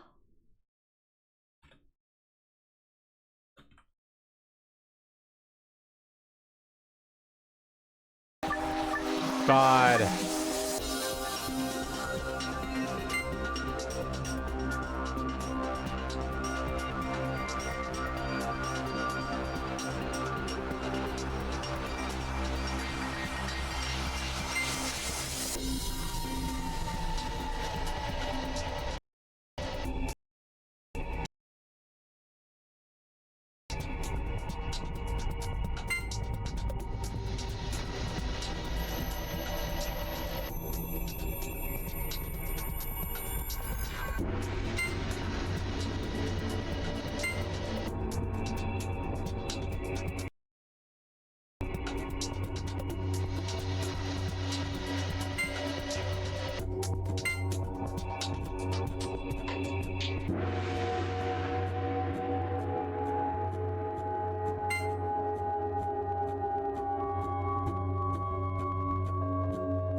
God, I hate these controls, man. They suck.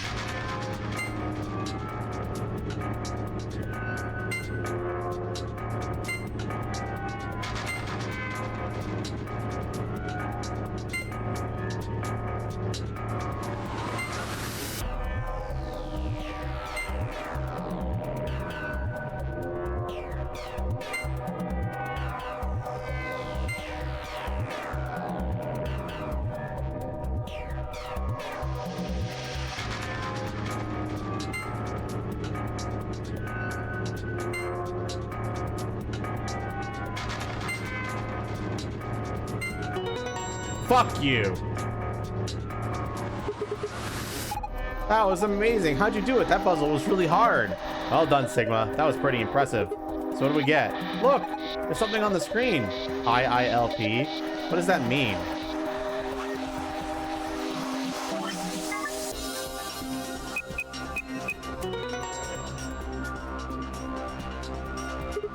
Ew, looks like it worked. Good job. That was awesome. The screen changed. Looks like different than before. Stars, sun, sun. The symbols are different and they're in different places.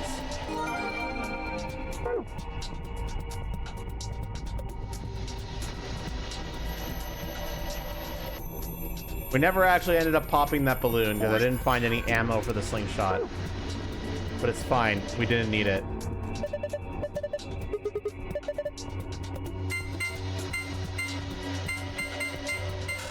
Whoops. Star, sun, sun. Okay.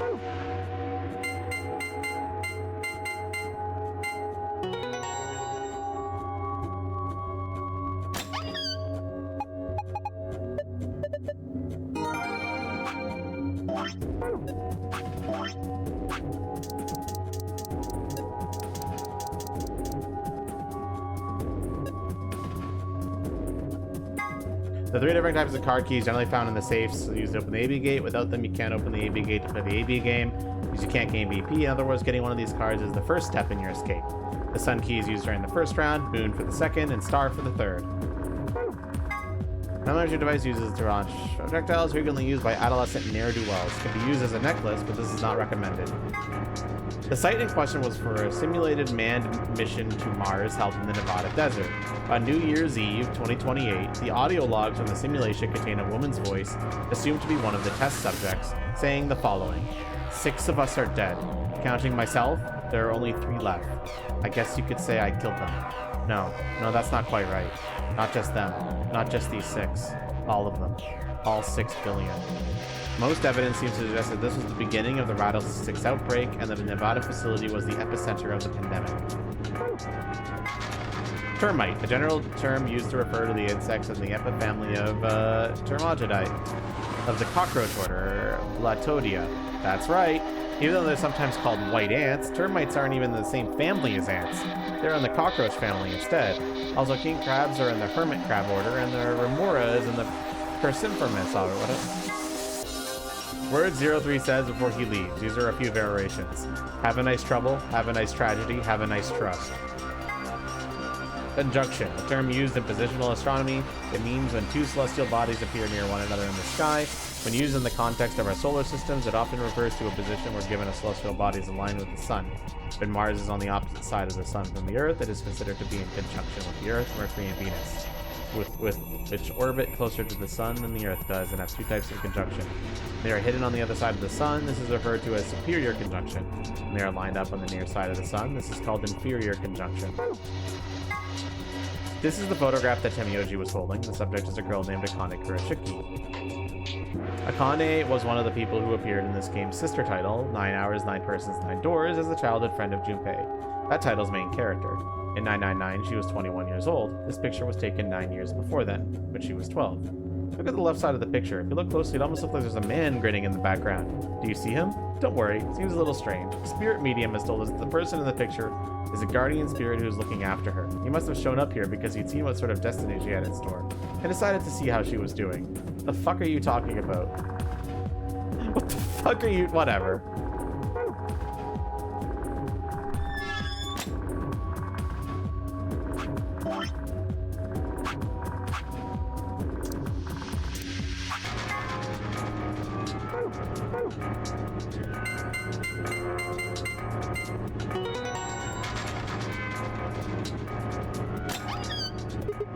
Yeah, opened.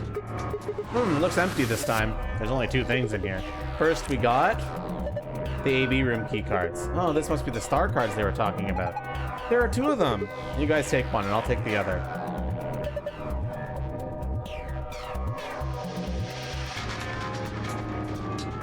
Right, we're not a pair, so we only need one of the 2 for us. And the other thing is the key, as usual. Yes! Now we can get out of here!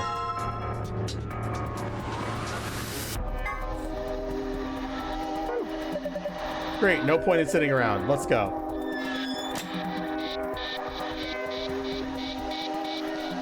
Oh, but I never popped the balloon.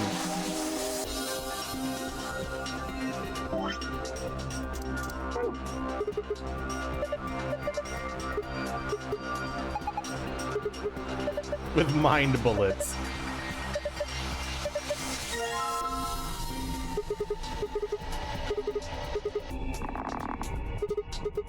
I have to pop the balloon. It's in my nature. Sorry, I had to do that.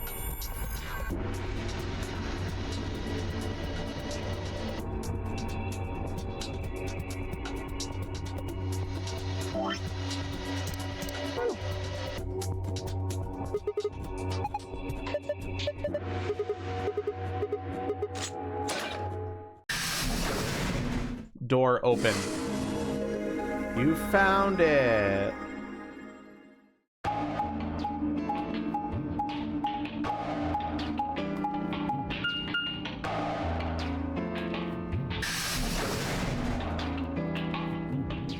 Did you ever use the tablet? Yes. It's where we got the codes.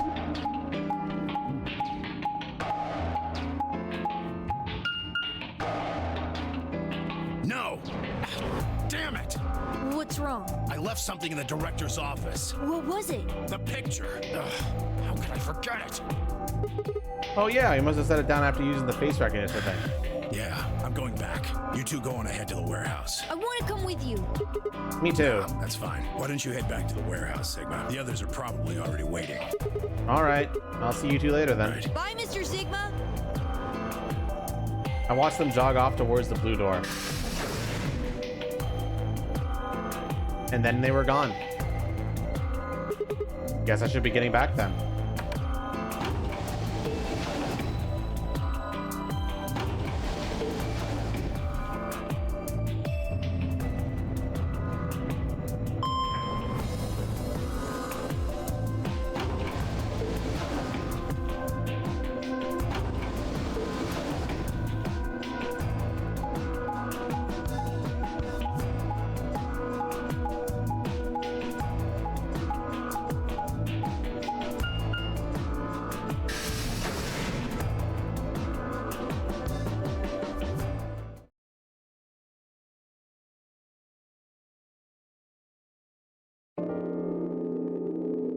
I stepped into the warehouse to find all the other teams already there. Kay and Luna, Vi and Clover, and Dio. The moment Dio spotted me, he dashed over to the rightmost AV room and slid his card through the reader. He waited this time!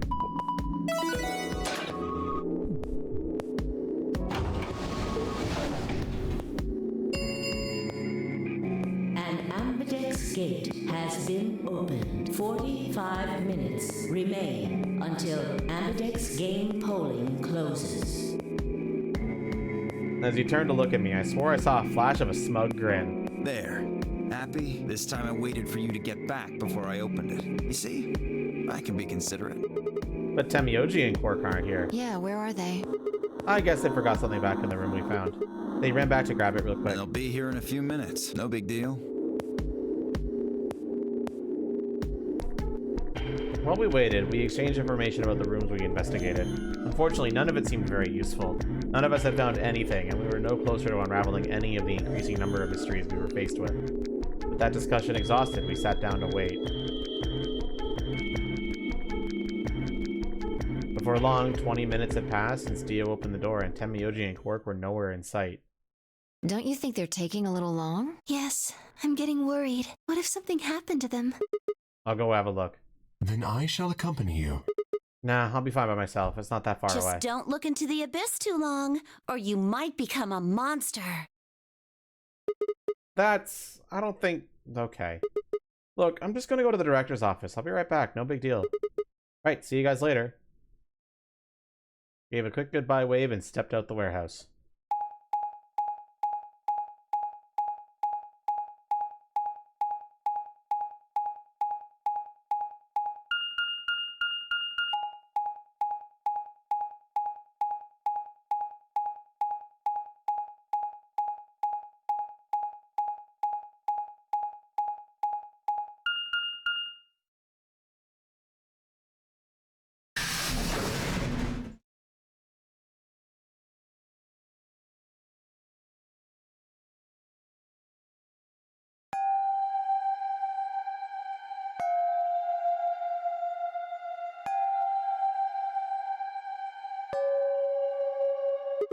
Huh? That's odd. There's nobody here. The picture's gone, though. Temyoji and Quark must have been here then. I laid out the floor B map. They must have taken the door that faces the warehouse. After they probably went through the warehouse and out the blue door to the elevator. Yeah, that's a much shorter route. On the other hand, I came through the red door, which is kind of the long way around. Looks like we managed to miss each other perfectly. Well, this was a huge waste of time. Shoot. Might as well head back, I suppose. I packed up the map and I was headed towards the door when... Huh? There was a light on where there hadn't been light before. What? Why is that thing on? We messed with it earlier, but nothing seemed to work. I felt a sudden wave of inexplicable and nauseating dread. The light stared at me. I swallowed and edged cautiously towards it. The machine was in arm's reach now. I stretched my hand over it slowly. So, you finally made it. No, you're... I am Zero. I was the one who brought you here. You undoubtedly have as many questions for me as there are stars in the sky. As you can see, however, this is only a recording. I will therefore be unable to directly answer any questions. Ask if you wish, but I cannot respond. Ugh. I considered taking a swing at him, but decided that was spectacularly futile and kept my bald fist at my side. Now, where to begin? There are many things I wish to tell you, but unfortunately, our time is limited. As such, the information I can provide is also limited. I have chosen two things of great importance to tell you. First, I will tell you about termites. In retrospect, I suppose that's a rather odd thing to say. I imagine you look rather bewildered right now. Perfectly understandable. The person who kidnapped you and threatened you with death is lecturing you about insects. I suspect it hardly seems fair. Nonetheless, this is very important. In a way, it will determine your fate. So I ask that you listen carefully. Have you ever seen a termite mound? They are splendid structures. Some might even call them works of art. Termites are natural architects, and their mounds are both structurally sound and make excellent use of space. MRL, I've played this game before. But don't you dare say anything because there are people in chat who are doing stuff. So no spoilers or anything, okay? Because you seem to be very gung-ho about trying to look stuff up. And it's like, please don't ruin it for people. Like, geez, man. Have some common sense. So, are they following some sort of plan as they build? Are there termite blueprints detailing which room goes where? No, of course not. Each termite is simply an oblivious cog in a tremendous machine programmed by millions of years of termite DNA. It is doubtful an individual termite has any idea what its contributions are helping to create, but a human does. We can appreciate the elegant forms of their alien cathedrals.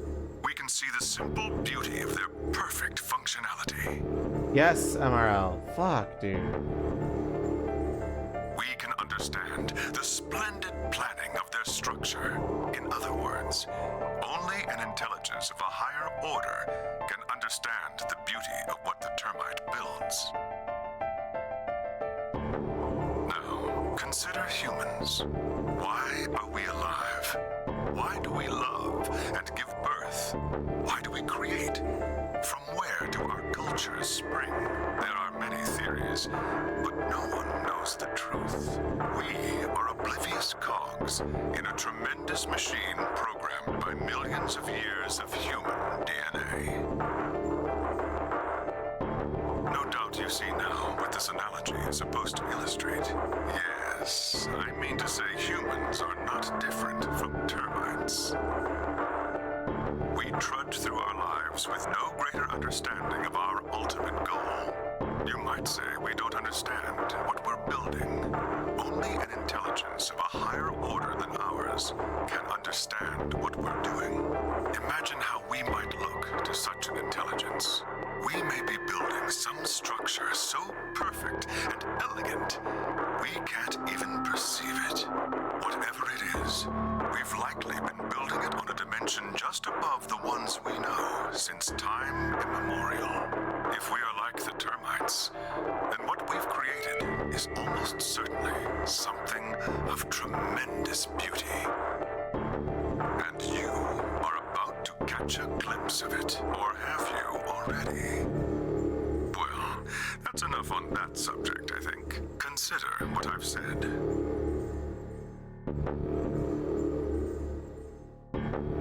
Now, let's move on to the second topic. It is somewhat more immediately meaningful to your life, and, in fact, the lives of several billion other people. I realize this is rather sudden, but I have a password for you. It is the password to disarm the bomb, numbered 1. The bomb? Are you ready? I will only say this once, so pay close attention. The password to disarm the number 1 bomb is BQZ RGJ DXR.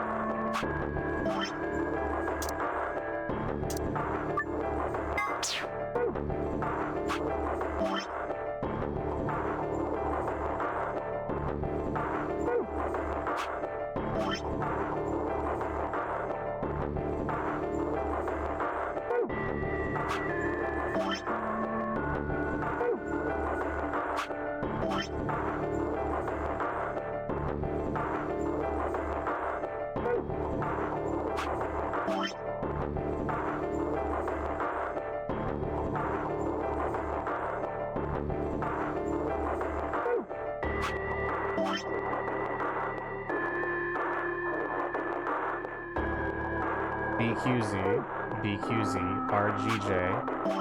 RGJ, DXR. I had no idea what he was talking about. What bomb? Was he saying there were bombs too? If he'd guessed at my future confusion, he showed no sign of it. That is the last of the information this message was meant to convey.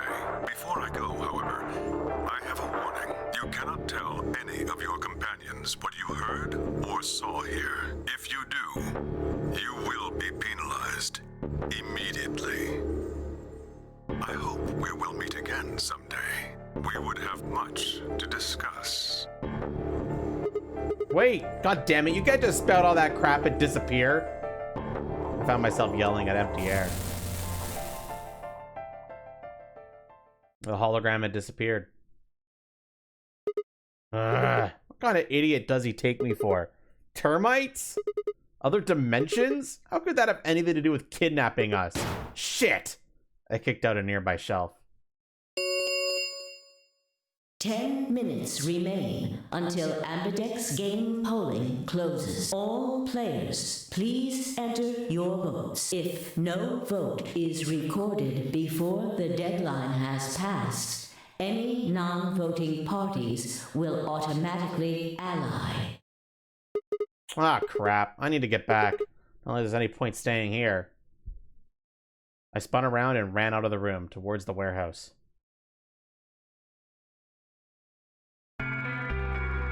Grandpa, look! Mr. Sigma's back! Took you long enough.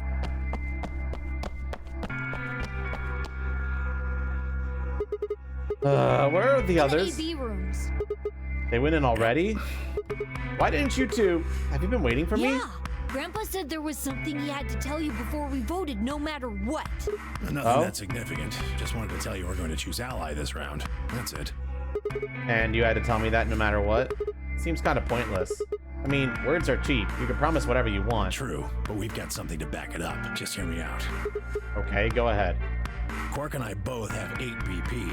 We're already on the home stretch. So what do we need to get to the magic number? Well, we need you to choose Ally.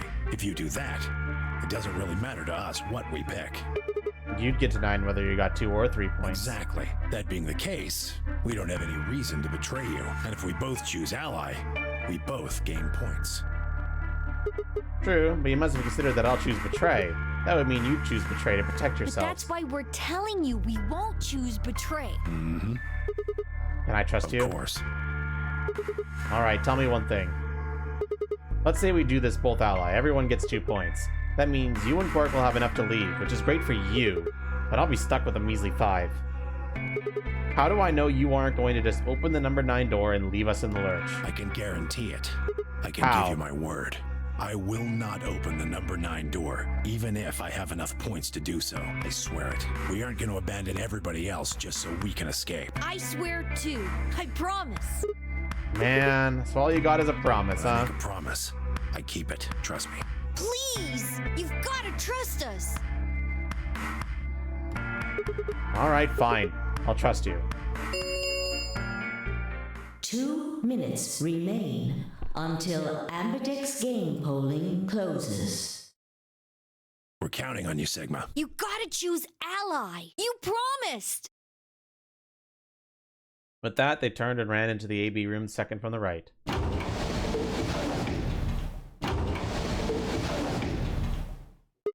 Well, guess I should get moving.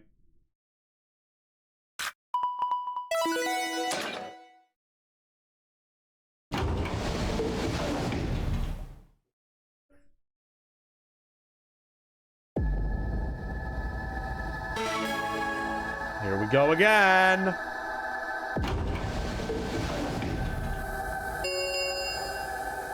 One minute remains until Ambidex game polling closes. Pretty deep into the chart now, chat. I had a decision to make. Should I trust Quark and Temyoji? Well, I could believe that they were telling the truth and still betray them. That would bring my BP to 6. I'd be that much closer to 9. And choosing Betray would guarantee that they wouldn't try and escape without the rest of us. Betrayal seemed like the safe bet, but... Please! You've gotta trust us! You've gotta choose Ally! You promised! Temyoji and I could fairly easily enough, but Quark? What the hell was I gonna do? 10 seconds remain until Ambidex game polling closes. 9, 8, 7, 6, 5, 4, 3, 2, 1.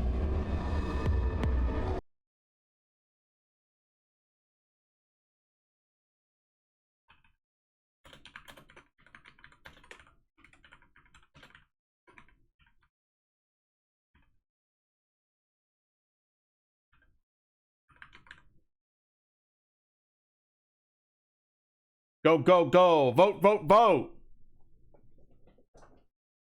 What are we doing?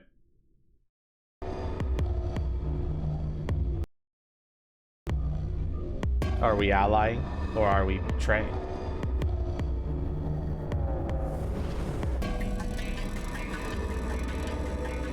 Well, what are we gonna do?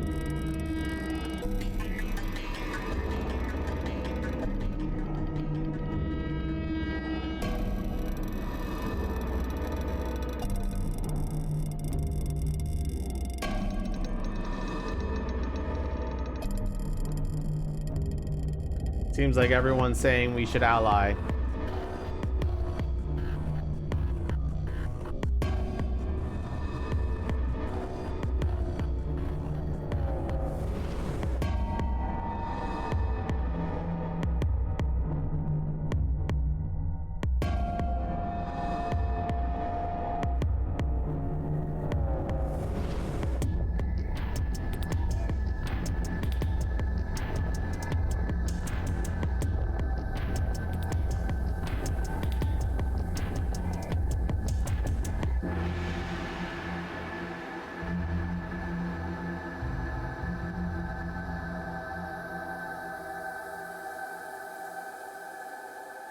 Find out next time on Zero Escape Z.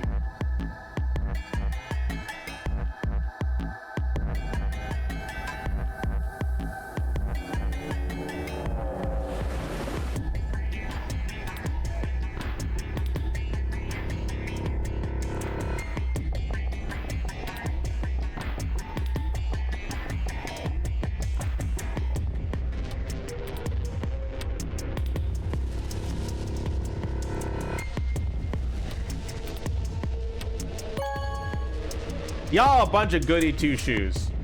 It's fine though. We go with what chat decided. Round 3 of the Ambidex game has been completed. Results will be displayed in the warehouse. Thank you for your participation. Ambidex gates now opening.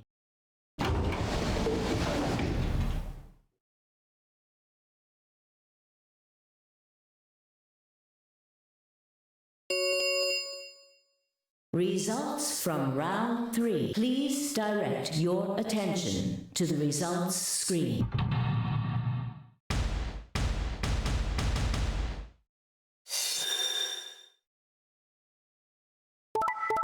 Double betray. Betray ally. Betray.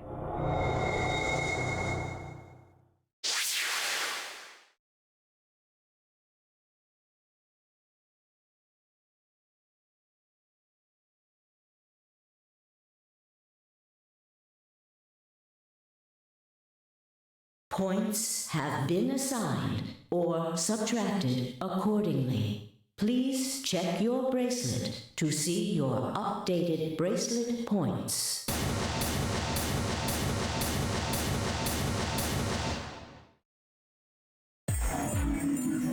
Hey, what the hell, guys? Why'd you betray Clark me? had nothing to do with this. I made the vote. Grandpa.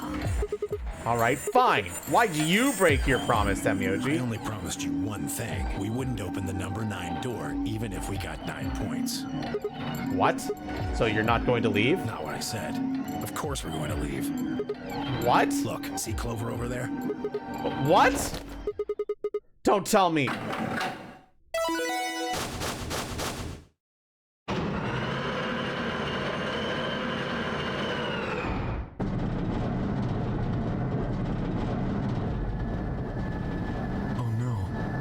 Jeez.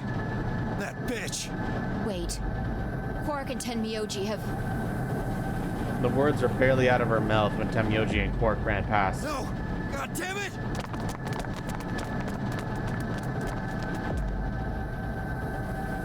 Clover, are you really going to leave? Well, yeah. Why else would I open the door? But why? I'm going to go call the others so we can capture Zero Senior. Tenmyoji, are you and Quark going too? Yeah. Sorry about that. Sorry, everybody. So Sigma, happy? Kept my promise. Clover opened the door, not me. Like hell I'm happy. That's some shady shit, Temyoji. Say so. I have to get out of here, and that's that. He's got to pay for what he's done. Zero. You mean you know who Zero Senior is? Yeah. No point keeping it a secret now, I suppose. I know exactly who Zero Senior is. What?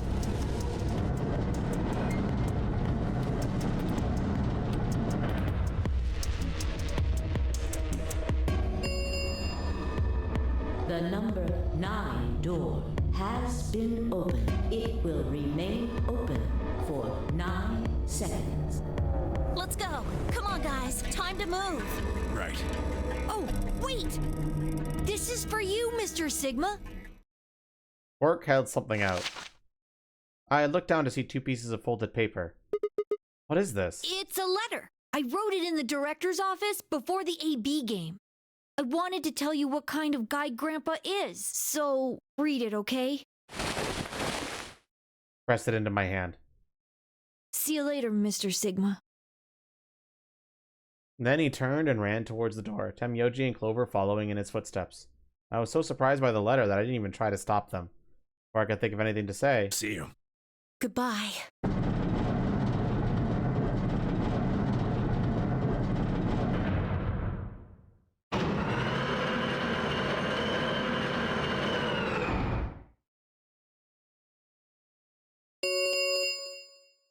The number 9 door has closed. This ends the nonary game. Thank you for your participation. As the game is over, all doors other than the number 9 door have been unlocked. Escape is not possible. Please enjoy your stay.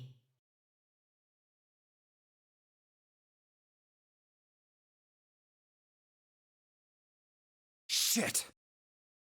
They're gone. All we can do now is hope they bring help back. Indeed. I agree. I looked down at Quark's letter and slowly unfolded it. His handwriting was still slightly uneven, but he'd filled both pages with writing. I began to read. It was a really stormy day when he found me. He said the rain was coming down so hard it almost hurt, but somehow he managed to hear a baby crying. I guess I must have been crying pretty loud. He took me home and did his best to raise me, but he'd never been married or had a kid before, so I think it was really hard for him. He couldn't figure out how to mix the formula, so he was always carrying the directions around with him. Also, I guess I was a pretty picky eater, so if he didn't get the water to formula ratio just right, I wouldn't eat it. I guess I was kind of a pain, huh? But he didn't give up, and now here I am. When he found me, I was really, really small, and he was worried that I might not make it. That's why he named me Quark. A quark is a really, really small thing, and I was a really, really small too. Grandpa didn't need to worry though, because it turned out that I was pretty tough. When I was 1, he forgot I was sleeping in the bed of his truck and drove off. I rolled out and went off the back, but I didn't even get scratched. I started walking when I was 2, and when he wasn't looking, I fell down the stairs. I didn't get hurt then either. When I was 3, I got really sick. I had a super high fever for a week, but eventually I got better. I guess you could say I'm pretty lucky. Anyways, I didn't really have any more accidents after that, and I was a pretty healthy kid. By the time I was 6, I'd started helping Grandpa out with his work. His job was to gather junk from abandoned buildings. Then he'd fix it up or pull out the useful parts and sell them. There were plenty of abandoned buildings, but finding good stuff in them was hard. You had to know which parts were useful, or you could end up wasting a bunch of time. Every time I'd find something, he'd explain to me what it was, how it was supposed to work, how to fix it, all sorts of things. Usually, though, I just wanted to finish up work so I could go to the theater. The theater came to our town once a week in a wagon. They'd showed old news or movies. I went every single week, but Grandpa only went once in a while. He'd only go weeks when they showed movies. Oh yeah, I didn't know that I'd been adopted until I was 7. One of the other kids on my block told me. I guess after Grandpa found me, he looked all over town to try and find somebody who'd take me. The kid from my block actually had a mom, and he'd asked her if she would take me too. I gotta admit, I was pretty shocked when I heard that. There weren't a lot of kids with parents around, so hearing that someone lived with his actual mom was pretty impressive. I was also kind of surprised that Grandpa had tried to get someone else to take me. Did that mean he didn't want me?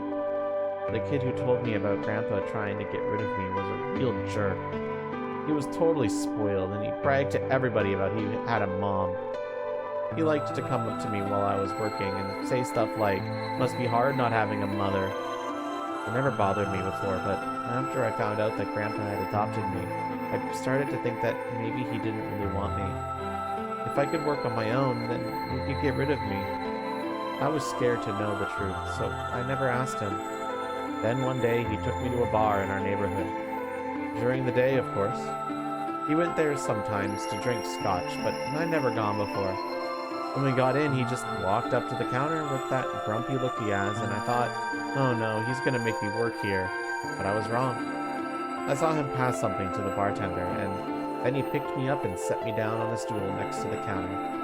The stool was pretty high, especially for a 7-year-old kid, and my legs just dangled off of it. It seemed really, really high to me, and I was pretty nervous.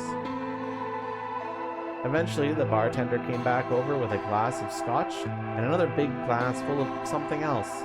As I looked closer, I realized that the second glass was full of some sort of brown liquid with a scoop of ice cream in it. It took me a minute to realize what it was. A root beer float. I'd never seen one before. I was so surprised. Root beer was even more expensive than the nicest alcohol in the bar.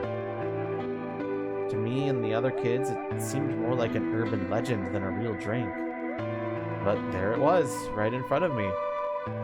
I stared at the float. I still wasn't sure it was real at that point, and then turned to look at Grandpa. He looked back at me. I didn't know what to do, so I turned to the bartender. He'd already turned around and moved off, though, so I figured he must have put the glass down in front of me on purpose. It still didn't seem like it could be real, and I was just staring at it when Grandpa told me to hurry up and drink it before the ice cream melted. His gruff voice sounded like an angel's. "Is this really mine?" He nodded. Words can't describe how awesome it was. I'd never tasted anything like root beer before. The creamy sweetness of the ice cream made my entire head feel light. I felt like the luckiest boy in the whole world. That's not an exaggeration. I really thought that. The root beer float was delicious, but what made me even happier was Grandpa. When I looked it over him, he was smiling. I know that's gotta be hard for you to imagine, but he really was. Right then, I didn't care whether he just found me and adopted me or not. He'd bought me a root beer float. That made me way luckier than some kid who had a mother but had never tasted root beer. Of course, after we left the bar, he was the first kid I bragged to. So Grandpa and I were doing pretty good. Until the fight. I was in a super bad mood that day. I'd torn one of my shoes that morning, and some old drunk guy had yelled at me. All the junk I found was totally useless. The day was almost over, and I was fed up, so I just grabbed some random trash and took it back to the house. When I showed what I found to Grandpa, he frowned. He started going through each thing I brought back, explaining why they were all useless. I got really mad and yelled, "I don't care!" Then he got mad, and I couldn't take it anymore, so I ran away. I was pretty upset, and I started thinking that maybe Grandpa had only adopted me so he could raise me to work and make money for him. After a while, I went and hid in an abandoned building, but then I started to calm down and think that maybe I should go back and apologize. It had started raining pretty hard, though, so I decided I should wait for it to stop. But that was just an excuse. The truth was that I was nervous. Part of me knew I'd done something wrong, but I didn't want to admit it. The rain didn't stop, though, so I just sat there staring out at the gloomy, gray sky. I imagined Grandpa coming to get me. It kept raining all night, and he never showed up. I gave up waiting and decided it was time to go home. I was about halfway there when I heard somebody groaning. At first, I thought I should just ignore it and not get involved, but I went over anyway, and it was Grandpa. He was totally soaked, and I could tell right away that he'd been there for a really long time. I yelled, and he opened his eyes a little bit. He smiled weakly and said he was glad I was safe. He spent all night out in the rain, looking for me. I felt awful. Grandpa had been out in the rain, looking for me so long that he'd collapsed. I was horrible. He'd heard me crying in the rain, but I hadn't heard him.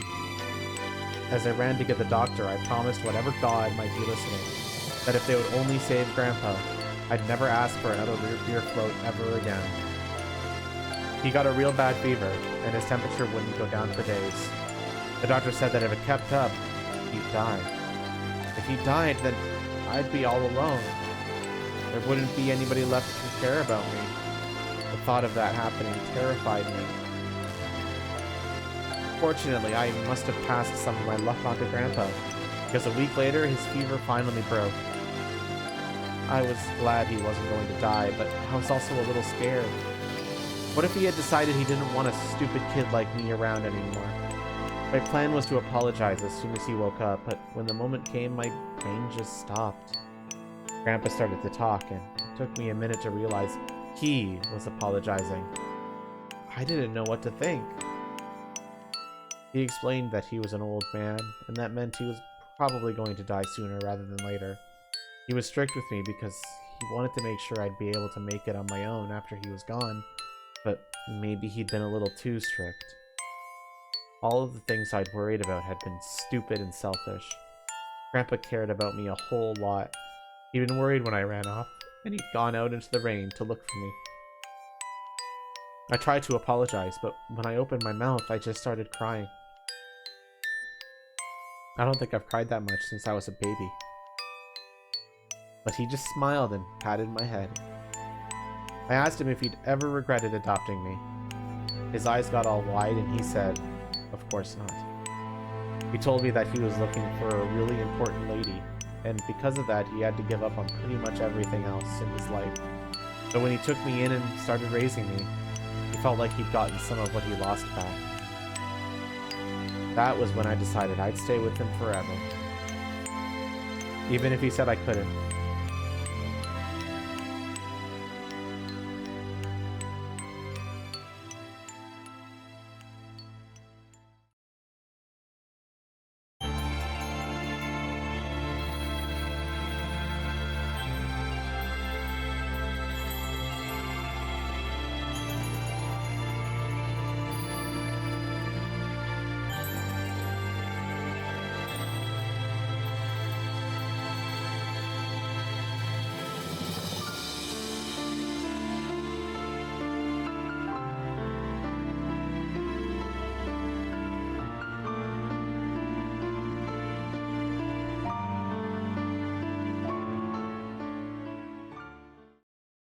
Tenmyoji end.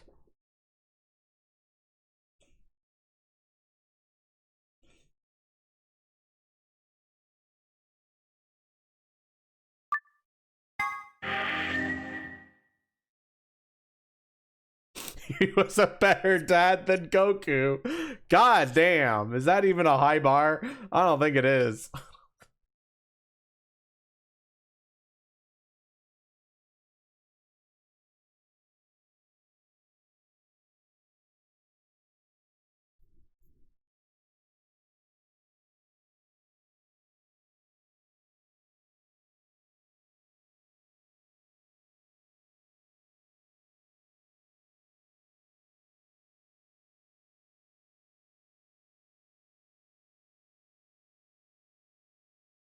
All right, chat. What do we do now?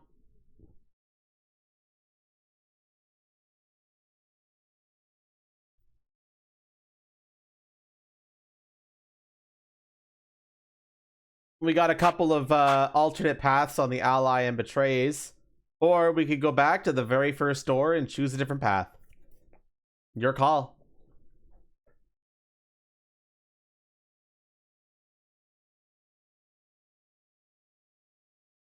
Is there a punch hat guy option?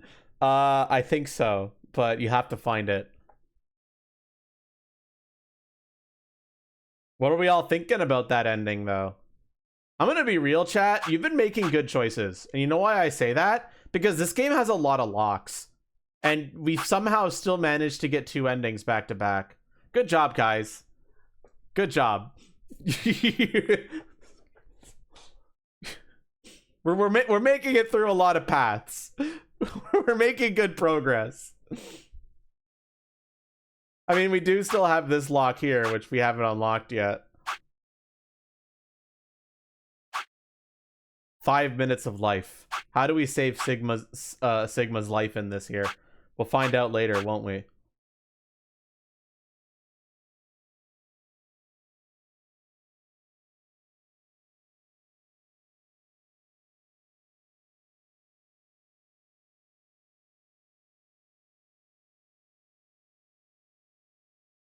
Now, I think in the interest of time, I am gonna say I think the other choice here is just a bad ending.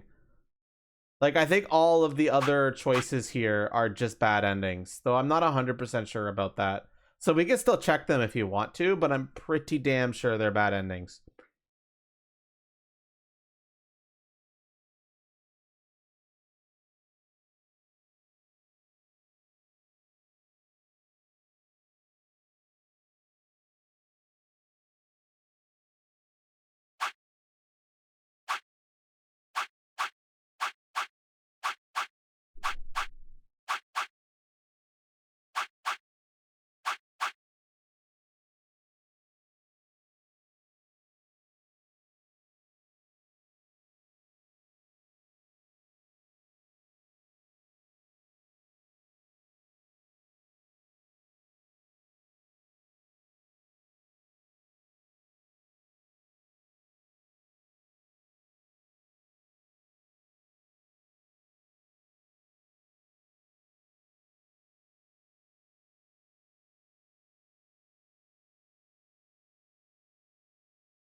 All right, sorry, chat. I was just checking some things.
Okay.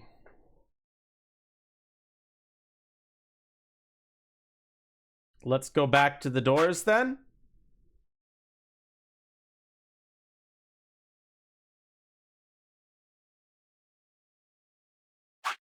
All right, we're going back to the very beginning of the game, which means it's going to be a great way to recap, except when I'm skipping stuff, which it won't be that great then. All right, what door are we going to go through? Are we going to go through the magenta door with Luna, or are we going to go through the cyan door with Alice? Let's vote.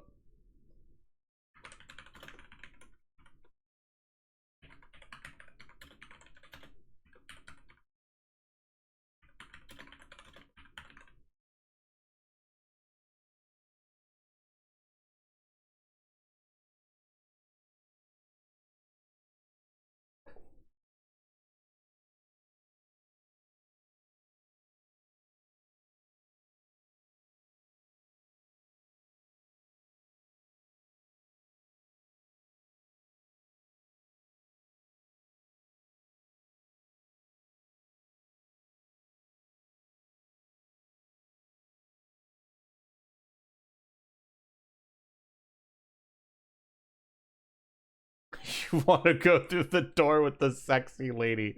Unbelievable. Y'all are fucking bull.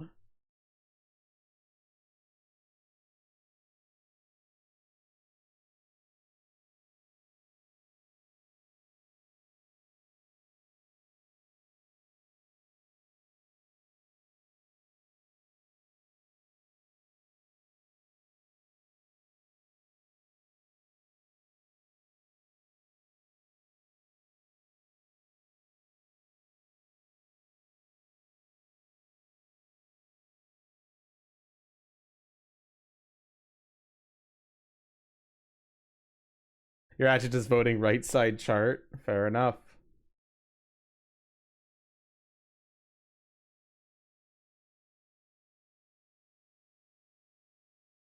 We're going to be ending stream soonish anyway, but we're making great progress.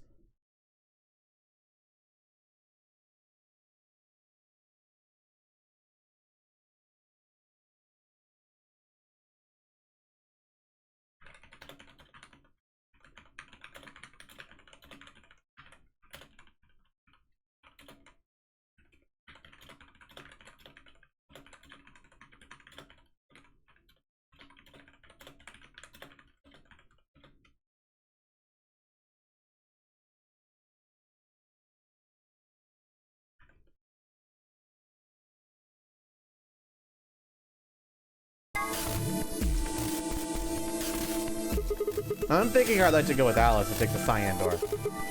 Is that okay with you guys? Yeah, sure. That means Quark and I are getting paired with Luna. I don't have a problem with that. Miss Luna's nice. That's fine with me, too. We'll take the yellow door then, right? That means Clover and I will take the purple door with Tenmyoji. Aw, I wanted to go with Alice. There's something wrong with me. Well, no, not wrong. Okay, what is it then? Well, you're really gonna make me say it? You're old. What? Well, you know, I'm as spry as I was when I was 20. 10 seconds remain until chromatic doors close. 9, 8, 7, We don't have time for this. We need to go. You're getting an earful later, young lady. Yeah, whatever. 3, 2, 1, 0. Chromatic doors closing.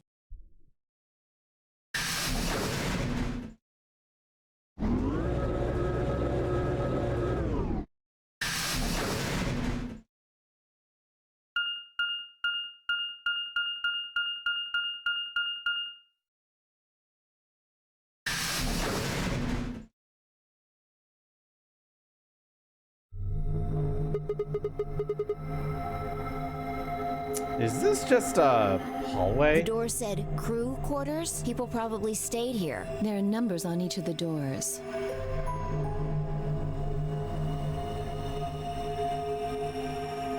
So they're room 1, room 2, room 3, etc. I guess we might as well start by opening one of them.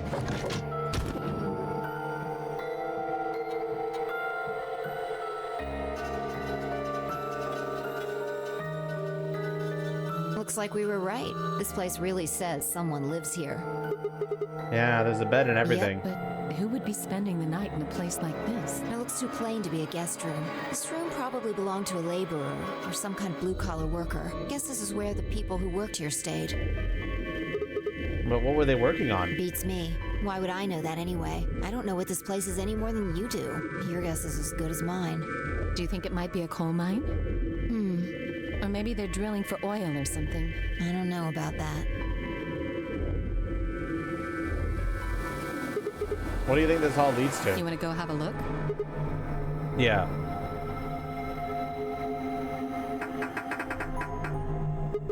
No luck. Looks like it's locked. No getting out of the hallway until we can unlock it then, I guess. Looks that way. All right, let's split up and have a look at these cabins. Zero told us that there are key cards we can use to open the AB room. Maybe there's one hidden in here somewhere. So let's get started. With a nod, Phi and Alice both moved off to start looking. Phi headed to room 4 and Alice went to room 2.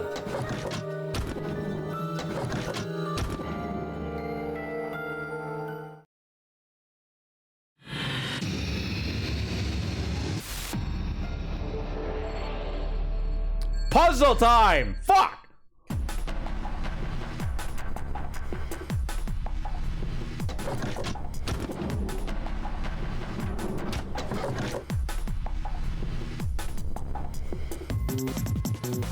There's a set of 3 connected panels behind the phone. It looks sort of like a mirror. The surface is kind of matte and isn't very reflective, but the light's good so it's easy to see what's on it, or would be if there's anything on it. Several plates are attached. They look kind of like a mirror.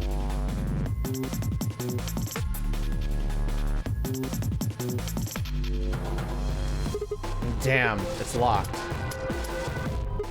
I think this panel here is what unlocks it, but nothing happens when I push the buttons. Is that a keyhole on top there? I probably need a key or something. There's a book on top of the desk. Let me see here. It's called... How the hell do I pronounce that? Schrodinger's cat? There's a kitty on the cover. Isn't that just precious?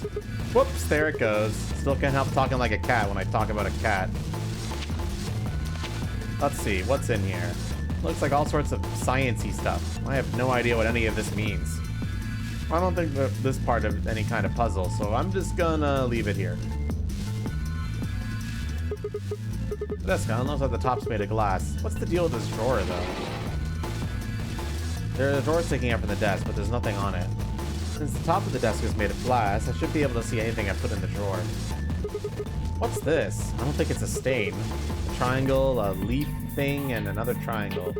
What's the thing on the right? Looks like the silhouette of a fox.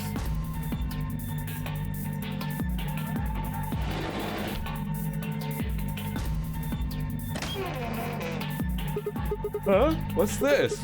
There's a human silhouette drawn on white on the bed. The area where the left knee would be has been ripped out. I wonder if that means anything. Out away seek. Way and out seek.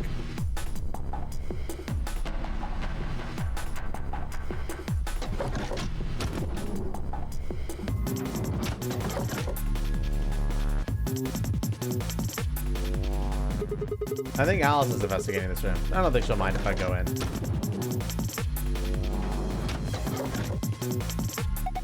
Sigma? What are you doing here? I just thought I'd come check up on you. Oh, well, I haven't found anything interesting.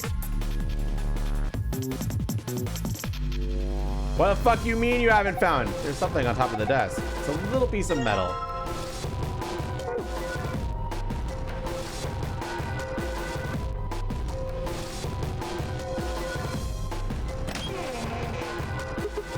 Damn, another one. What do you mean another one? I saw one of these silhouettes earlier. It had a torn part too, although it was a different part. The area around the left forearm has been torn.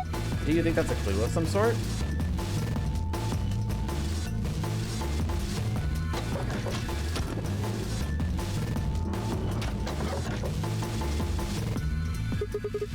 Bye, I think she'll see how she's doing.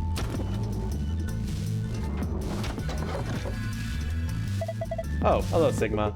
Find anything? Not really. Oh. By the gods! I never thought I'd see one! What?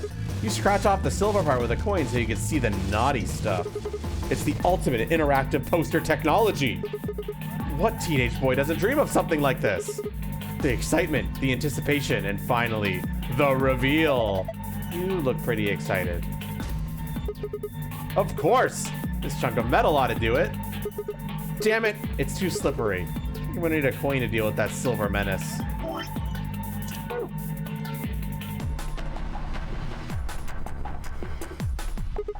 Look, there's something on top of the desk. Yeah, it's a piece of metal. Kind of cylindrical.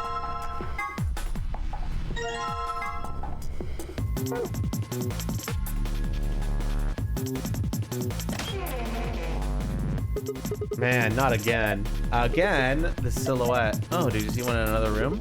Yeah, I saw another one just like this. It had a hole torn around the ankle too. No, it had a hole, but it was somewhere else.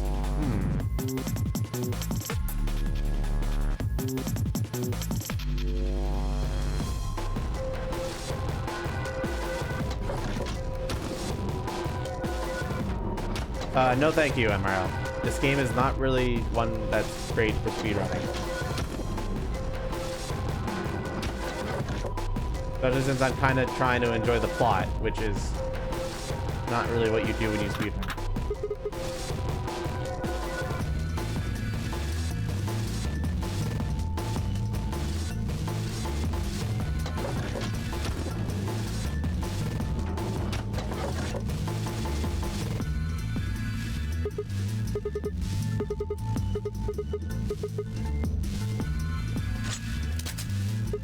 Yes, goodbye, handcuffs. Shouldn't have any more door problems now.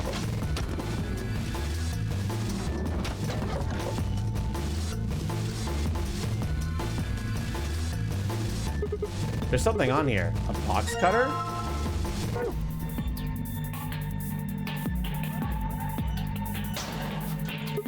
Whoa, that opened really easily. Guess it wasn't locked. Large roll of aluminum foil. Some kind of industrial size. This is way more than you'd use in any normal kitchen. Wonder how much there is. Maybe if I roll it out. Here goes. Huh? There's something printed on it. Looks like shapes and lines. There's some kind of clue. I can't carry this around with me though. Maybe I can cut out the important parts somehow.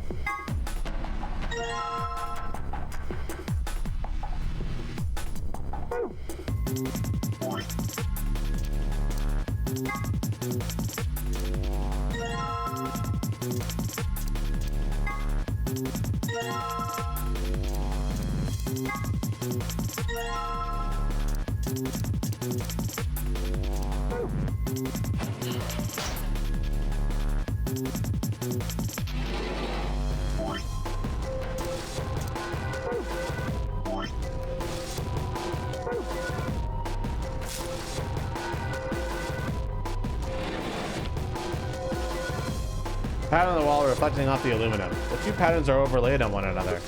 Looks like it says locker. Huh.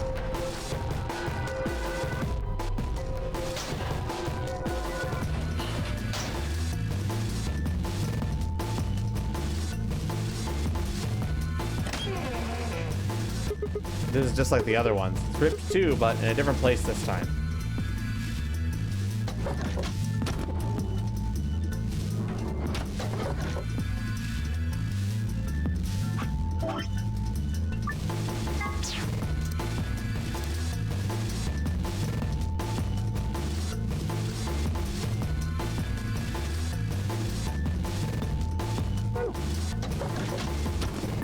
Let's open up this door.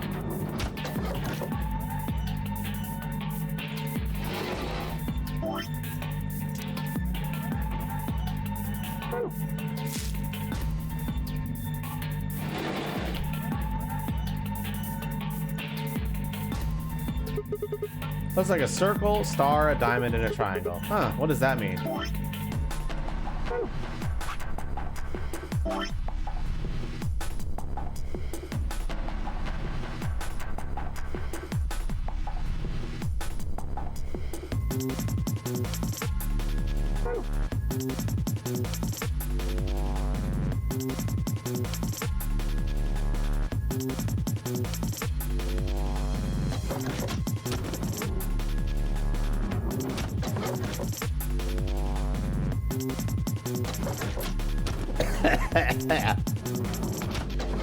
Fuck. It looks like other wolves. Look at the top. It's got a place for a small cassette tape. The tape is actually for the answering machine part of the phone. That would make this phone decades old.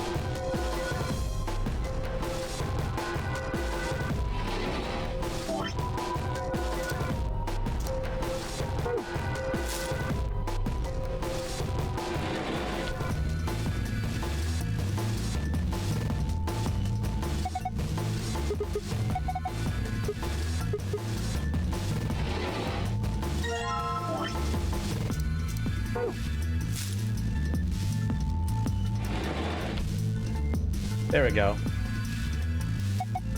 4985.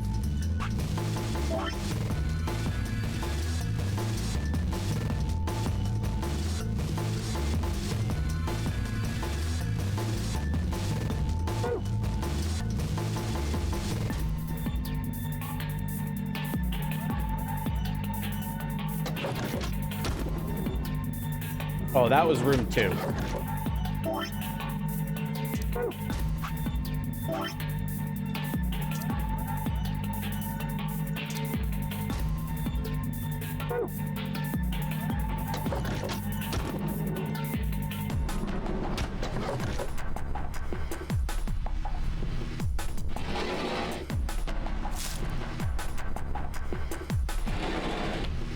Three, 4, 7, 2.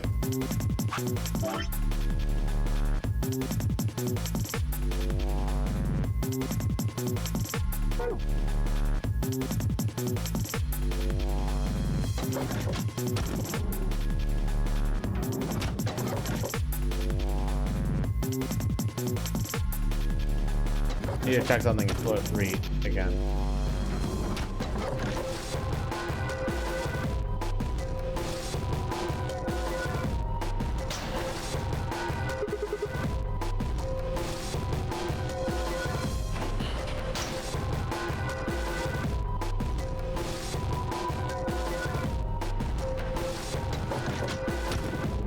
Yeah.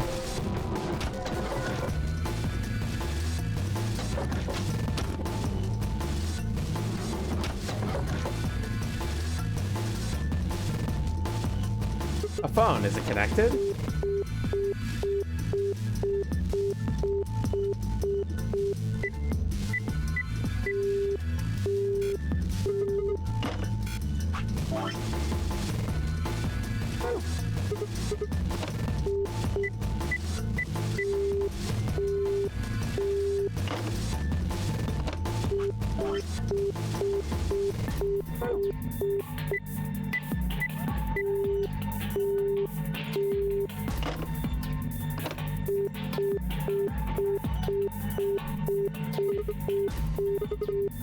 You can call yourself on the phone, but there's no harm in trying, right? Nope, nothing. Pressing the 1 button probably is pointless. She must be room 2. Maybe this will connect to Alice? Let's give it a shot. Who is this? Oh, hey Alice. So there you are there. Sigma, is that you? Yeah. Where are you calling from? Room 1. That's right next door. Why did you call me? You could just walk. Wait a minute. What's wrong? There's something on the display. It says 25 asterisk asterisk.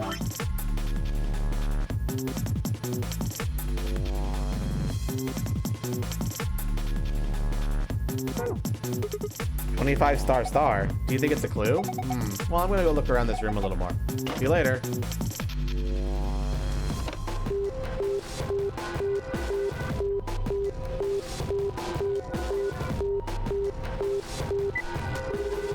And now we call Phi.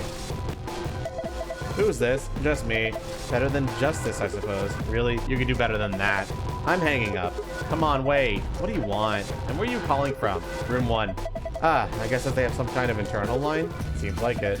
So what is it you? Huh? What's this? Agricola 92?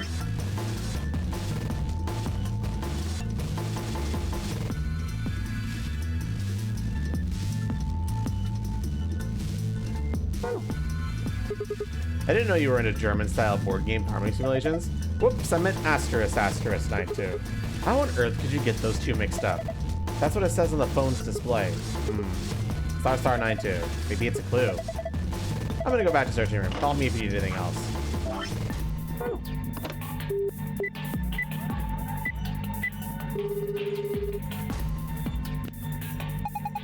This is room 3. No tape has been inserted. The answering machine will not function. What does that mean? Where should I call next? There is no phone number associated with this button. What? That's weird. Why can't I call room 3?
$4985.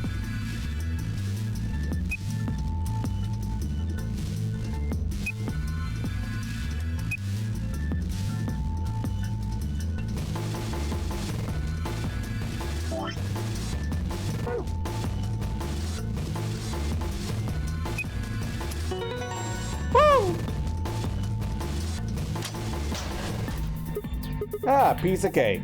Wow, good job. That was pretty impressive. There's something in there. Cassette tape?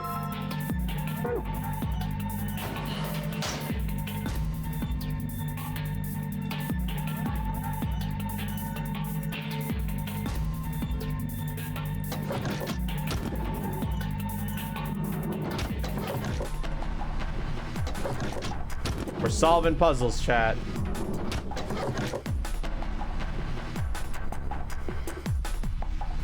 Three, 4, 7, 2.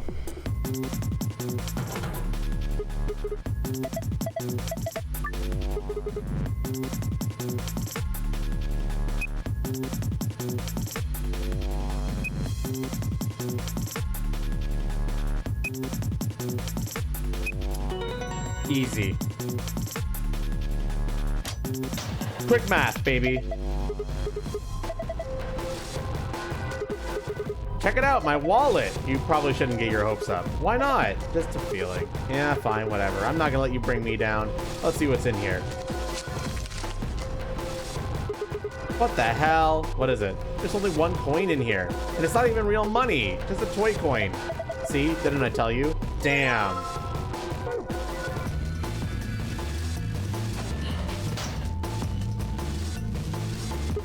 All right, you silvery bastard. Time to meet your doom. Let's do this. Yeah! Damn, you're excited. Hey, don't misunderstand me. I'm just really anxious to find a clue in there. Aren't you? You want me to let me do it then? I'm sorry. Please, just let me have this. Then get on with it. Let's get started.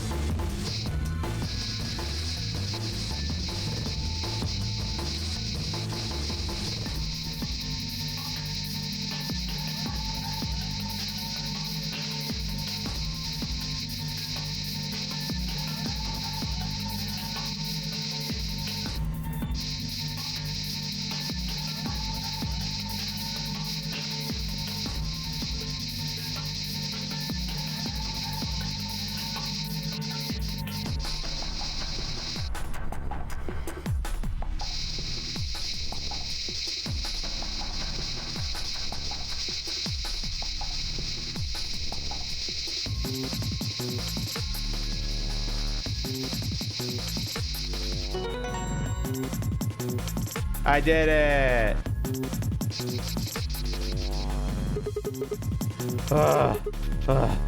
Damn, I looked over a second, you scratched it all off. Yeah, I noticed some things that might be clues, so I kept going. You mean these marks on her arms and legs? Yeah, there are 4 of them. A star, a circle, a diamond, and a triangle. Hey, what are you doing? You've already scratched it all off. No, I'm not done yet. This blue part still needs to go. Sigma, I don't think that part's gonna come off no matter how hard you scrape.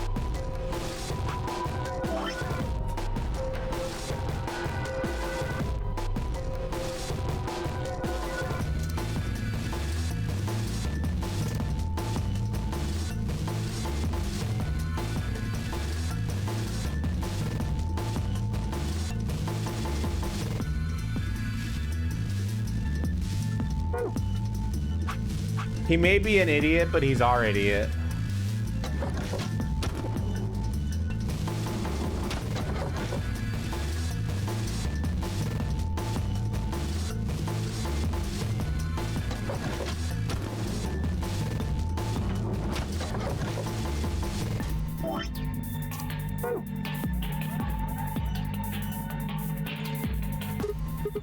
The lid's open. If the lid's open, then maybe I can have the cassette I got in here. I should give that a try.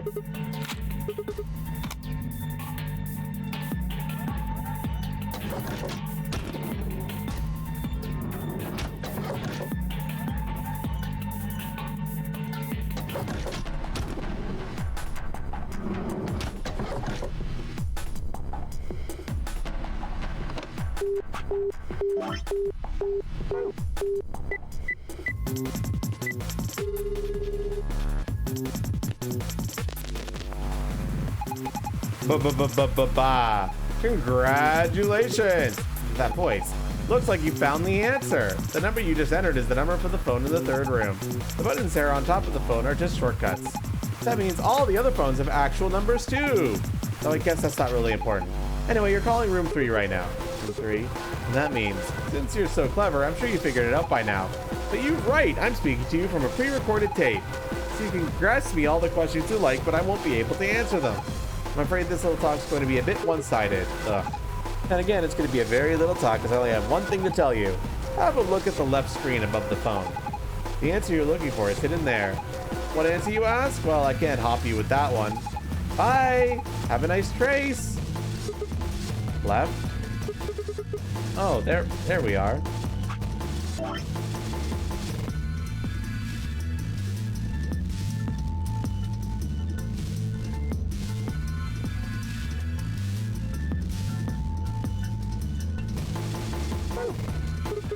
All right, there's another 4-digit number. What am I supposed to do with this? I guess I need to enter it somewhere.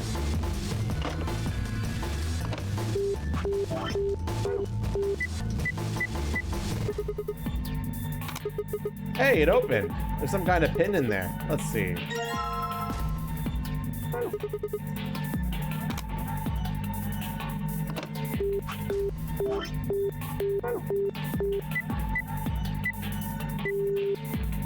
That doesn't work. Okay.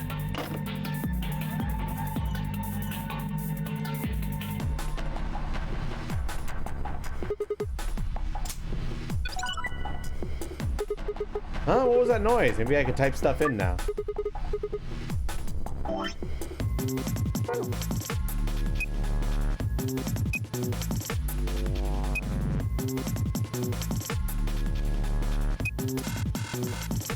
Excuse me.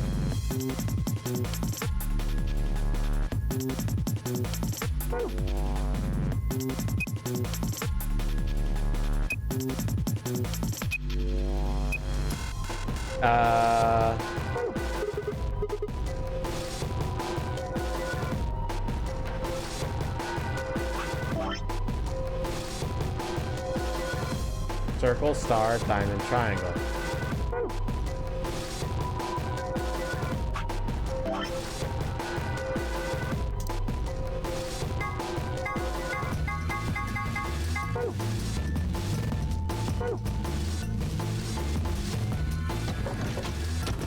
Bah.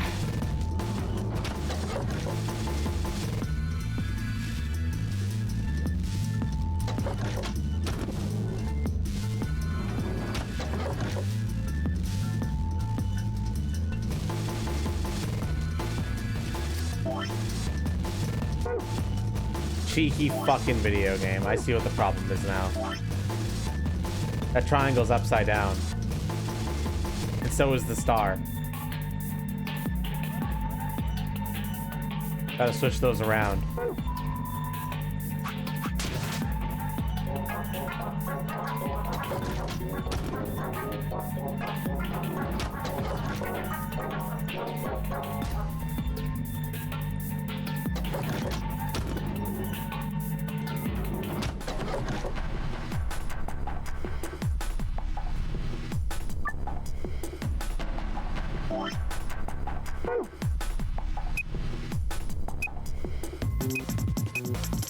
There we go. Cheeky fucking video game. Yes, it opened. There's a small screen inside the locker. Oh, this is just like the code we saw in the Ambidex room. I mean, it's a different code, of course, but it looks really similar. I think it probably opens a safe.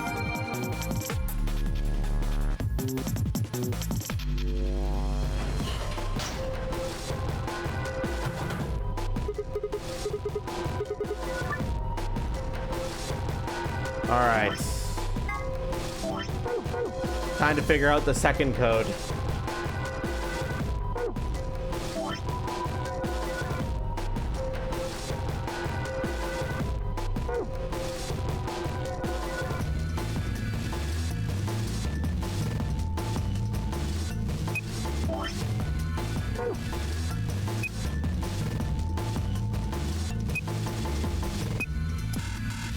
No.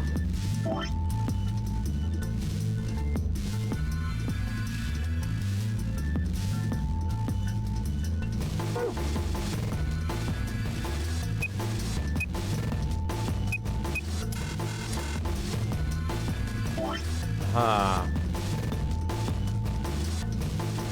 What would be the hint for the other code?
I got nothing.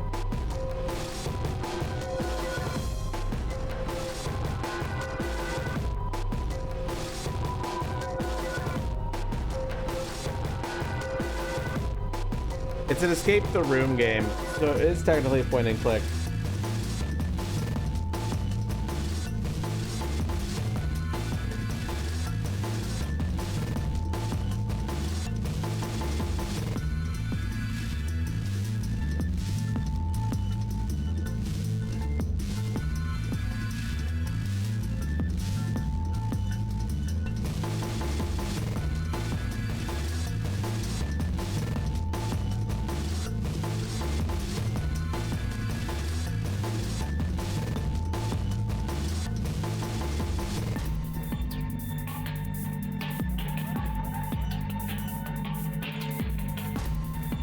Oh my gosh, it's just the same password backwards.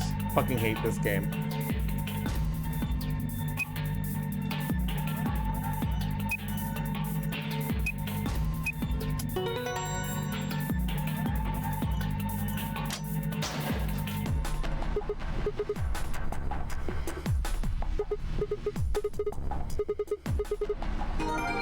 Sun, moon, moon, right? Something like that.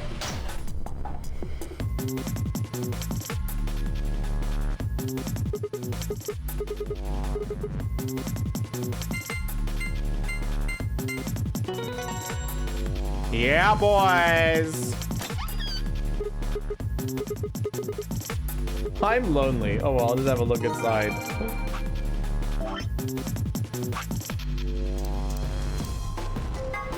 There are a total of 7 varieties of ceramic doors in the Nonary game facility, one for each of the following colors: cyan, magenta, yellow, red, green, blue, and white. Primary ceramic doors will open at a specified time.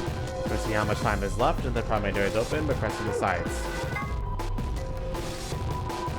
Look open. There must be 2 pair of bracelets and 1 solar bracelet. Remember those? Let's take a look at this instead. This is EU. Stands for erotic units. EU is a system developed to measure a combination of physical emotion and situation attractiveness. It ranges from 0 to 20, where 20 might be Marilyn Monroe and 0 might be Gilbert Gottfried. For those curious, Danny Trejo rates 16 EU. Just being sexy doesn't guarantee a high EU rating. Not to be confused with the competing systems of hotness or sexability, the EU system weighs a number of factors such as practicality, sustainability, emotional investment, and the bias of the observer. Women with a high EU rating have usually mastered the art of the tease. This is really important, chat. Grandpa Videos, a collection of films that Temyoji has gathered. Their content isn't really explicit per se, but they still aren't really appropriate for someone Quark's age. It should be noted that the term does not imply that videos contain grandpas or grandpa-like actors. Sigma has a strange verbal and possibly psychological tic, which causes him to make cat puns whenever he talks about cats. The cause of this behavior seems to be an experience he had as a child. When Sigma was in preschool, there was a deserted house near his school that everyone called the Cat Mansion. He always loved cats, so every day he would visit the Cat Mansion and give the cats that lived there some of his lunch. One day, he realized that he could understand what the cats were saying to one another. A magical black cat appeared and told him that it had given him this gift in exchange for giving the food to its fellows. But, the magical cat said, you can never tell anyone about your gift. But the magical black cat warned, if you do, you'll be cursed. But young Sigma was so happy about his newfound ability that he slipped and told the girl about it, so the black cat cursed him. His curse was to speak only in cat puns for the rest of his life. Fortunately for him, a magical white cat came along soon afterwards, felt the curse was a little too harsh, and lessened it, so that he would only talk in cat puns when he talked about cats. And they lived happily ever after. You understand, chat? You following? This is really important stuff. This is really important stuff. Okay? Make sure you're following along. Don't worry, I know, Angel. I'm fixing it.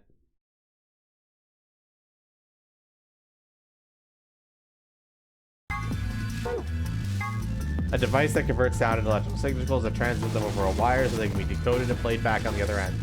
Useful for speaking to people who are far away. The invention of the telephone is generally credited to Alexander Graham Bell in 1876, but there is dispute in some circles as to whether or not this is the truth.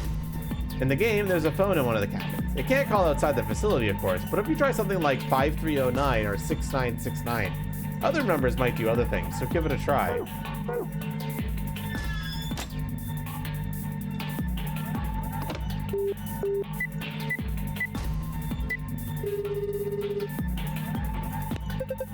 Hello, can I help you? Hey, I got your number on the wall. Huh? She hung up.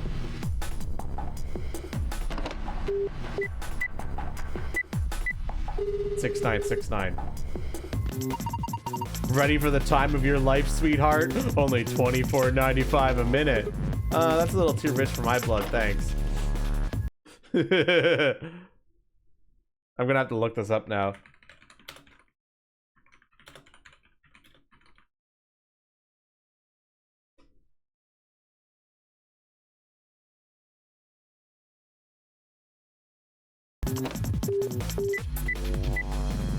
Whoops, I fucked up. Boob.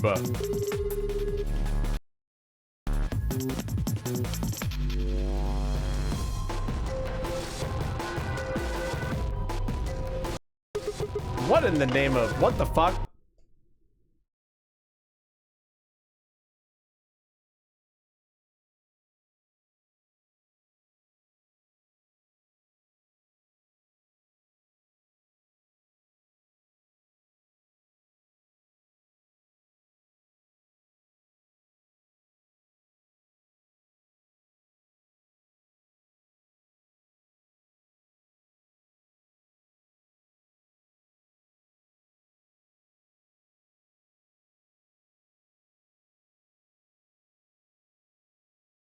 I'm looking for more Easter egg numbers.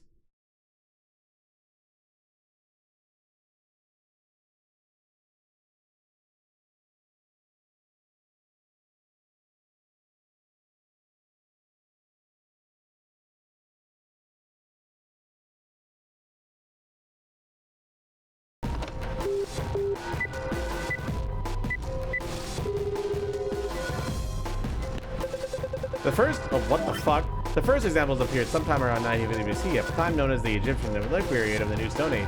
The stone shaped by polishing or becoming common. Often they took the form of pellets with honey concealed inside a wrapping created from ground wheat, rye, or... Do you ever stop?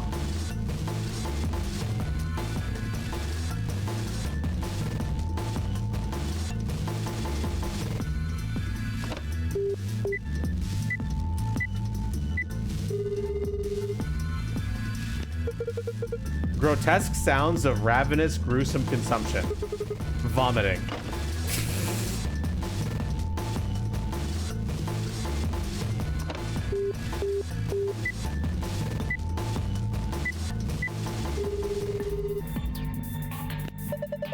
Thank you for volunteering to join the Axis test group. Please indicate whether you prefer the mental or physical test battery. Warning, mental tests carry a small risk of death.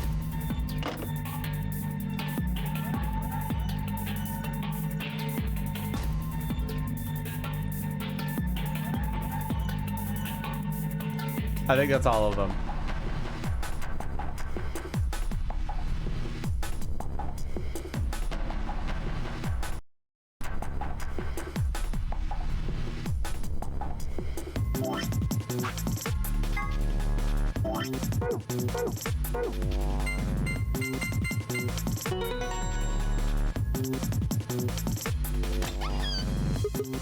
Aha, unlocking successful. I wonder what's inside this time.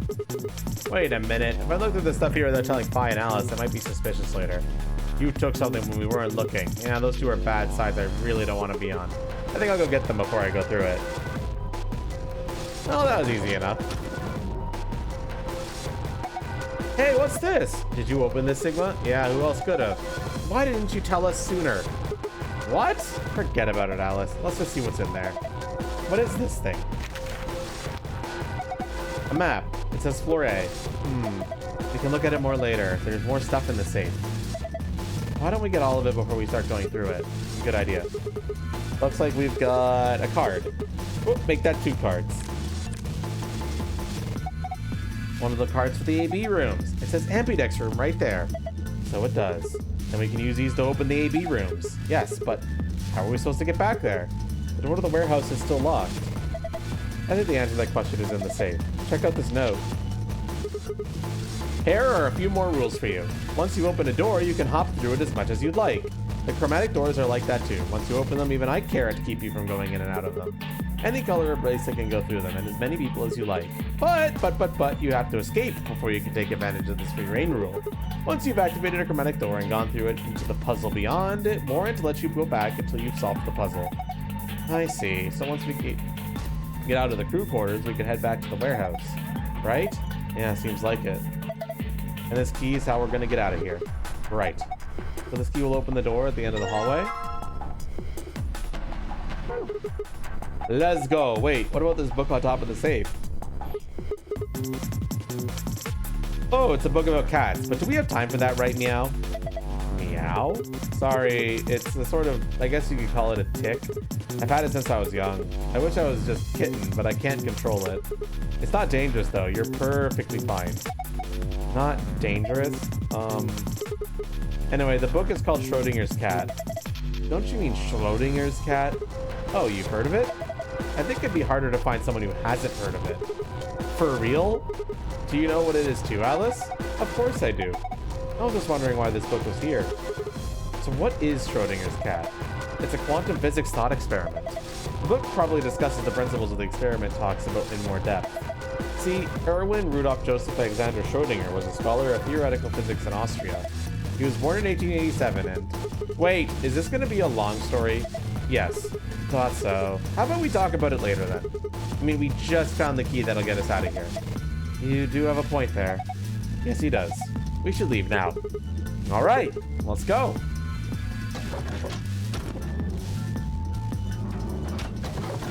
It's not a Zero Escape game unless they start randomly talking about random concepts.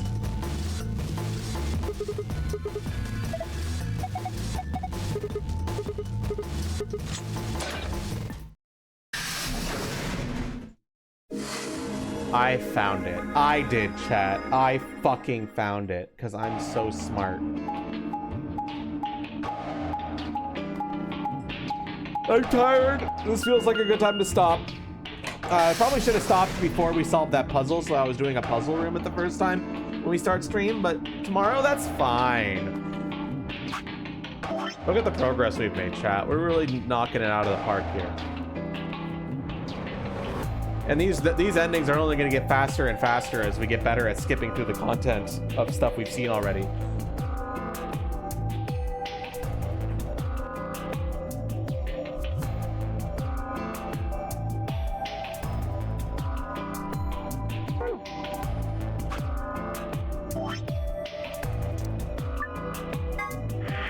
All right, everybody. Thanks for stopping by. We're getting deep into the plot here. It's getting fucking deep and shit. It's crazy. Fucking plot. Oh my god. Are you ready to plot it up? I'm ready to plot it up. Are you ready to plot? In the meantime, I'm gonna go to bed. Government mandated bedtime. Maybe. Go say hi to this dumb fucking bird. He's a dumb fucking bird, and you need to tell them that, okay? Make sure you tell them they're a fucking dumb bird. They're fun, though. I like Sobi. Anyway, go fucking say hi and insult him, maybe. I don't know. In, like, a loving way. Alright, everybody. I'm gonna go see you tomorrow for more Zero Escape. We're gonna be doing Zero Escape tomorrow, then Zero Escape on Thursday. But Friday, we're taking a break from Zero Escape to do Monster Hunter Stories 3. Alright, everyone. See y'all tomorrow. Bye.